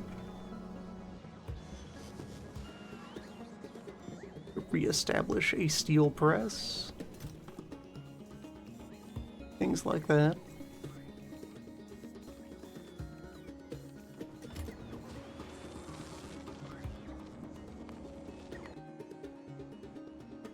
But overall, new revision of Trash World looking pretty healthy.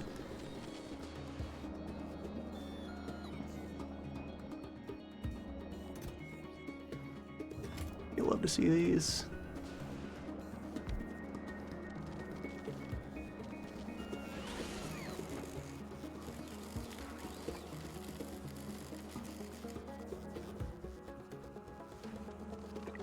This is an acceptable jam. Pretty well.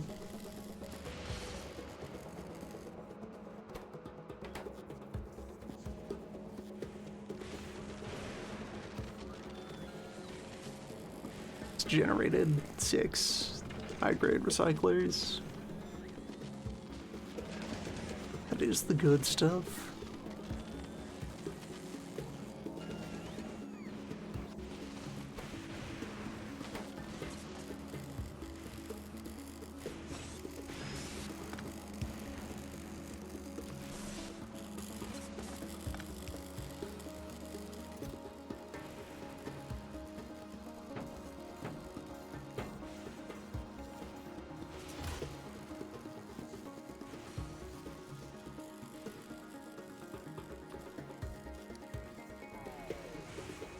Upgrade more of those requests.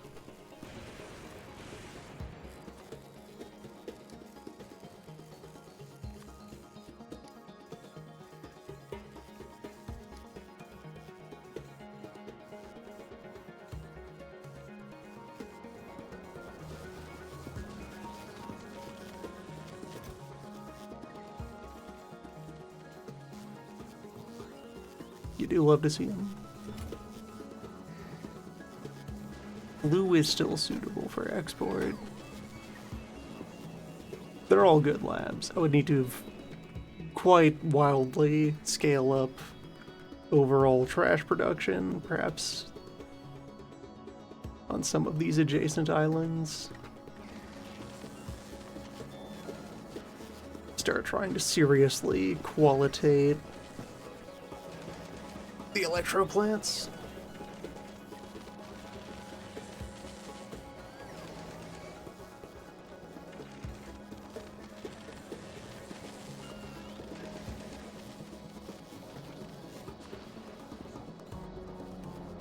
One out here to look at.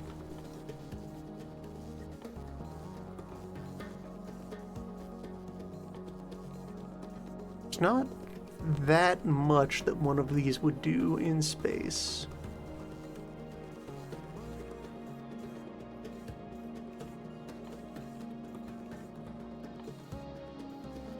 Well, no.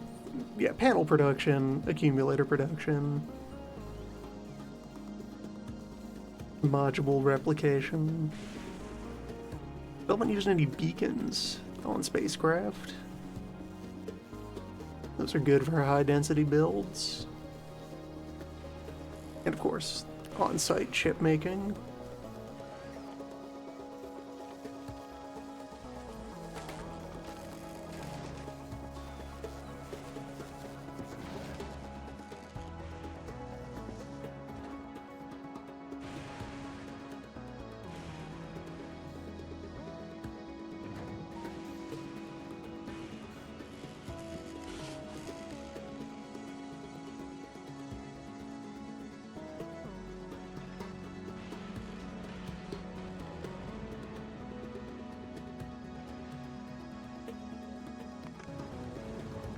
Okay, meat van is mostly fueled up. Is armed. It doesn't have armor, but probably fine. Going back to those metrics.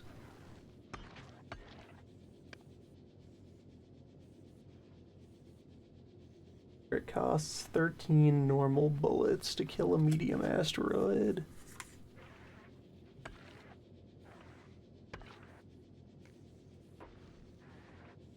Only takes half a second, so 4 guns can very easily melt a hostile rock that enters their field of view.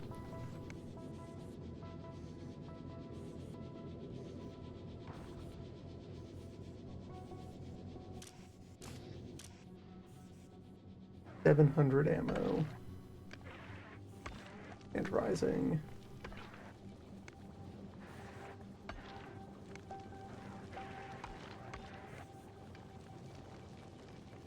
Enough to kill like 60 asteroids.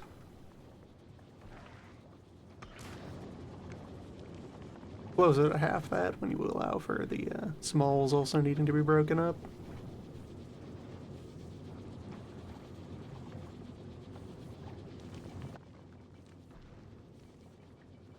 Time to prove yourself.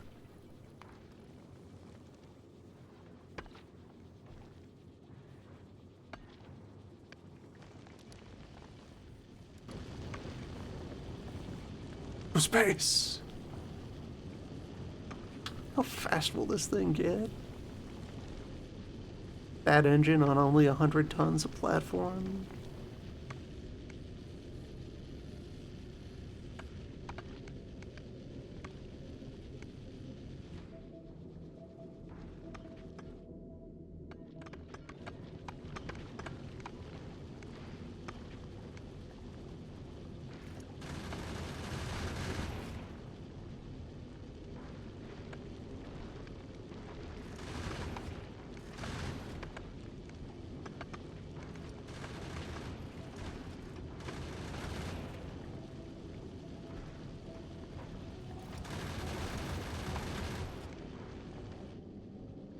Waste a little bit of ammo reaching out into the flanks.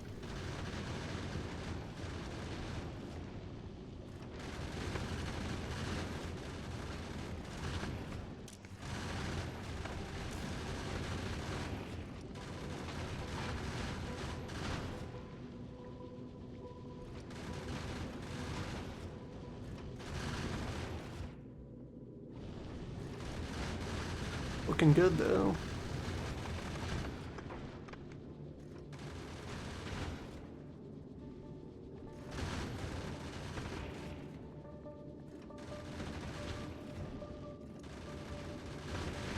And then, like, the different resource spreads at the different planets' orbits.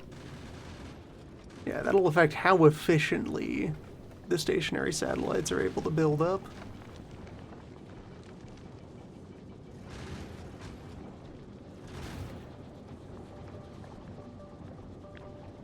Good job, Meat Van. First visit. Another world. Proving viability of your chassis. Block. Also receive the design.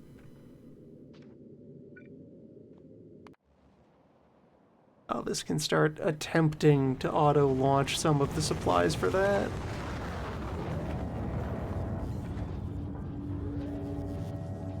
Things to do.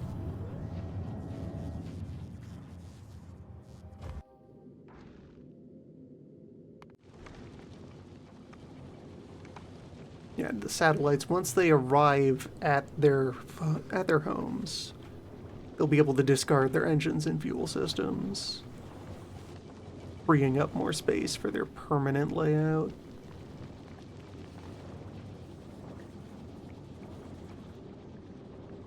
Think block serving the role of Novice's permanent satellite, so it may proceed to build up into a larger state in order to have bigger ideas.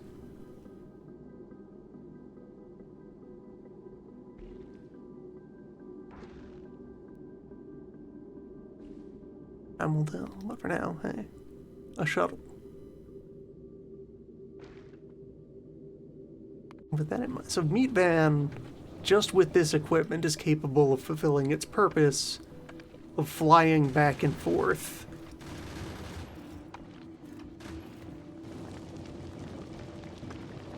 with a fresh pizza lodged somewhere in the superstructure.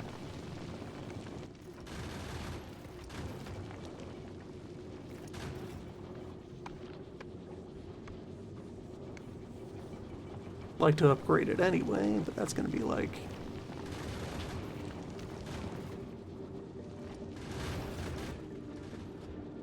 that'll be a matter of upgrading the fuel system and so forth. I got to design a calcite engine.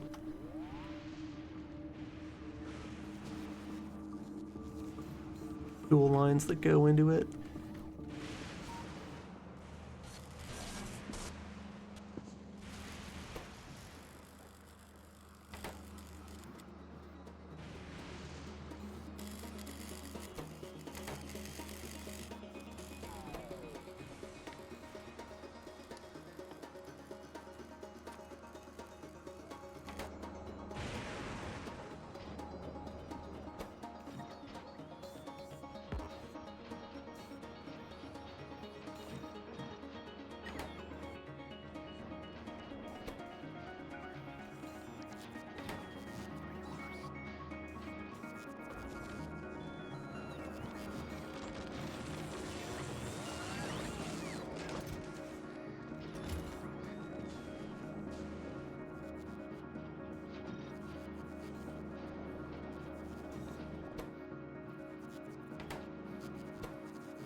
Drone population is healthy enough here for a while. Bots are keeping up with the current loadout. It's got a healthier mix of conveyor job and robot job.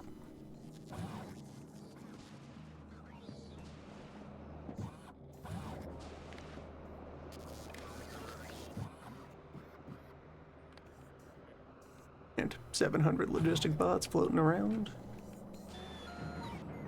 Good work.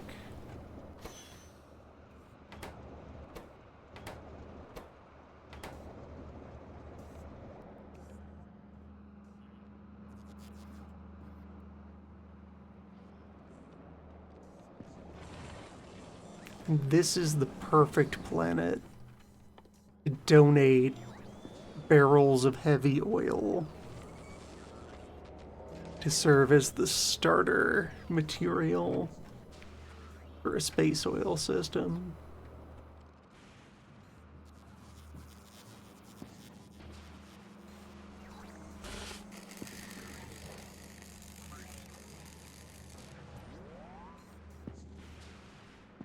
Got a bottle. Trash liquid. Send it to space.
Alright, I guess how many 100 oil barrels fit in a launch? That's the stuff for liquefaction, right?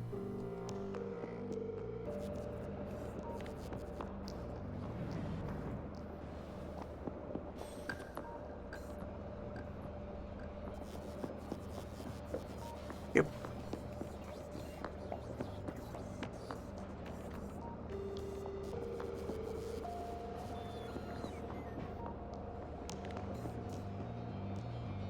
Or can you do this in space? Because you can make sulfuric acid in space. Does the oil refinery need an atmosphere to function? No, it appears to be vacuum safe. That's the easier route to space oil, by the look of it.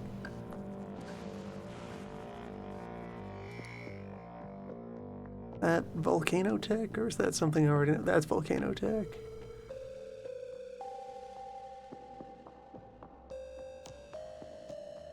Oh no, that's touch calcite, which I can do in space.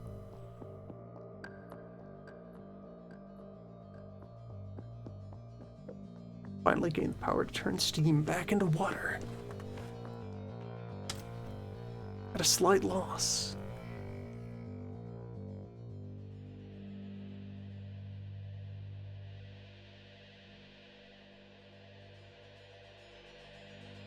And a way to make steam that is not fire or atoms, but that requires volcano conditions.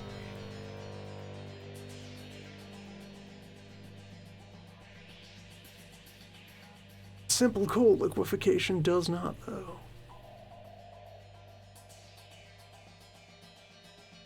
That's space oil.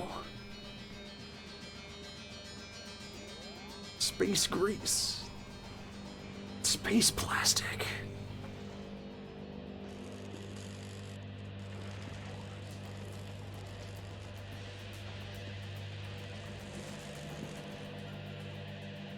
What if Void Block were to simply become a factory without borders? Place for architects.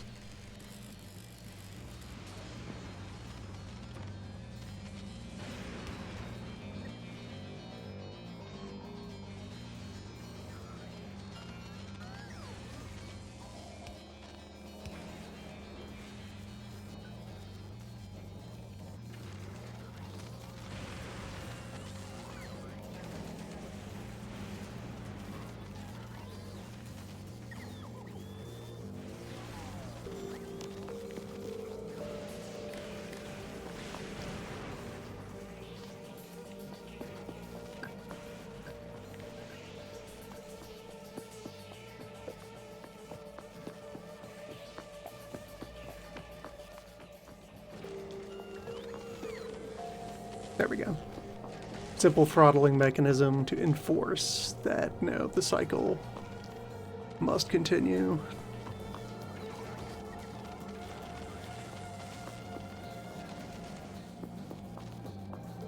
I probably need more elaborate sushi belt rules.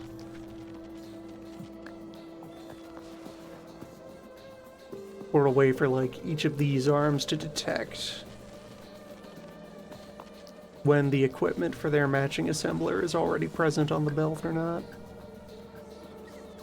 Many adjustments to be made to the heap. But the heap is moving again.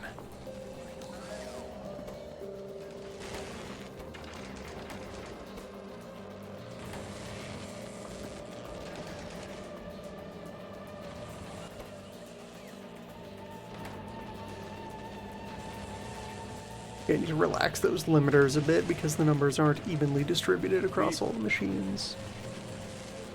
They only would be if they were keeping synchronized.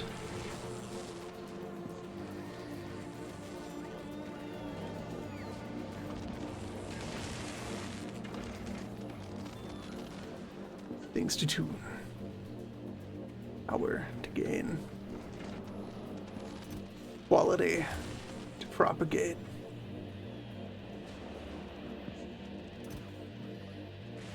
And in time New shoes.